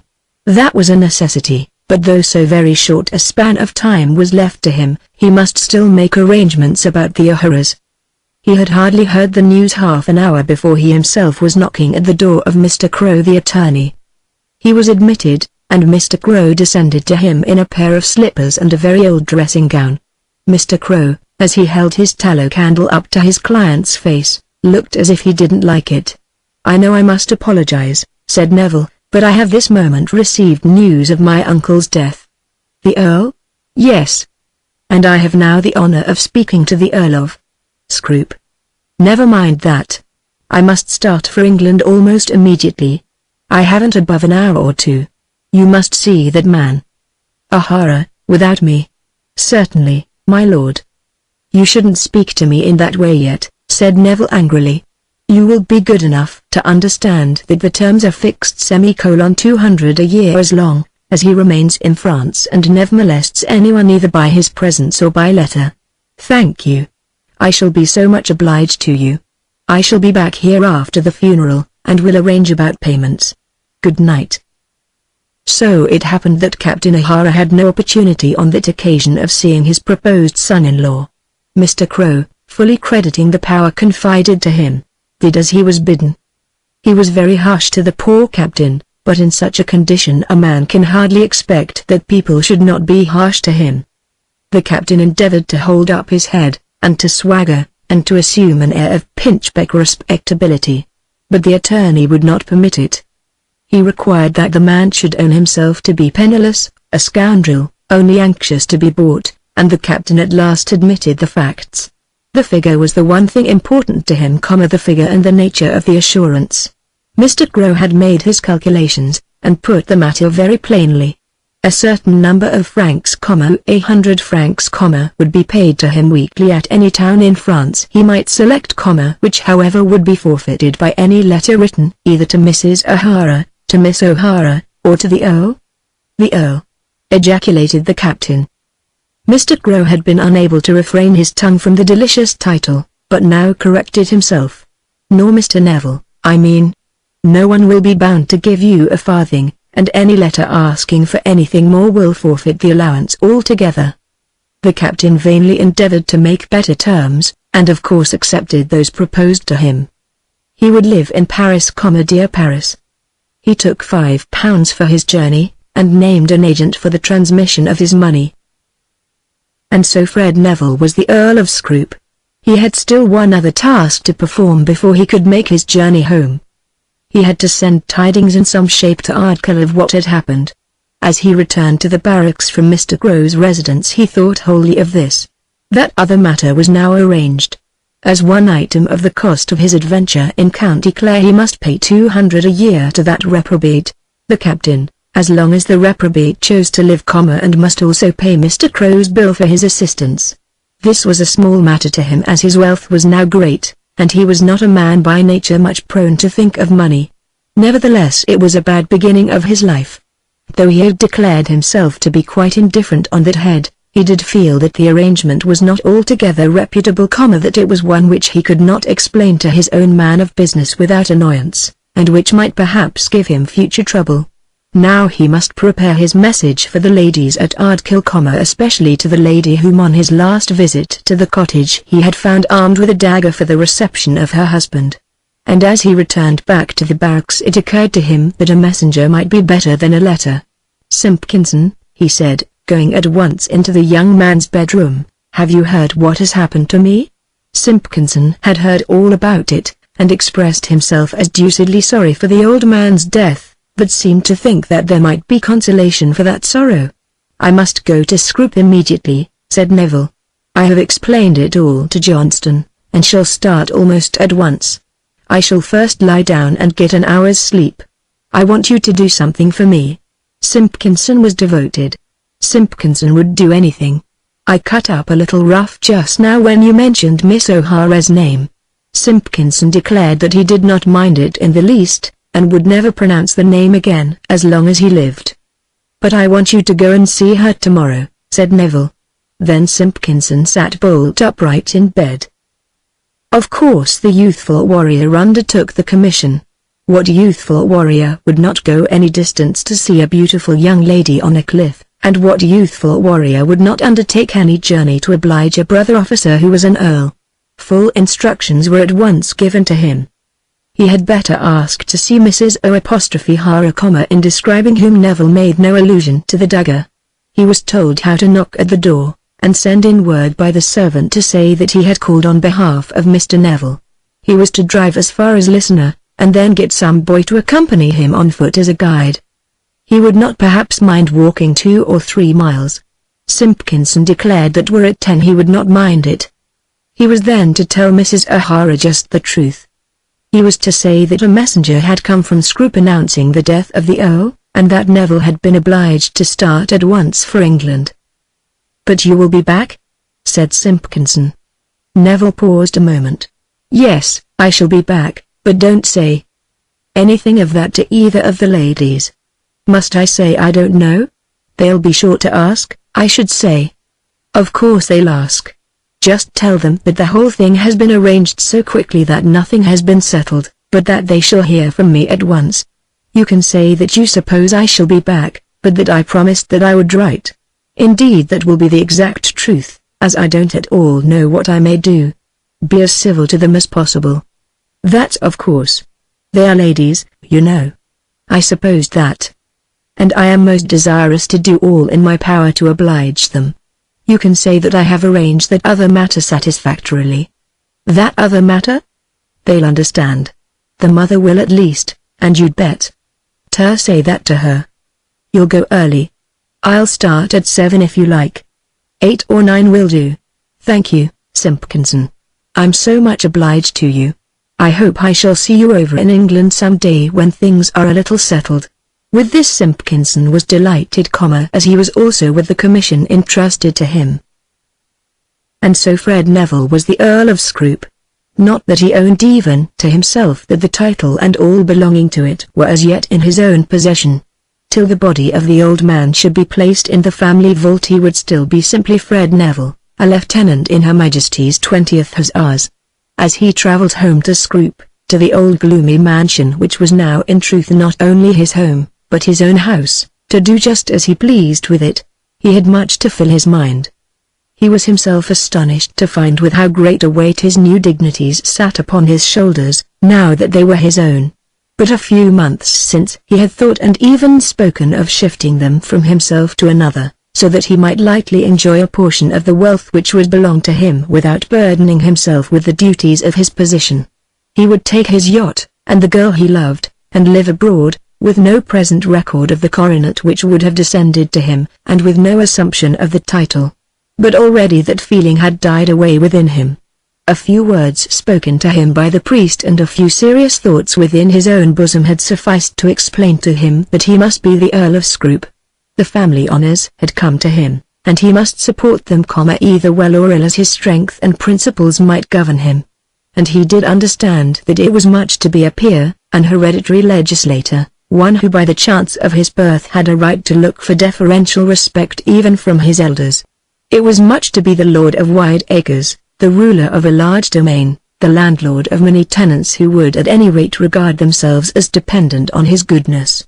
It was much to be so placed that no consideration of money need be a bar to any wish, that the considerations which should bar his pleasures need be only those of dignity, character, and propriety. His uncle had told him more than once how much a peer of England owed to his country and to his order, how such a one is bound by no ordinary bonds to a life of high resolves and good endeavours. Sans reciproque was the motto of his house, and was emblazoned on the wall of the hall that was now his own. If it might be possible to him he would live up to it and neither degrade his order nor betray his country. But as he thought of all this, he thought also of Kate O'Hara. With what difficulties had he surrounded the commencement of this life which he purposed to lead? How was he to escape from the mess of trouble which he had prepared for himself by his adventures in Ireland? An idea floated across his mind that very many men who stand in their natural manhood high in the world's esteem, have in their early youth formed ties such as that which now bound him to Kate O'Hara, that they have been silly as he had been, and had then escaped from the effects of their folly without grievous damage. But yet he did not see his mode of escape. If money could do it for him he would make almost any sacrifice. If wealth and luxury could make his Kate happy, she should be happy as a princess. But he did not believe either of her or of her mother that any money would be accepted as a sufficient atonement. And he hated himself for suggesting to himself that it might be possible. The girl was good, and had trusted him altogether. The mother was self-denying, devoted, and high-spirited. He knew that money would not suffice. He need not return to Ireland unless he pleased. He could send over some agent to arrange his affairs, and allow the two women to break their hearts in their solitude upon the cliffs. Were he to do so, he did not believe that they would follow him. They would write doubtless, but personally he might, probably, be quit of them in this fashion. But in this there would be a cowardice and a meanness which would make it impossible that he should ever again respect himself. And thus he again entered Scroope, the lord and owner of all that he saw around him, with by no means a happy heart or a light bosom. Chapter 6. The Earl of Scroope is in trouble. Not a word was said to the young lord on his return home respecting the O'Haras till he himself had broached the subject. He found his brother Jack Neville at Scroope on his arrival, and Sophie Mellerby was still staying with his aunt. A day had been fixed for the funeral, but no one had ventured to make any other arrangement till the heir and owner should be there. He was received with solemn respect by the old servants who, as he observed, abstained from calling him by any name. They knew that it did not become them to transfer the former lord's title to the heir till all that remained of the former lord should be hidden from the world in the family vault, but they could not bring themselves to address a real earl as Mr. Neville. His aunt was broken down by sorrow, but nevertheless, she treated him with a courtly deference. To her he was now the reigning sovereign among the Nevilles, and all Scroope and everything there was at his disposal. When he held her by the hand and spoke of her future life, she only shook her head. "I am an old woman, though not in years old as was my lord. But my life is done, and it matters not where I go." "Dear aunt, do not speak of going. Where can you be so well as here?" But she only shook her head again and wept afresh. Of course it would not be fitting that she should remain in the house of the young earl who was only her nephew by marriage. Scroope Manor would now become a house of joy, would be filled with the young and light of heart. There would be feasting there and dancing, horses neighing before the doors, throngs of carriages, new furniture, bright draperies, and perhaps, alas, loud revellings. It would not be fit that such a one as she should be at Scroope now that her lord had left her. The funeral was an affair not of pomp but of great moment in those parts. 2 or 3 Nevilles from other counties came to the house, as did also sundry relatives bearing other names. Mr. Mellerby was there, and 1 or 2 of the late Earl's oldest friends, but the great gathering was made up of the Scroope tenants, not one of whom failed to see his late landlord laid in his grave. "My lord," said an old man to Fred, one who was himself a peer and was the young lord's cousin though they two had never met before. "My lord," said the old man, as soon as they had returned from the grave, "you are called upon to succeed as good a man as ever it has been my lot to know. I loved him as a brother. I hope you will not lightly turn away from his example." Fred made some promise which at the moment he certainly intended to perform. On the next morning the will was read. There was nothing in it, nor could there have been anything in it, which might materially affect the interests of the heir. The late lord's widow was empowered to take away from Scroope anything that she desired. In regard to money she was provided for so amply that money did not matter to her. A whole year's income from the estates was left to the heir in advance, so that he might not be driven to any momentary difficulty in assuming the responsibilities of his station. A comparatively small sum was left to Jack Neville, and a special gem to Sophie Mellerby. There were bequests to all the servants, £1,000 to the vicar of the parish, which perhaps was the only legacy which astonished the legatee, and his affectionate love to every tenant on the estate. All the world acknowledged that it was as good a will as the Earl could have made. Then the last of the strangers left the house, and the Earl of Scroope was left to begin his reign and do his duty as best he might. Jack had promised to remain with him for a few days, and Sophie Mellerby, who had altogether given up her London season, was to stay with the widow till something should be settled as to a future residence. "If my aunt will only say that she will keep the house for a couple of years, she shall have it," said Fred to the young lady, perhaps wishing to postpone for so long a time the embarrassment of the large domain, but to this Lady Scroope would not consent. If allowed she would remain till the end of July. By that time she would find herself a home. For the life of me, I don't know how to begin my life, said the new peer to his brother as they were walking about the park together. Do not think about beginning it at all. You won't be angry, and will know what I mean, when I say that you should avoid thinking too much of your own position. How am I to help thinking of it? It is so entirely changed from what it was. No, Fred, not entirely, nor as I hope, is it changed at all in those matters which are of most importance to you. A man's self, and his ideas of the manner in which he should rule himself, should be more to him than any outward accidents. Had that cousin of ours never died, I almost wish he never had. It would then have been your ambition to live as an honorable gentleman. To be that now should be more to you than to be an earl and a man of fortune. It's very easy to preach, Jack. You were always good at that. But here I am, and what am I to do? How am I to begin? Everybody says that I am to change nothing. The tenants will pay their rents, and Burnaby will look after things outside, and Mrs. Bunce will look after the things inside, and I may sit down and read a novel. When the gloom of my uncle's death has passed away, I suppose I shall buy a few more horses and perhaps begin to make a row about the pheasants. I don't know what else there is to do. You'll find that there are duties. I suppose I shall. Something is expected of me. I am to keep up the honor of the family, but it really seems to me that the best way of doing so would be to sit in my uncle's armchair and go to sleep as he did. As a first step in doing something you should get a wife for yourself. If once you had a settled home, things would arrange themselves round you very easily. Yes, a wife. You know, Jack, I told you about that girl in County Clare. You must let nothing of that kind stand in your way. Those are your ideas of high moral grandeur. Just now my own personal conduct was to be all in all to me, and the rank nothing. Now I am to desert the girl I love because I am an English peer.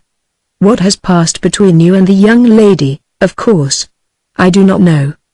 I may as well tell you the whole truth, said Fred. And he told it. He told it honestly, almost honestly. It is very hard for a man to tell a story truly against himself, but he intended to tell the whole truth. Now what must I do? Would you have me marry her? Jack Neville paused for a long time. At any rate you can say yes, or no. It is very hard to say yes, or no. I can marry no one else. I can see my way so far. You had better tell Sophie Mallaby everything, and then a son of yours shall be the future Earl. We are both of us young as yet, Fred, and need not think of that. If you do mean to marry Miss O'Hara you should lose not a day, not a day. But what if I don't? You are always very ready with advice, but you have given me none as yet. How can I advise you? I should have heard the very words in which you made your promise before I could dare to say whether it should be kept or broken. As a rule a man should keep his word. Let the consequences be what they may. A man should keep his word certainly. And I know no promise so solemn as that made to a woman when followed by conduct such as yours has been. And what will people say then as to my conduct to the family? How will they look on me when I bring home the daughter of that scoundrel? You should have thought of that before. But I was not told. Do you not see that I was deceived there? Mrs. O'Hara clearly said that the man was dead. And she told me nothing of the galleys. How could she tell you that? But if she has deceived me, how can I be expected to keep my promise? I love the girl dearly. If I could change places with you, I would do so this very minute, and take her away with me, and she should certainly be my wife. If it were only myself, I would give up all to her. I would, by heaven. But I cannot sacrifice the family. As to solemn promises, did I not swear to my uncle that I could not disgrace the family by such a marriage? Almost the last word that I spoke to him was that. Am I to be untrue to him? There are times in which it seems impossible that a man should do right. There are times in which a man may be too blind to see the right, said Jack, sparing his brother in that he did not remind him that those dilemmas always come from original wrongdoing. I think I am resolved not to marry her, said Fred. If I were in your place I think I should marry her, said Jack, but I will not speak with certainty even of myself. I shall not. but I will be true to her all the same. You may be sure that I shall not marry at all." Then he recurred to his old scheme. "If I can find any mode of marrying her in some foreign country, so that her son and mine shall not be the legitimate heir to the title and estates, I would go there at once with her, though it were to the further end of the world. You can understand now what I mean when I say that I do not know how to begin." Jack acknowledged that in that matter he did understand his brother. It is always hard for a man to commence any new duty when he knows that he has a millstone round his neck which will probably make that duty impracticable at last. He went on with his life at Scroop for a week after the funeral without resolving upon anything, or taking any steps towards solving the O'Hara difficulty. He did ride about among the tenants, and gave some trifling orders as to the house and stables. His brother was still with him, and Miss Mellerby remained at the manor. But he knew that the thundercloud must break over his head before long, and at last the storm was commenced. The first drops fell upon him in the soft form of a letter from Kate O'Hara. "Dearest Fred, I am not quite sure that I ought to address you like that, but I always shall unless you tell me not. We have been expecting a letter from you every day since you went. Your friend from Ennis came here, and brought us the news of your uncle's death. We were very sorry, at least I was certainly. I liked to think of you a great deal better as my own Fred, than as a great lord. But you will still be my own Fred always, will you not? Mother said at once that it was a matter of course that you should go to England, but your friend, whose name we never heard, said that you had sent him especially to promise that you would write quite immediately, and that you would come back very soon. I do not know what he will think of me, because I asked him whether he was quite sure that you would come back. If he thinks that I love you better than my own soul, he only thinks the truth. Pray write at once. Mother is getting vexed because there is no letter. I am never vexed with my own darling love, but I do so long for a letter. If you knew how I felt, I do think you would write almost every day, if it were only just one short word. If you would say, 'Dear love,' that would be enough. And pray come. Oh do, pray come. Cannot you think how I must long to see you? The gentleman who came here said that you would come, and I know you will. But pray come soon. Think, now, how you are all the world to me. You are more than all the world to me. I am not ill as I was when you were here. But I never go outside the door now. I never shall go outside the door again till you come. I don't care now for going out upon the rocks. I don't care even for the birds as you are not here to watch them with me. I sit with the skin of the seal you gave me behind my head, and I pretend to sleep. But though I am quite still for hours I am not asleep, but thinking always of you. We have neither seen nor heard anything more of my father, and Father Marty says that you have managed about that very generously. You are always generous and good. I was so wretched all that day, that I thought I should have died. You will not think ill of your Kate, will you, because her father is bad? Pray write when you get this, and above all things let us know when you will come to us. Always, and always, your own Kate. 2 days after this, while the letter was still unanswered, there came another from Mrs. O'Hara which was, if possible, more grievous to him than that from her daughter. My lord, the letter began. When he read this he turned from it with a sickening feeling of disgust. Of course the woman knew that he was now Earl of Scroop, but it would have been so desirable that there should have been no intercourse between her and him except under the name by which she had hitherto known him. And then in the appellation as she used it there seemed to be a determination to reproach him which must, he knew, lead to great misery. My lord, the messenger you sent to us brought us good news, and told us that you were gone home to your own affairs. That I suppose was right, but why have you not written to us before this? Why have you not told my poor girl that you will come to her, and atone to her for the injury you have done in the only manner now possible? I cannot and do not believe that you intend to evade the solemn promises that you have made her, and allow her to remain here a ruined outcast, and the mother of your child. I have thought you to be both a gentleman and a Christian, and I still think so. Most assuredly you would be neither were you disposed to leave her desolate, while you are in prosperity. I call upon you, my lord, in the most solemn manner, with all the energy and anxiety of a mother, of one who will be of all women the most broken-hearted if you wrong her, to write at once and let me know when you will be here to keep your promise. For the sake of your own offspring I implore you not to delay. We feel under deep obligations to you for what you did in respect of that unhappy man. We have never for a moment doubted your generosity. Yours, my lord. With warmest affection, if you will admit it, C. O'Hara. P.S. I ask you to come at once and keep your word. Were you to think of breaking it, I would follow you through the world.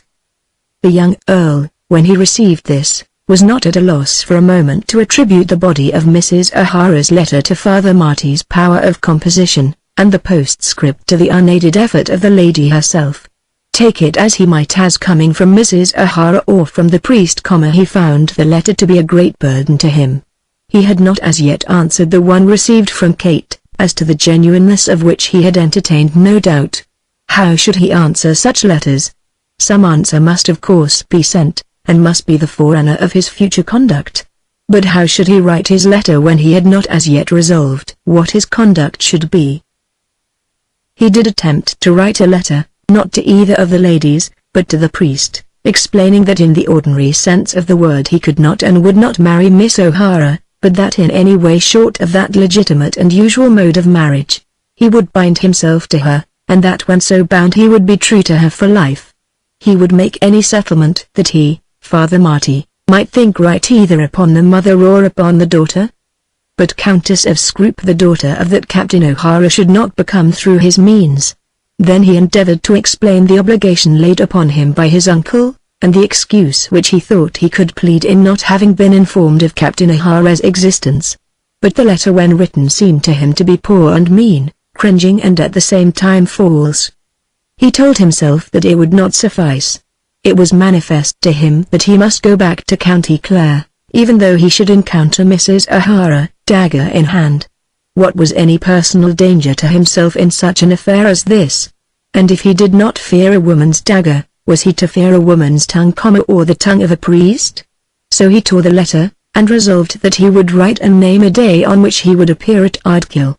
At any rate such a letter as that might be easily written, and might be made soft with words of love. Dearest Kate, I will be with you on the 15th or on the 16th at latest. You should remember that a man has a good deal to do and think of when he gets pitchforked into such a new phase of life as mine. Do not, however, think that I quarrel with you, my darling. That I will never do. My love to your mother. Ever your own, Fred. I hate signing the other name. This letter was not only written but sent. Chapter 7. Sans Reproc. 3 or 4 days after writing his letter to Kate O'Hara, the Earl told his aunt that he must return to Ireland, and he named the day on which he would leave Scroop. I did not think that you would go back there, she said. He could see by the look of her face and by the anxious glance of her eye that she had in her heart the fear of Kate O'Hara, as he had also. I must return. I came away at a moment's notice. But you have written about leaving the regiment. Yes, I have done that. In the peculiar circumstances I don't suppose they will want me to serve again. Indeed I've had a letter, just a private note, from one of the fellows at the Horse Guards explaining all that. I don't see why you should go at all, indeed I do not. What am I to do about my things? I owe some money. I've got 3 or 4 horses there. My very clothes are all about. Just as I left them when I came away. Anybody can manage all that. Give the horses away. I had rather not give away my horses, he said laughing. The fact is I must go. She could urge nothing more to him on that occasion. She did not then mention the existence of Kate O'Hara. But he knew well that she was thinking of the girl, and he knew also that the activity of Lady Mary Quinn had not slackened. But his aunt, he thought, was more afraid of him now that he was the Earl than she had been when he was only the heir, and it might be that this feeling would save him from the mention of Kate O'Hara's name. To some extent the Dowager was afraid of her nephew. She knew at least that the young man was all-powerful and might act altogether as he listed. In whatever she might say she could not now be supported by the authority of the Lord of Scroop. He himself was Lord of Scroop, and were he to tell her simply to hold her tongue and mind her own business, she could only submit. But she was not the woman to allow any sense of fear, or any solicitude as to the respect due to herself, to stand in the way of the performance of a duty. It may be declared on her behalf that had it been in her nephew's power to order her head off in punishment for her interference, she would still have spoken had she conceived it to be right to speak. But within her own bosom there had been dreadful conflicts as to that duty. Lady Mary Quin had by no means slackened her activity. Lady Mary Quin had learned the exact condition of Kate O'Hara, and had sent the news to her friend with greedy rapidity. And in sending it Lady Mary Quin entertained no slightest doubt as to the duty of the present Earl of Scroop. According to her thinking, it could not be the duty of an Earl of Scroop in any circumstances to marry a Kate O'Hara. There are women, who in regard to such troubles as now existed at Ardkill Cottage, always think that the woman should be punished as the sinner and that the man should be assisted to escape. The hardness of heart of such women, who in all other views of life are perhaps tender and soft-natured, is one of the marvels of our social system.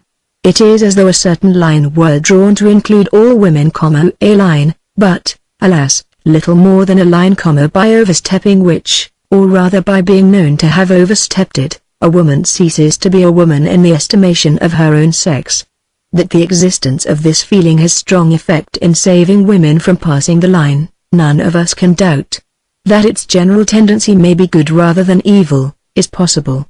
But the hardness necessary to preserve the rule, a hardness which must be exclusively feminine but which is seldom wanting, is a marvelous feature in the female character. Lady Mary Quin probably thought but little on the subject. The women in the cottage on the cliff, who were befriended by Father Marty, were to her dangerous scheming Roman Catholic adventurers. The proper triumph of Protestant virtue required that they should fail in their adventures. She had always known that there would be something disreputable heard of them sooner or later. When the wretched captain came into the neighborhood, and she soon heard of his coming, she was gratified by feeling that her convictions had been correct. When the sad tidings as to poor Kate reached her ears, she had known that it would be so. That such a girl should be made Countess of Scroop in reward for her wickedness would be to her an event horrible, almost contrary to divine providence, a testimony that the evil one was being allowed peculiar power at the moment, and would no doubt have been used in her own circles to show the ruin that had been brought upon the country by Catholic emancipation. She did not for a moment doubt that the present Earl should be encouraged to break any promises of marriage to the making of which he might have been allured. But it was not so with Lady Scroop. She, indeed, came to the same conclusion as her friend, but she did so with much difficulty and after many inward struggles. She understood and valued the customs of the magic line. In her heart of hearts she approved of a different code of morals for men and women. That which merited instant, and as regarded this world, perpetual condemnation in a woman, might in a man be very easily forgiven. A sigh, a shake of the head, and some small innocent stratagem that might lead to a happy marriage and settlement in life with increased income, would have been her treatment of such sin for the heirs of the great and wealthy. She knew that the world could not afford to ostracize the men, though happily it might condemn the women. Nevertheless, when she came to the single separated instance, though her heart melted with no ruth for the woman, in such cases the woman must be seen before the ruth is felt, though pity for Kate O'Hara did not influence her, she did acknowledge the sanctity of a gentleman's word. If, as Lady Mary told her, and as she could so well believe, the present Earl of Scroop had given to this girl a promise that he would marry her, if he had bound himself by his pledged word, as a nobleman and a gentleman, how could she bid him become a perjured knave? Sans reproche. Was he thus to begin to live and to deserve the motto of his house by the conduct of his life? But then the evil that would be done was so great. She did not for a moment doubt all that Lady Mary told her about the girl. The worst of it had indeed been admitted. She was a Roman Catholic, all-born, all-connected, damaged utterly by a parent so low that nothing lower could possibly be raked out of the world's gutters. And now the girl herself was a castaway. Such a marriage as that of which Lady Mary spoke would not only injure the house of Scroop for the present generation, but would tend to its final downfall. Would it not be known throughout all England that the next Earl of Scroop would be the grandson of a convict? Might there not be questions as to the legitimacy of the assumed heir? She herself knew of noble families which had been scattered, confounded, and almost ruined by such imprudence. Hitherto the family of Scrope had been continued from generation to generation without stain, almost without stain. It had felt it to be a fortunate thing that the late heir had died because of the pollution of his wretched marriage. And now must evil as bad befall it, worse evil perhaps, through the folly of this young man? Must that proud motto be taken down from its place in the hall from very shame? But the evil had not been done yet, and it might be that her words could save the house from ruin and disgrace. She was a woman of whom it may be said that whatever difficulty she might have in deciding a question, she could recognize the necessity of a decision and could abide by it when she had made it. It was with great difficulty that she could bring herself to think that an Earl of Scrope should be false to a promise by which he had seduced a woman, but she did succeed in bringing herself to such thought. Her very heart bled within her as she acknowledged the necessity. A lie to her was abominable. A lie, to be told by herself, would have been hideous to her. A lie to be told by him, was worse. As virtue, what she called virtue, was the one thing indispensable to women, so was truth the one thing indispensable to men. And yet she must tell him to lie, and having resolved so to tell him, must use all her intellect to defend the lie, and to insist upon it. He was determined to return to Ireland, and there was nothing that she could do to prevent his return. She could not bid him shun a danger simply because it was a danger. He was his own master, and were she to do so he would only laugh at her. Of authority with him she had none. If she spoke, he must listen. Her position would secure so much to her from courtesy, and were she to speak of the duty which he owed to his name and to the family he could hardly laugh. She therefore sent to him a message. Would he kindly go to her in her own room? Of course he attended to her wishes and went. "You mean to leave us tomorrow, Fred," she said. "We all know the peculiar solemnity of a widow's dress, the look of self-sacrifice on the part of the woman which the dress creates, and have perhaps recognized the fact that if the woman be deterred by no necessities of economy in her toilet, as in such material circumstances the splendor is more perfect if splendor be the object, so also is the self-sacrifice more abject." And with this widow an appearance of melancholy solemnity, almost of woe, was natural to her. She was one whose life had ever been serious, solemn, and sad. Wealth and the outward pomp of circumstances had conferred upon her a certain dignity, and with that doubtless there had reached her some feeling of satisfaction. Religion too had given her comfort, and a routine of small duties had saved her from the wretchedness of ennui. But life with her had had no laughter, and had seldom smiled. Now in the first days of her widowhood she regarded her course as run, and looked upon herself as one who, in speaking, almost spoke from the tomb. All this had its effect upon the young lord. She did inspire him with a certain awe, and though her weeds gave her no authority, they did give her weight. "Yes, I shall start tomorrow," he replied. "And you still mean to go to Ireland?" "Yes, I must go to Ireland. I shan't stay there, you know." Then she paused a moment before she proceeded. "Shall you see that young woman when you are there?" "I suppose I shall see her." "Pray do not think that I desire to interfere with your private affairs. I know well that I have no right to assume over you any of that affectionate authority which a mother might have, though in truth I love you as a son. I would treat you just as I would my own mother." "No, Fred, that cannot be so. A mother would throw her arms round you and cling to you if she saw you going into danger. A mother would follow you, hoping that she might save you. But there is no danger." "Ah, Fred, I fear there is." "What danger?" "You are now the head of one of the oldest and the noblest families in this, which in my heart I believe to be the least sinful among the sinful nations of the wicked world. I don't quite know how that may be, I mean about the world. Of course I understand about the family. But you love your country?" "Oh yes. I don't think there's any place like England, to live in. And England is what it is because there are still some left among us who are born to high rank and who know how to live up to the standard that is required of them.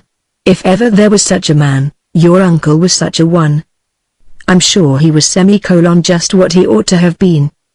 Honorable, true, affectionate, self-denying, affable to all men, but ever conscious of his rank, giving much because much had been given to him, asserting his nobility for the benefit of those around him, proud of his order for the sake of his country, bearing his sorrows with the dignity of silence, a nobleman all over, living on to the end sans reproche.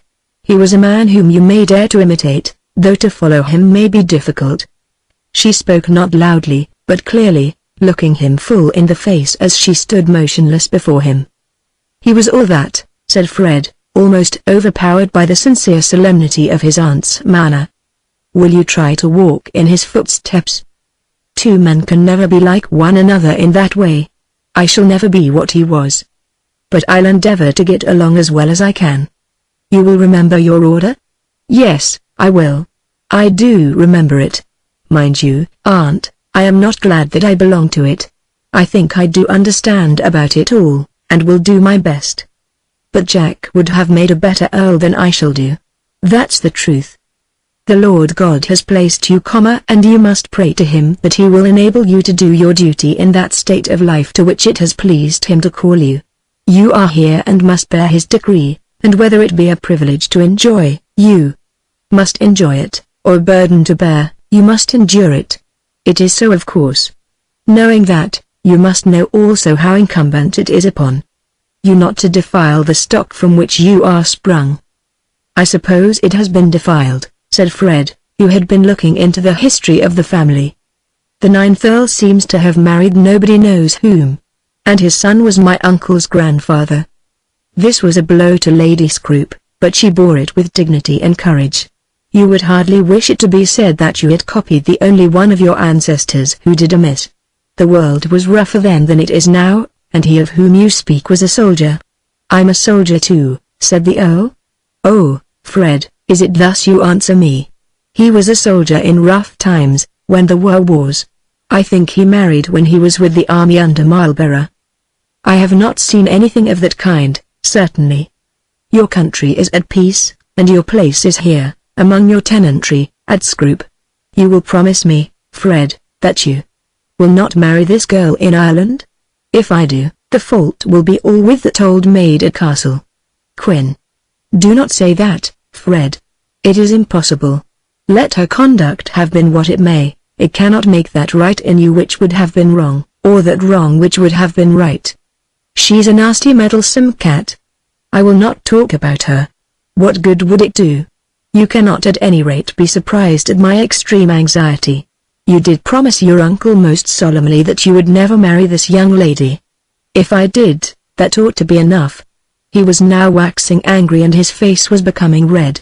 He would bear a good deal from his uncle's widow, but he felt his own power and was not prepared to bear much more. "Of course I cannot bind you. I know well how impotent I am, how powerless to exercise control.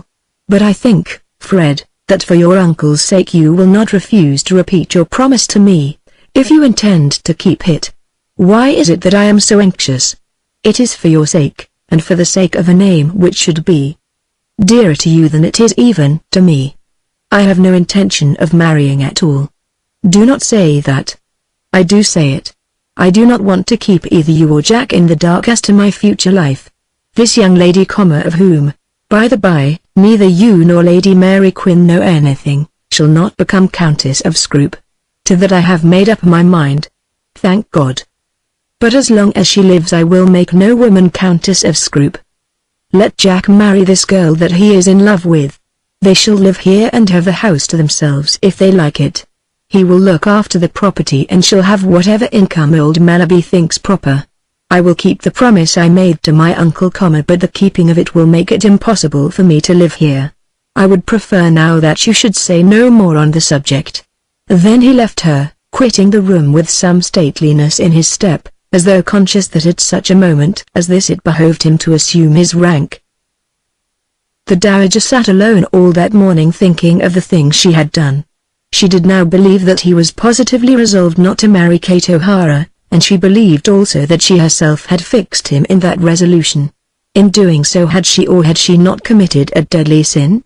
She knew almost with accuracy what had occurred on the coast of Clare. A young girl, innocent herself up to that moment, had been enticed to her ruin by words of love which had been hallowed in her ears by vows of marriage. Those vows which had possessed so deadly an efficacy, were now to be simply broken. The cruelty to her would be damnable, devilish, surely worthy of hell if any sin of man can be so called.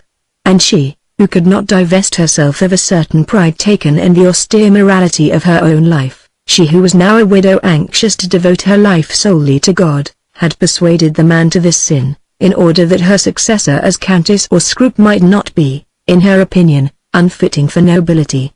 The young lord had promised her that he would be guilty of this sin, so damnable, so devilish, telling her as he did so, that as a consequence of his promise he must continue to live a life of wickedness.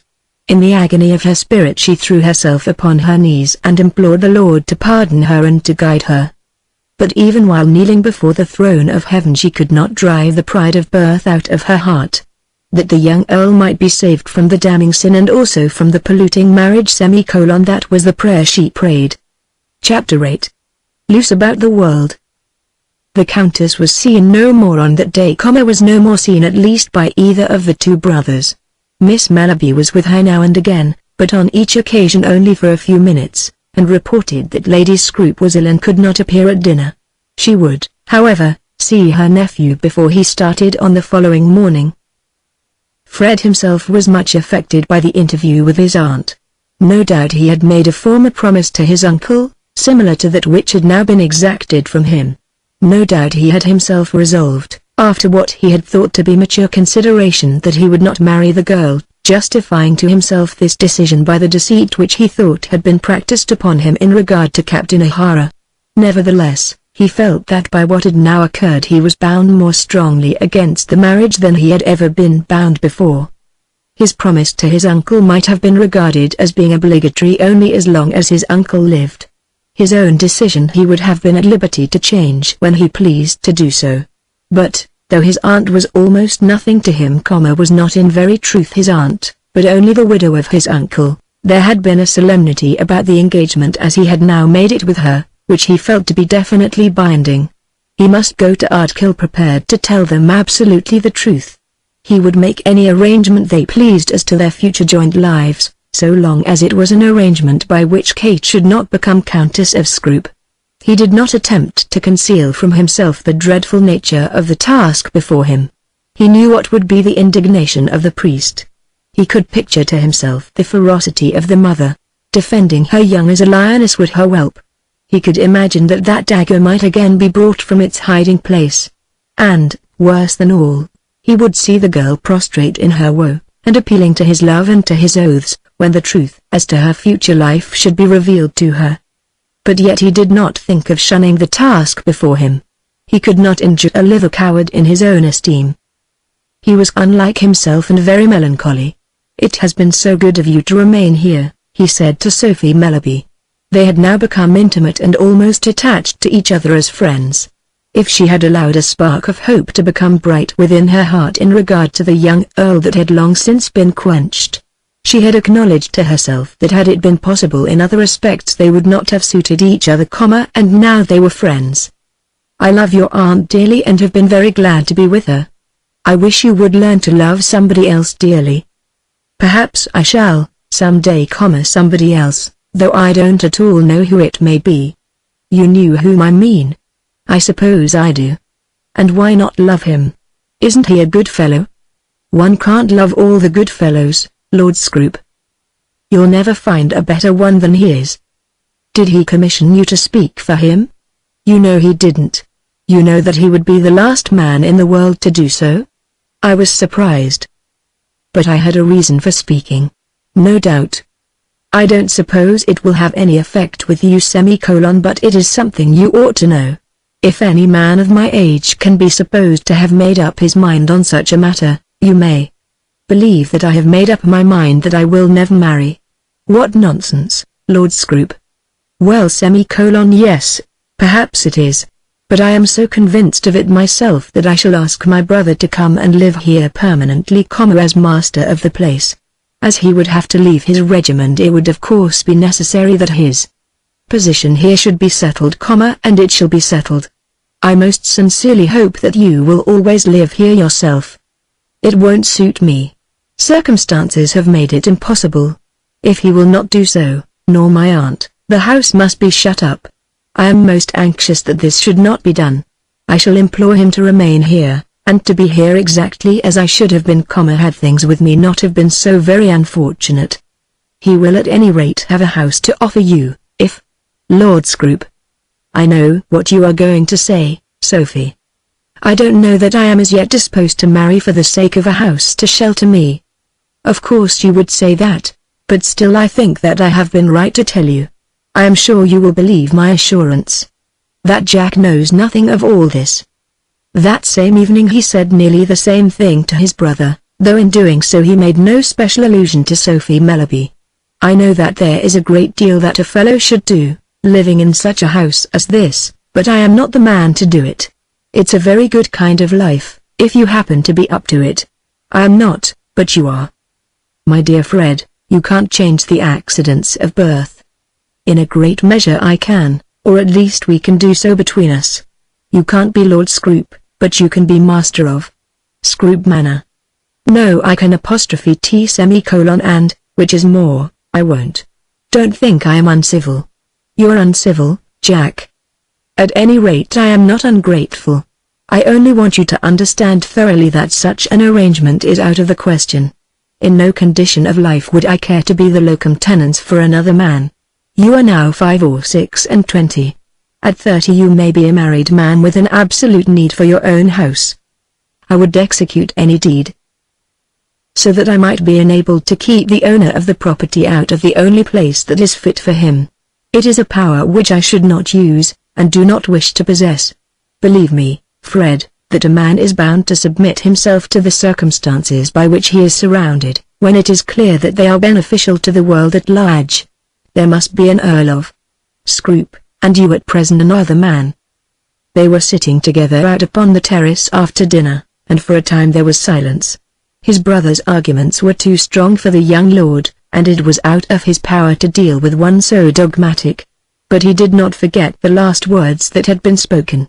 It may be that I shall not be the man very long, he said at last. Any of us may die today or tomorrow, said Jack. I have a kind of presentiment, not that I shall die, but that I shall never see Scrope again. It seems as though I were certainly leaving forever a place that has always been distasteful to me. I never believe anything of presentiments. No, of course not. You're not that sort of fellow at all. But I am. I can't think of myself as living here with a dozen old fogies about the place all doing nothing, touching their hats, my lording me at every turn, looking respectable, but as idle as pickpockets. You'll have to do it. Perhaps I shall, but I don't think it. Then there was again silence for a time. The less said about it the better, but I know that I've got a very difficult job before me in Ireland. I don't envy you, Fred not that. It is no use talking about it. It has got to be done, and the sooner done the better. What I shall do when it is done, I have not the most remote idea. Where I shall be living this day month I cannot guess. I can only say one thing certainly, and that is that I shall not come back here. There never was a fool so loose about the world as I am. It was terrible that a young man who had it in his power to do so much good or so much evil should have had nothing to bind him to the better course. There was the motto of his house, and the promises which he had made to his uncle persuading him to that which was respectable and as he thought dull, and opposed to those influences there was an unconquerable feeling on his own part that he was altogether unfitted for the kind of life that was expected of him. Joined to this there was the fact of that unfortunate connection in Ireland from which he knew that it would be base to fly, and which, as it seemed to him, made any attempt at respectability impossible to him. Early on the following morning, as he was preparing to start, his aunt again sent for him. She came out to him in the sitting-room adjoining her bedroom and there embraced him. Her eyes were red with weeping, and her face wan with care. "Fred," she said, "dear Fred. Goodbye, Aunt. The last word I have to say is that I implore you not to leave Scrope as long as you are comfortable here. You will come back? I cannot say anything certain about that." She still had hold of him with both hands and was looking into his face with loving, frightened, wistful eyes. "I know," she said, that you will be thinking of what passed between us yesterday. Certainly I shall remember it. I have been praying for you, Fred, and now I tell you to look to your Father which is in heaven for guidance, and not to take it from any poor frail sinful human being. Ask him to keep your feet steady in the path, and your heart pure, and your thoughts free from wickedness. Oh, Fred, keep your mind and body clear before him, and if you will kneel to him for protection, he will show you a way through all difficulties. It was thus that she intended to tell him that his promise to her, made on the previous day, was to count for naught, and that he was to marry the girl if by no other way he could release himself from vice. But she could not bring herself to declare to him in plain terms that he had better marry Kate O'Hara, and bring his new countess to Scroop in order that she might be fitly received by her predecessor. It might be that the Lord would still show him a way out of the two evils. But his brother was more clear of purpose with him, as they walked together out to the yard in which the young Earl was to get into his carriage. Upon the whole, Fred, if I were you I should marry that girl. This he said quite abruptly. The young lord shook his head. It may be that I do not know all the circumstances. If they be as I have heard them from you, I should marry her. Goodbye. Let me hear from you, when you have settled as to going anywhere. I shall be sure to write, said Fred as he took the reins and seated him in the phaeton. His brother's advice he understood plainly, and that of his aunt he thought that he understood. But he shook his head again as he told himself that he could not now be guided by either of them. Chapter 9. At Listener. The young lord slept one night at tennis, and on the third morning after his departure from Scroop, started in his gig for Listener and the cliffs of Moher. He took a servant with him and a change of clothes. And as he went his heart was very heavy. He could not live a coward in his own esteem. Were it not so, how willingly would he have saved himself from the misery of this journey, and have sent to his Kate to bid her come to him in England. He feared the priest, and he feared his Kate's mother not her dagger, but her eyes and scorching words. He altogether doubted his own powers to perform satisfactorily the task before him. He knew men who could do it. His brother Jack would do it, were it possible that his brother Jack should be in such a position.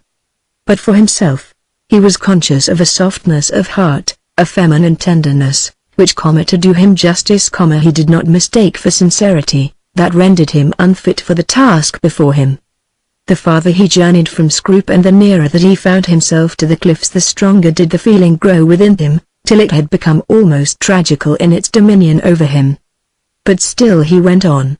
It was incumbent on him to pay one more visit to the cliffs, and he journeyed on. At Limerick he did not even visit the barracks to see his late companions of the regiment. At Ennis he slept in his old room, and of course the two officers who were quartered there came to him. But they both declared when they left him that the Earl of Scroop and Fred Neville were very different persons, attributing the difference solely to the rank and wealth of the new peer. Poor Simpkinson had expected long whispered confidential conversations respecting the ladies of Ardkill, but the Earl had barely thanked him for his journey, and the whispered confidence, which would have been so delightful, was at once impossible. By heaven, there's nothing like rank to spoil a fellow. He was a good fellow once. So spoke Captain Johnston, as the two officers retreated together from the Earl's room. And the Earl also saw Mr. Crow the attorney. Mr. Crow recognized at its full weight the importance of a man whom he might now call my lord as often as he pleased, and as to whose pecuniary position he had made some gratifying inquiries. A very few words sufficed. Captain O'Hara had taken his departure, and the money would be paid regularly. Mr. Crow also noticed the stern silence of the man, but thought that it was becoming in an Earl with so truly noble a property. Of the Castle Quin people who could hardly do more than pay their way like country gentlefolk, and who were mere Irish, Mr. Crow did not think much. Every hour that brought the Lord nearer to Listener added a weight to his bosom. As he drove his gig along the bleak road to Ennistimon his heart was very heavy indeed. At Morris's Mills, the only resting place on the road, it had been his custom to give his horse a mouthful of water, but he would not do so now, though the poor beast would fain have stopped there. He drove the animal on ruthlessly, himself driven by a feeling of unrest which would not allow him to pause. He hated the country now, and almost told himself that he hated all whom it contained.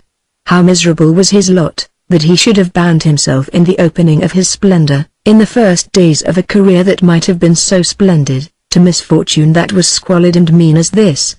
To him, to one placed by circumstances as he was placed, it was squalid and mean. By a few soft words spoken to a poor girl whom he had chanced to find among the rocks, he had so bound himself with vile manacles, had so crippled, hampered and fettered himself, that he was forced to renounce all the glories of his station.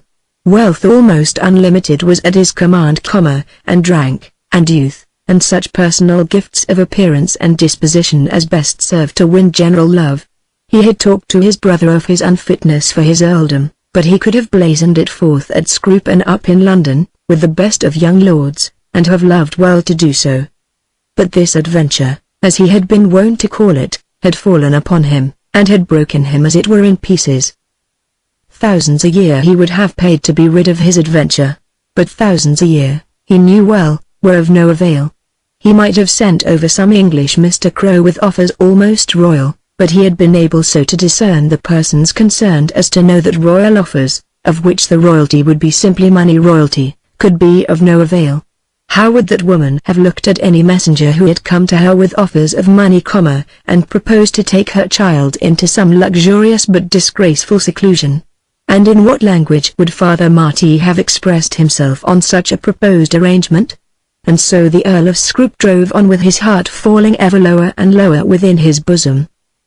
It had of course been necessary that he should form some plan. He proposed to get rooms for one night at the little inn at Ennistimon, to leave his gig there, and then to take one of the country cars on to Listener. It would, he thought, be best to see the priest first. Let him look at his task which way he would, he found that every part of it was bad. An interview with Father Marty would be very bad, for he must declare his intentions in such a way that no doubt respecting them must be left on the priest's mind. He would speak only to 3 persons, but to all those 3 he must now tell the certain truth. There were causes at work which made it impossible that Kate O'Hara should become Countess of Scroop. They might tear him to pieces, but from that decision he would not budge. Subject to that decision they might do with him and with all that belonged to him almost as they pleased. He would explain this first to the priest if it should chance that he found the priest at home. He left his gig and servant at Ennistimon and proceeded as he had intended along the road to Listener on an outside car. In the mid-distance about 2 miles out of the town he met Father Marty riding on the road. He had almost hoped, he had hoped, that the priest might not be at home. But here was the lion in his path. "Ah, my lord," said the priest in his sweetest tone of good humor, and his tones when he was so disposed were very sweet, "Ah, my lord, this is a sight good for sore eyes. They told me you were to be here today or tomorrow, and I took it for granted therefore it'd be the day after. But you're as good as the best of your word." The Earl of Scroop got off the car, and holding the priest's hand, answered the kindly salutation. But he did so with a constrained air and with a solemnity which the priest also attributed to his newly begotten rank. Fred Neville, as he had been a week or 2 since, was almost grovelling in the dust before the priest's eyes, but the priest for the moment thought that he was wrapping himself up in the sables and ermine of his nobility. However, he had come back, which was more perhaps than Father Marty had expected, and the best must be made of him with reference to poor Kate's future happiness. "You're going on to Ardkill, I suppose, my lord," he said. "Yes, certainly, but I intended to take the Listener road on purpose to see you. I shall leave the car at Listener and walk up. You could not return, I suppose?" "Well, yes, I might. If you could, Father Marty." "Oh, certainly." The priest now saw that there was something more in the man's manner than lordly pride. As the Earl got again up on his car, the priest turned his horse, and the 2 travelled back through the village without further conversation. The priest's horse was given up to the boy in the yard, and he then led the way into the house. "We are not much altered in our ways, are we, my lord?" he said as he moved a bottle of whiskey that stood on the sideboard. "Shall I offer you lunch?" "No, thank you, Father Marty, nothing, thank you." Then he made a gasp and began. "The bad hour had arrived, and it must be endured. I have come back, as you see, Father Marty. That was a matter of course. Well, yes, my lord. As things have gone, it was a matter of course. I am here. I came as soon as it was possible that I should come. Of course it was necessary that I should remain at home for some days after what has occurred at Scroop. No doubt, no doubt. But you will not be angry with me for saying that after what has occurred here, your presence has been most anxiously expected. However, here you are, and all may yet be well. As God's minister I ought perhaps to upbraid. But I am not given to much upbraiding, and I love that dear and innocent young face too well to desire anything now but that the owner of it should receive at your hands that which is due to her before God and man. He perceived that the priest knew it all. But how could he wonder at this when that which ought to have been her secret and his had become known even to Lady Mary Quin? And he understood well what the priest meant when he spoke of that which was due to Kate O'Hara before God and man, and he could perceive, or thought that he perceived, that the priest did not doubt of the coming marriage, now that he, the victim, was again back in the west of Ireland. And was he not the victim of a scheme? Had he not been allured on to make promises to the girl which he would not have made had the truth been told him as to her father? He would not even in his thoughts accuse his Kate, of being a participator in these schemes. But Mrs. O'Hara and the priest had certainly intrigued against him. He must remember that. In the terrible task which he was now compelled to begin, he must build his defense chiefly upon that. Yes, he must begin his work, now, upon the instant. With all his golden prospects, with all his golden honors already in his possession, he could wish himself dead rather than begin it. But he could not die and have done it. Father Marty, he said, I cannot make Miss O'Hara Countess or Scroop. Not make her Countess or Scroop. What will you make her then? As to that, I am here to discuss it with you. What is it you mean, sir? After you have had your will of her, and polluted her sweet innocence, you will not make her your wife. You cannot look me in the face, Mr. Neville, and tell me that. The priest was right. The young Earl could not look him in the face as he stammered out his explanation and proposal. The burly, strong old man stood perfectly still and silent as he, with hesitating and ill-arranged words, tried to gloze over and make endurable his past conduct and intentions as to the future. He still held some confused idea as to a form of marriage which should for all his life bind him to the woman, but which should give her no claim to the title, and her child no claim either to the title or the property. You should have told me of this, Captain O'Hara, he said, as with many half-formed sentences he completed his suggestions. And it's on me you are throwing the blame? You should have told me, Father Marty. By the great God above me, I did not believe that a man could be such a villain. As I looked for glory I did not think it possible. I should have told you. Neither did I nor did Mistress O'Hara know or believe that the man was alive. And what has the man to do with it? Is she vile because he has been guilty? Is she other than you knew her to be when you first took her to your bosom, because of his sin? It does make a difference, Mr. Marty. After what you have done it can make no difference. When you swore to her that she should be your wife, and conquered her by so swearing, was there any clause in your contract that you were not to be bound if you found aught displeasing to you in her parentage? I ought to have known it all. You knew all that she knew, all that I knew. You knew all that her mother knew. No, Lord Scroop. It cannot be that you should be so unutterably a villain. You are your own master. Unsay what you have said to me, and her ears shall never be wounded or her heart broken by a hint of it. I cannot make her Countess of Scroop. You are a priest, and can use what words you please to me, but I cannot make her Countess or Scroop. Faith, and there will be more than words used, my young lord. As to your plot of a counterfeit marriage, I said nothing of a counterfeit marriage. What was it you said, then? I say you did. You proposed to me, a priest of God's altar, a false counterfeit marriage, so that those two poor women, who you are afraid to face, might be cajoled and cheated and ruined. I am going to face them instantly. Then must your heart be made of very stone. Shall I tell you the consequences? Then the priest paused a while, and the young man, bursting into tears, hid his face against the wall.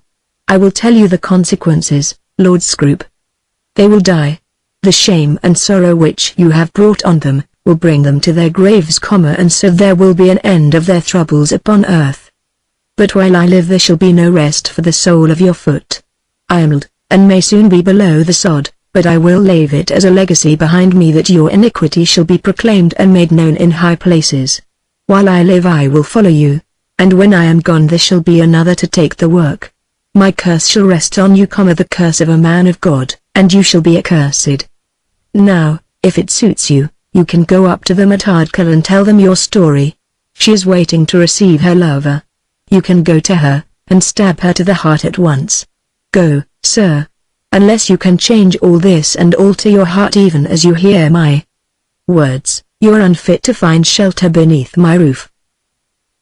Having so spoken, waiting to see the effect of his indignation, the priest went out, and got upon his horse, and went away upon his journey. The young lord knew that he had been insulted, was aware that words had been said to him so severe that one man, in his rank of life, rarely utters them to another, and he had stood the while with his face turned to the wall, speechless and sobbing. The priest had gone, telling him to leave the house because his presence disgraced it, and he had made no answer. Yet he was the Earl of Scroop, the 13th Earl of Scroop, a man in his own country full of honours. Why had he come there to be called a villain? And why was the world so hard upon him that on hearing himself so called he could only weep like a girl? Had he done worse than other men? Was he not willing to make any retribution for his fault, except by doing that which he had been taught to think would be a greater fault? As he left the house he tried to harden his heart against Kate O'Hara. The priest had lied to him about her father. They must have known that the man was alive. They had caught him among them, and the priest's anger was a part of the net with which they had intended to surround him. The stake for which they had played had been very great. To be Countess of Scroop was indeed a chance worth some risk. Then, as he breasted the hill up towards the burial ground, he tried to strengthen his courage by realizing the magnitude of his own position. He bade himself remember that he was among people who were his inferiors in rank, education, wealth, manners, religion and nationality. He had committed an error. Of course he had been in fault. Did he wish to escape the consequences of his own misdoing? Was not his presence there so soon after the assumption of his family honours sufficient evidence of his generous admission of the claims to which he was subject? Had he not offered to sacrifice himself as no other man would have done? But they were still playing for the high stakes. They were determined that the girl should be Countess or Scroop. He was determined that she should not be Countess or Scroop. He was still willing to sacrifice himself, but his family honours he would not pollute. And then as he made his way past the burial ground and on towards the cliff there crept over him a feeling as to the girl very different from that reverential love which he had bestowed upon her when she was still pure. He remembered the poorness of her raiment, the meekness of her language, the small range of her ideas. The sweet soft coaxing loving smile, which had once been so dear to him, was infantine and ignoble. She was a plaything for an idle hour, not a woman to be taken out into the world with the high name of Countess of Scroop. All this was the antagonism in his own heart against the indignant words which the priest had spoken to him. For a moment he was so overcome that he had burst into tears. But not on that account would he be beaten away from his decision. The priest had called him a villain and had threatened and cursed him. As to the villainy he had already made up his mind which way his duty lay. For the threats it did not become him to count them as anything. The curses were the result of the man's barbarous religion. He remembered that he was the Earl of Scroop, and so remembering summoned up his courage as he walked on to the cottage. Chapter 10. Chapter 10. At Ardkill. Sharp eyes had watched for the young lord's approach. As he came near to the cottage the door was opened and Kate O'Hara rushed out to meet him. Though his mind was turned against her, was turned against her as hard and fast as all his false reasonings had been able to make it, he could not but accord to her the reception of a lover. She was in his arms and he could not but press her close to his bosom. Her face was held up to his, and of course he covered it with kisses. She murmured to him sweet warm words of passionate love, and he could not but answer with endearing names. "I am your own, am I not?" she said as she still clung to him. "All my own," he whispered as he tightened his arm round her waist. Then he asked after Mrs. O'Hara.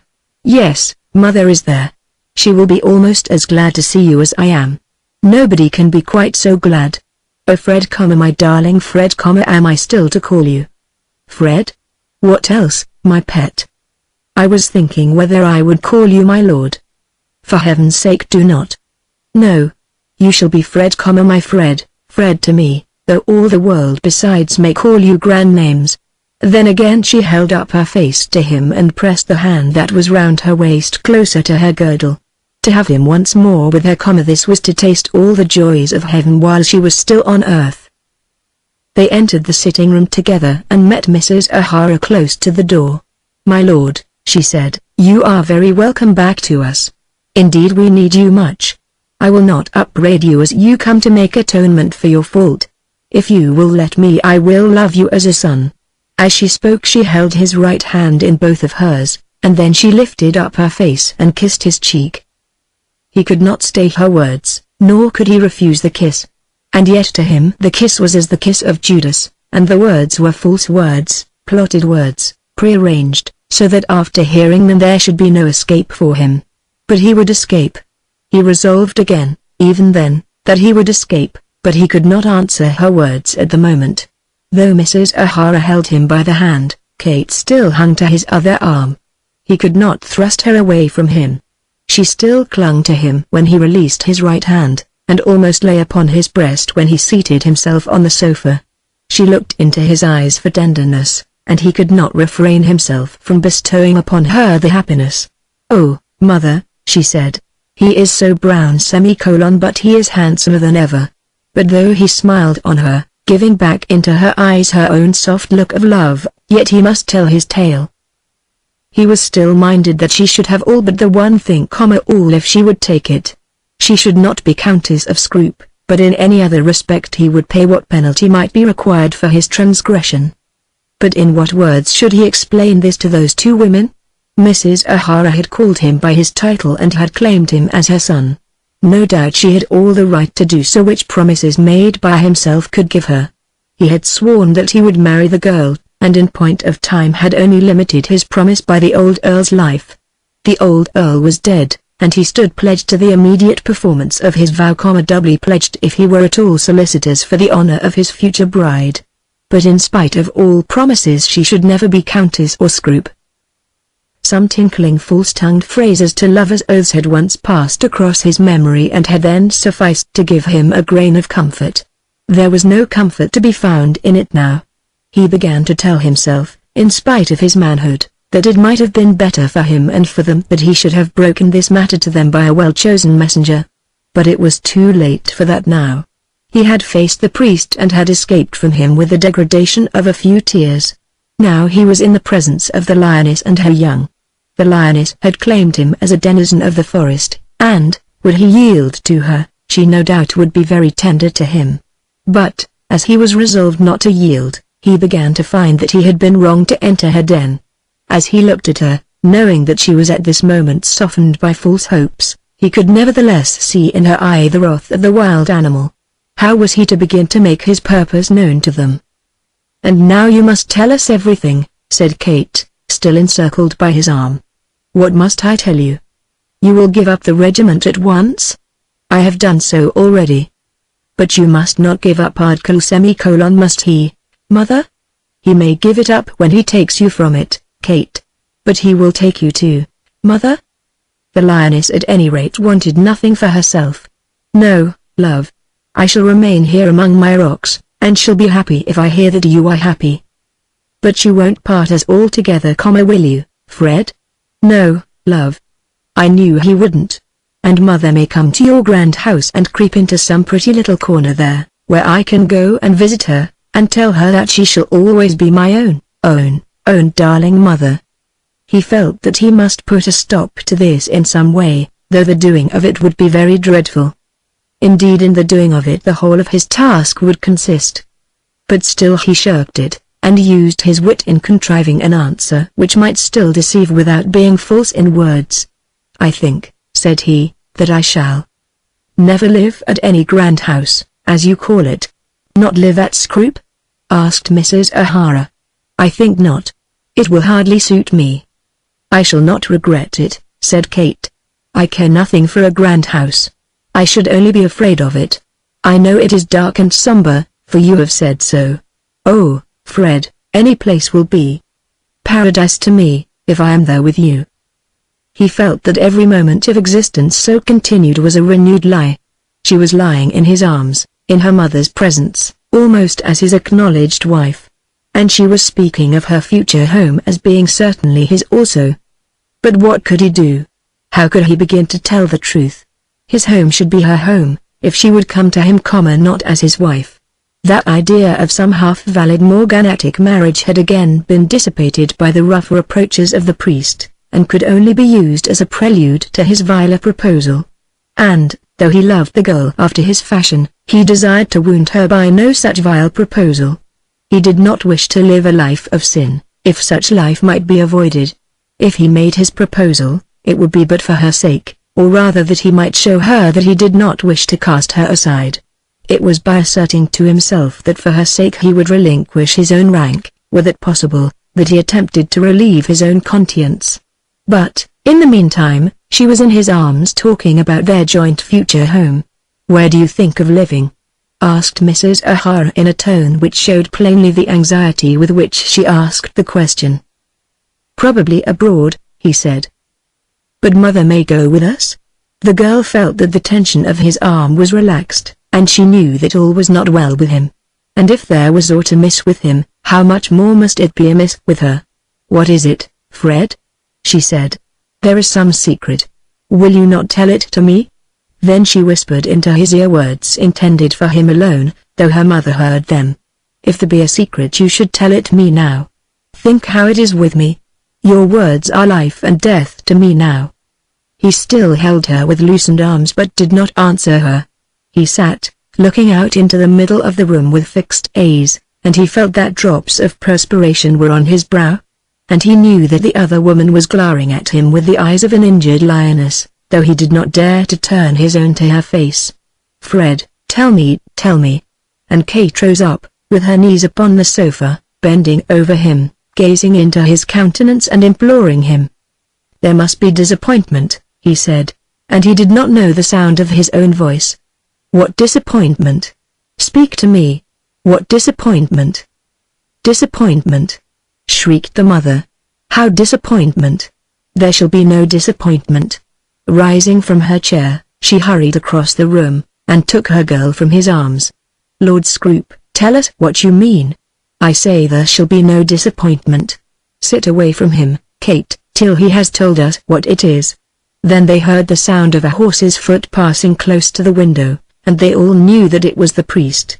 "There is Father Marty," said Mrs. O'Hara. "He shall make you tell it." "I have already told him." Lord Scrope as he said this rose and moved towards the door, but he himself was almost unconscious of the movement.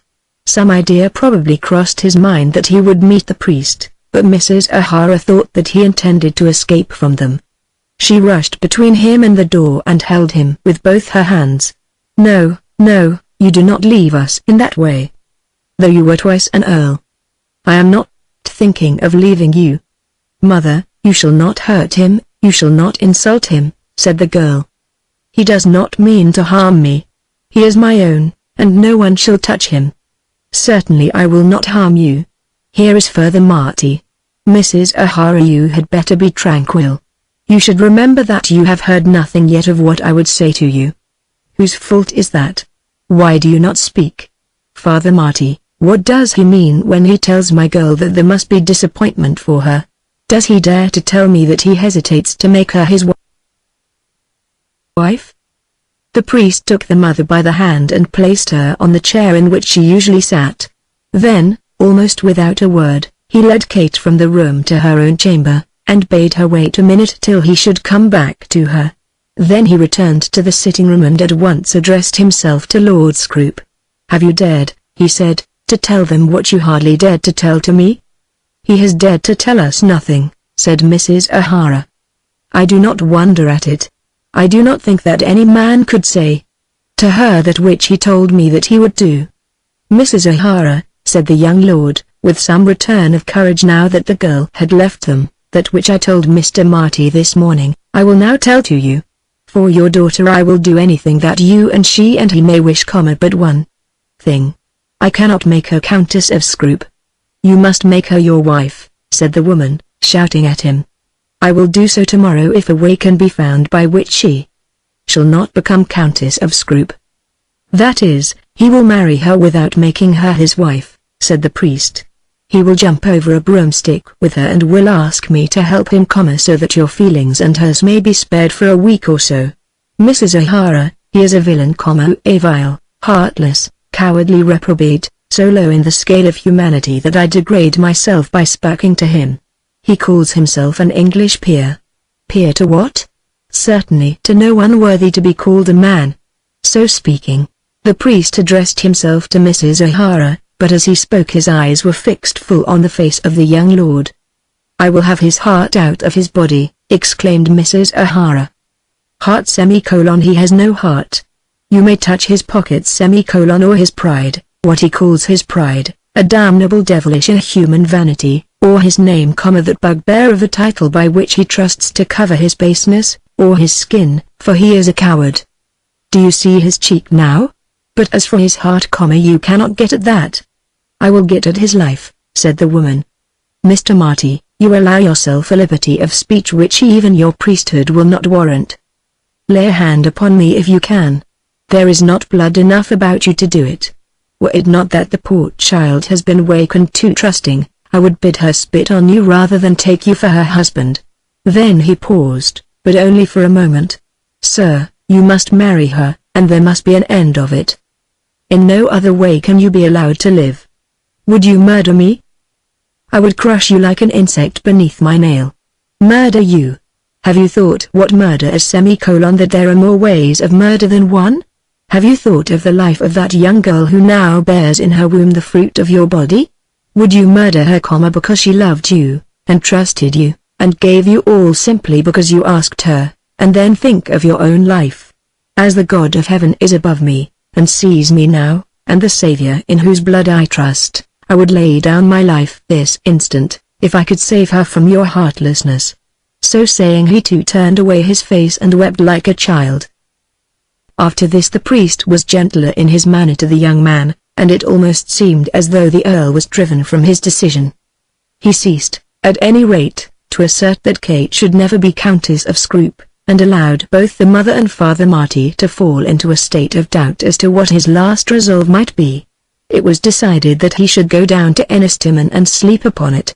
On the morrow he would come up again, and in the meantime he would see Father Marty at the inn. There were many prayers addressed to him both by the mother and the priest, and such arguments used that he had been almost shaken. But you will come tomorrow? Said the mother, looking at the priest as she spoke. I will certainly come tomorrow.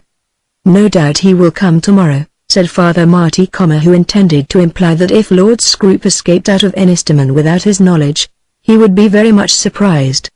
Shall I not say a word to Kate? The Earl asked as he was going. Not till you are prepared to tell her that she shall be your wife, said the priest.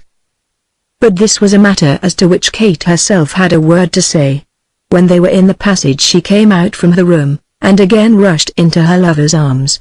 Oh, Fred, let me told. I will go with you anywhere if you will take me. He is to come up tomorrow, Kate, said her mother. He will be here early tomorrow, and everything shall be settled then, said the priest, trying to assume a happy and contented tone. Dearest Kate, I will be here by noon, said Lord Scroop, returning the girl's caresses. And you will not desert me? No, darling, no. And then he went, leaving the priest behind him at the cottage. Father Marty was to be with him at the inn by 8, and then the whole matter must be again discussed. He felt that he had been very weak, that he had made no use, almost no use at all, of the damning fact of the captain's existence. He had allowed the priest to talk him down in every argument, and had been actually awed by the girl's mother, and yet he was determined that he would not yield. He felt more strongly than ever, now that he had again seen Kate O'Hara, that it would not be right that such a one as she should be made Countess of Scroop. Not only would she disgrace the place, but she would be unhappy in it, and would shame him. After all the promises that he had made, he could not, and he would not, take her to Scroop as his wife. How could she hold up her head before such women as Sophie Malaby and others like her? It would be known by all his friends that he had been taken in and swindled by low people in the County Clare, and he would be regarded by all around him as one who had absolutely ruined himself. He had positively resolved that she should not be Countess of Scroop, and to that resolution he would adhere. The foul-mouthed priest had called him a coward, but he would be no coward. The mother had said that she would have his life. If there were danger in that respect, he must encounter it. As he returned to Ennistimon, he again determined that Kate O'Hara should never become Countess of Scroop. For 3 hours Father Marty remained with him that night, but did not shake him. He had now become accustomed to the priest's wrath and could endure it. And he thought also that he could now endure Mother. The tears of the girl and her reproaches he still did fear. "I will do anything that you can dictate short of that," he said again to Father Marty. "Anything but the one thing that you have sworn to do?" "Anything but the one thing that I have sworn not to do." For he had told the priest of the promises he had made both to his uncle and to his uncle's widow. "Then," said the priest, as he crammed his hat on his head, and shook the dust off his feet, "if I were you I would not go to Ardkill tomorrow if I valued my life." Nevertheless Father Marty slept at Ennistimon that night, and was prepared to bar the way if any attempt at escape were made. Chapter 11. Chapter 11. On the Cliffs. No attempt at escape was made. The Earl breakfasted by himself at about 9, and then lighting a cigar, roamed about for a while round the inn, thinking of the work that was now before him. He saw nothing of Father Marty, though he knew that the priest was still in Ennistimon, and he felt that he was watched. They might have saved themselves the trouble, for he certainly had no intention of breaking his word to them. So he told himself, thinking as he did so, that people such as these could not understand that an Earl of Scroop would not be untrue to his word. And yet since he had been back in County Clare he had almost regretted that he had not broken his faith to them and remained in England. At 10:30 he started on a car, having promised to be at the cottage at noon, and he told his servant that he should certainly leave Ennistimon that day at 3. The horse and gig were to be ready for him exactly at that hour. On this occasion he did not go through Lisnagh, but took the other road to the burial ground. There he left his car and slowly walked along the cliffs till he came to the path leading down from them to the cottage. In doing this he went somewhat out of his way, but he had time on his hands and he did not desire to be at the cottage before the hour he had named. It was a hot midsummer day, and there seemed to be hardly a ripple on the waves. The tide was full in, and he sat for a while looking down upon the blue waters. What an ass had he made himself, coming thither in quest of adventures. He began to see now the meaning of such idleness of purpose as that to which he had looked for pleasure and excitement. Even the ocean itself and the very rocks had lost their charm for him. It was all one blaze of blue light, the sky above and the water below, in which there was neither beauty nor variety. How poor had been the life he had chosen. He had spent hour after hour in a comfortless dirty boat, in company with a wretched ignorant creature, in order that he might shoot a few birds and possibly a seal. All the world had been open to him, and yet how miserable had been his ambition. And now he could see no way out of the ruin he had brought upon himself. When the time had come he rose from his seat and took the path down to the cottage. At the corner of the little patch of garden ground attached to it he met Mrs. O'Hara. Her hat was on her head, and the light shawl was on her shoulders as though she had prepared herself for walking. He immediately asked after Kate. She told him that Kate was within and should see him presently. Would it not be better that they two should go up on the cliffs together, and then say what might be necessary for the mutual understanding of their purposes? There should be no talking of all this before Kate, said Mrs. O'Hara. That is true. You can imagine what she must feel if she is told to doubt. Lord Scroop, will you not say at once that there shall be no doubt? You must not ruin my child in return for her love. If there must be ruin I would sooner bear it myself, said he. And then they walked on without further speech till they had reached a point somewhat to the right, and higher than that on which he had sat before. It had ever been a favorite spot with her, and he had often sat there between the mother and daughter. It was almost the summit of the cliff, but there was yet a higher pitch which screened it from the north, so that the force of the wind was broken. The fall from it was almost precipitous to the ocean, so that the face of the rocks immediately below was not in view, but there was a curve here in the line of the shore, and a little bay in the coast, which exposed to view the whole side of the opposite cliff, so that the varying colors of the rocks might be seen. The two ladies had made a seat upon the turf, by moving the loose stones and leveling the earth around, so that they could sit securely on the very edge. Many hours had Mrs. O'Hara passed upon the spot, both summer and winter, watching the sunset in the west, and listening to the screams of the birds. "There are no gulls now," she said as she seated herself, as though for a moment she had forgotten the great subject which filled her mind. "No, they never show themselves in weather like this. They only come when the wind blows. I wonder where they go when the sun shines. They are just the opposite to men and women who only come around you in fine weather. How hot it is!" And she threw her shawl back from her shoulders. "Yes, indeed. I walked up from the burial ground and I found that it was very hot. Have you seen Father Marty this morning?" "No. Have you?" She asked the question, turning upon him very shortly. "Not today. He was with me till late last night." "Well." He did not answer her. He had nothing to say to her. In fact, everything had been said yesterday. If she had questions to ask, he would answer them. "What did you settle last night?" "When he went from me an hour after you were gone, he said that it was impossible that you should mean to destroy her." "God forbid that I should destroy her." "He said that you were afraid of her father." "I am." "And of me." "No, not of you, Mrs. O'Hara. Listen to me. He said that such a one as you cannot endure the presence of an uneducated and ill-mannered mother-in-law. Do not interrupt me, Lord Scrope. If you will marry her, my girl shall never see my face again, and I will cling to that man and will not leave him for a moment, so that he shall never put his foot near your door. Our name shall never be spoken in your hearing. She shall never even write to me if you think it better that we shall be so separated." "It is not that," he said. "What is it, then?" "Oh, Mrs. O'Hara, you do not understand. You I could love dearly. I would have you keep all your love for her. I do love her. She is good enough for me. She is too good. And so are you. It is for the family, and not for myself. How will she harm the family? I swore to my uncle that I could not make her Countess of Scrope." "And have you not sworn to her again and again that she should be your wife? Do you think that she would have done for you what she has done, had you not so sworn?" "Lord Scrope, I cannot think that you really mean it." She put both her hands softly upon his arm and looked up to him, imploring his mercy.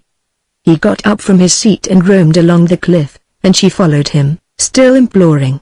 Her tones were soft, and her words were the words of a suppliant. Would he not relent and save her child from wretchedness, from ruin and from death? "I will keep her with me till I die," he said. "But not as your wife?" "She shall have all attention from me, everything that a woman's heart can desire. You two shall be never separated." "But not as your wife?" "I will live where she and you may please. She shall want nothing that my wife would possess."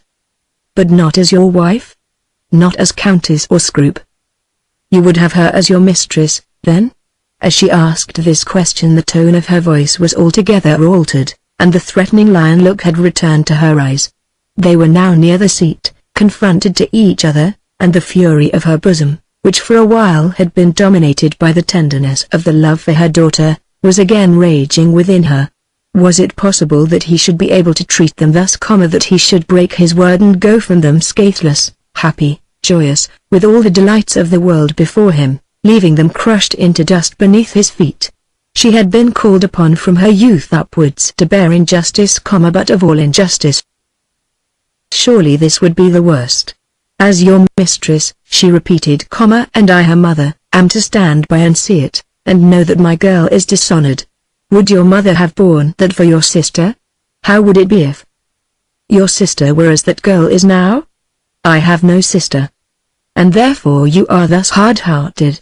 She shall never be your harlot, never. I would myself sooner take from her the life I gave her. You have destroyed her, but she shall never be a thing so low as that. I will marry her, in a foreign land. And why not here? She is as good as you. Why should she not bear the name you are so proud of dinning into our ears? Why should she not be a countess? Has she ever disgraced herself? If she is disgraced in your eyes, you must be a devil. It is not that, he said hoarsely. What is it? What has she done that she should be thus punished? Tell me, man, that she shall be your lawful wife. As she said this, she caught him roughly by the collar of his coat and shook him with her arm. It cannot be so, said the Earl of Scroop. It cannot be so. But I say it shall, or. What are you, that she should be in your hands like this? Say that she shall be your wife, or you shall never live to speak to another woman. The peril of his position on the top of the cliff had not occurred to him, nor did it occur to him now. He had been there so often that the place gave him no sense of danger. Nor had that peril, as it was thought afterwards by those who most closely made inquiry on the matter, ever occurred to her. She had not brought him that she might frighten him with that danger, or that she might avenge herself by the power which it gave her. But now the idea flashed across her maddened mind. Miscreant, she said. And she bore him back to the very edge of the precipice. You'll have me over the cliff, he exclaimed, hardly even yet putting out his strength against her. And so I will, by the help of God. Now think of her. Now think of her. And as she spoke she pressed him backwards towards his fall. He had power enough to bend his knee, and to crouch beneath her grasp onto the loose grumbling soil of the margin of the rocks. He still held her by her cuff, and it seemed for a moment as though she must go with him.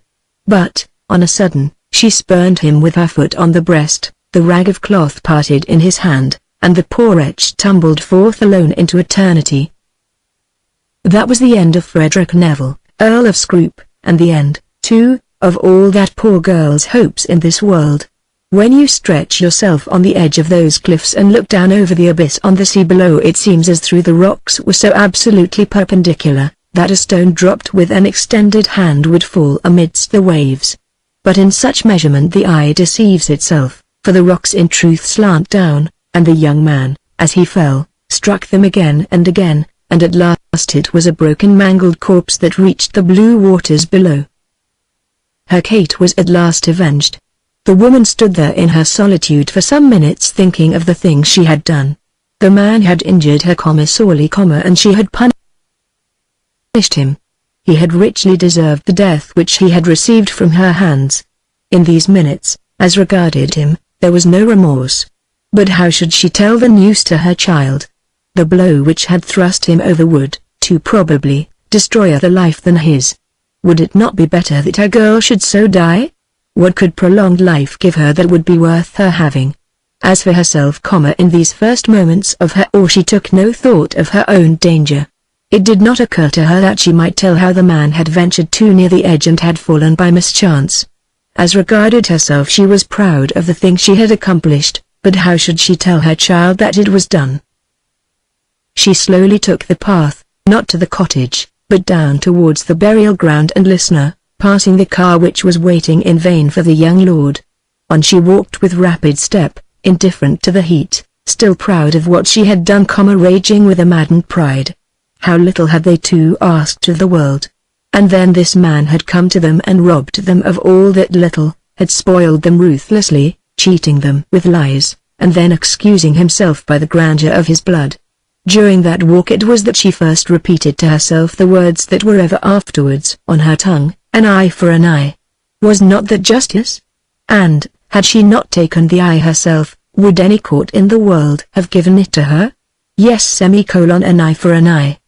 Death in return for ruin. One destruction for another. The punishment had been just. An eye for an eye. Let the courts of the world now say what they pleased, they could not return to his earldom the man who had plundered and spoiled her child. He had sworn that he would not make her Kate Countess of Scroop. Nor should he make any other woman a countess. Rapidly she went down by the burying ground, and into the priest's house. Father Marty was there, and she stalked at once into his presence. Mrs. O'Hara. And where is Lord Scroop? There, she said, pointing out towards the ocean. Under the rocks. He has fallen. I thrust him down with my hands and with my feet." As she said this, she used her hand and her foot as though she were now using her strength to push the man over the edge. "Yes, I thrust him down, and he fell splashing into the waves. I heard it as his body struck the water. He will shoot no more of the seagulls now." "You do not mean that you have murdered him?" "You may call it murder if you please, Father Marty. An eye for an eye, Father Marty. It is justice, and I have done it.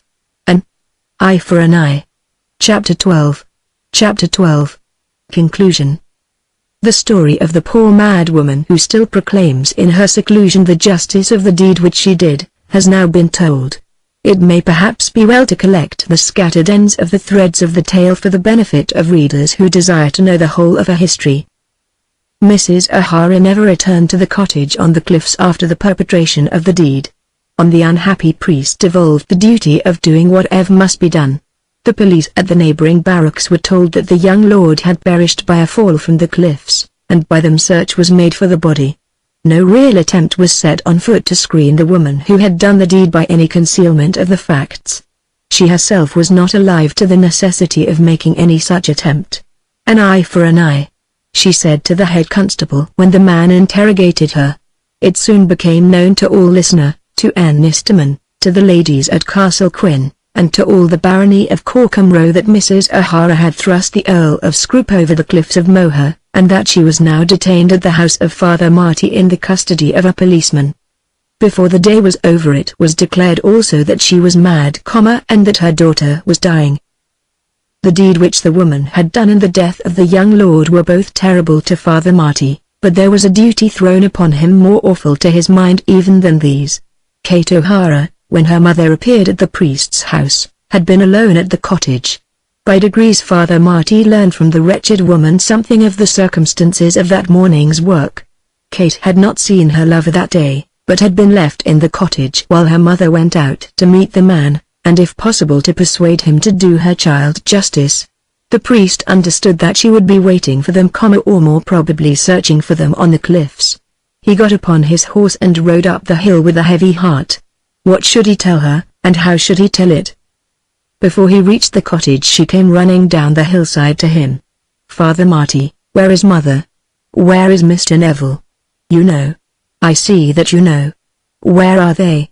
He got off his horse and put his arm round her body and seated her beside himself on the rising bank by the wayside. "Why don't you speak?" she said. "I cannot speak," he murmured. "I cannot tell you." "Is he dead?" He only buried his face in his hands. "She has killed him. Mother, mother." Then, with one loud long wailing shriek, she fell upon the ground. Not for a month after that did she know anything of what happened around her. But yet it seemed that during that time her mind had not been altogether vacant, for when she awoke to self-consciousness, she knew at least that her lover was dead. She had been taken into Enisterman and there, under the priest's care, had been tended with infinite solicitude, but almost with a hope on his part that nature might give way and that she might die. Overwhelmed as she was with sorrows past and to come, would it not be better for her that she should go hence and be no more seen? But as death cannot be barred from the door when he knocks at it, so neither can he be made to come as a guest when summoned. She still lived, though life had so little to offer to her. But Mrs. O'Hara never saw her child again. With passionate entreaties she begged of the police that her girl might be brought to her, that she might be allowed if it were only to see her face or to touch her hand. Her entreaties to the priest, who was constant in his attendance upon her in the prison to which she was removed from his house, were piteous, almost heartbreaking. But the poor girl, though she was meek, silent, and almost apathetic in her tranquility, could not even bear the mention of her mother's name. Her mother had destroyed the father of the child that was to be born to her, her lover, her hero, her God, and in her remembrance of the man who had betrayed her, she learned to execrate the mother who had sacrificed everything, her very reason, in avenging the wrongs of her child. Mrs. O'Hara was taken away from the priest's house to the county jail, but was then in a condition of acknowledged insanity. That she had committed the murder no one who heard the story doubted, but of her guilt there was no evidence whatever beyond the random confession of a maniac. No detailed confession was ever made by her. An eye for an eye, she would say when interrogated, "Is not that justice? A tooth for a tooth." Though she was for a while detained in prison, it was impossible to prosecute her, even with a view to an acquittal on the ground of insanity, and while the question was under discussion among the lawyers, provision for her care and maintenance came from another source, as also it did for the poor girl. For a while everything was done for her under the care of Father Marty. But there was another Earl of Scroop in the world, and as soon as the story was known to him and the circumstances had been made clear, he came forward to offer on behalf of the family whatever assistance might now avail them. Anything. As months rolled on, the time of Kate O'Hara's further probation came, but fate spared her the burden and despair of a living infant. It was at last thought better that she should go to her father and live in France with him, reprobate though the man was. The priest offered to find a home for her in his own house at Lisbon, but, as he said himself, he was an old man, and one who when he went would leave no home behind him. And then it was felt that the close vicinity of the spot on which her lover had perished would produce a continued melancholy that might crush her spirits utterly. Captain O'Hara therefore was desired to come and fetch his child, and he did so, with many protestations of virtue for the future. If actual pecuniary comfort can conduce to virtue in such a man, a chance was given him. The Earl of Scroop was only too liberal in the settlement he made. But the settlement was on the daughter and not on the father, and it is possible therefore that some gentle restraint may have served to keep him out of the deep abysses of wickedness. The effects of the tragedy on the coast of Clare spread beyond Ireland, and drove another woman to the verge of insanity. When the Countess of Scroop heard the story, she shut herself up at Scroop and would see no one but her own servants. When the succeeding Earl came to the house which was now his own, she refused to admit him into her presence, and declined even a renewed visit from Miss Mellerby, who at that time had returned to her father's roof. At last the clergyman of Scroop prevailed, and to him she unburdened her soul, acknowledging, with an energy that went perhaps beyond the truth, the sin of her own conduct in producing the catastrophe which had occurred. I knew that he had wronged her, and yet I bade him not to make her his wife. That was the gist of her confession, and she declared that the young man's blood would be on her hands till she died. A small cottage was prepared for her on the estate, and there she lived in absolute seclusion till death relieved her from her sorrows. And she lived not only in seclusion, but in solitude almost to her death. It was not till 4 years after the occurrences which have been here related that John 14th Earl of Scroop brought a bride home to Scroop Manor. The reader need hardly be told that that bride was Sophie Mellerby. When the young countess came to live at the manor, the old countess admitted her visits and at last found some consolation in her friend's company. But it lasted not long, and then she was taken away and buried beside her lord in the chancel of the parish church. When it was at last decided that the law should not interfere at all as to the personal custody of the poor maniac who had sacrificed everything to avenge her daughter, the Earl of Scroop selected for her comfort the asylum in which she still continues to justify from morning to night, and, alas, often all the night long, the terrible deed of which she is ever thinking. "An eye for an eye," she says to the woman who watches her. "Oh, yes, ma'am, certainly. An eye for an eye, and a tooth for a tooth. Is it not so? An eye for an eye."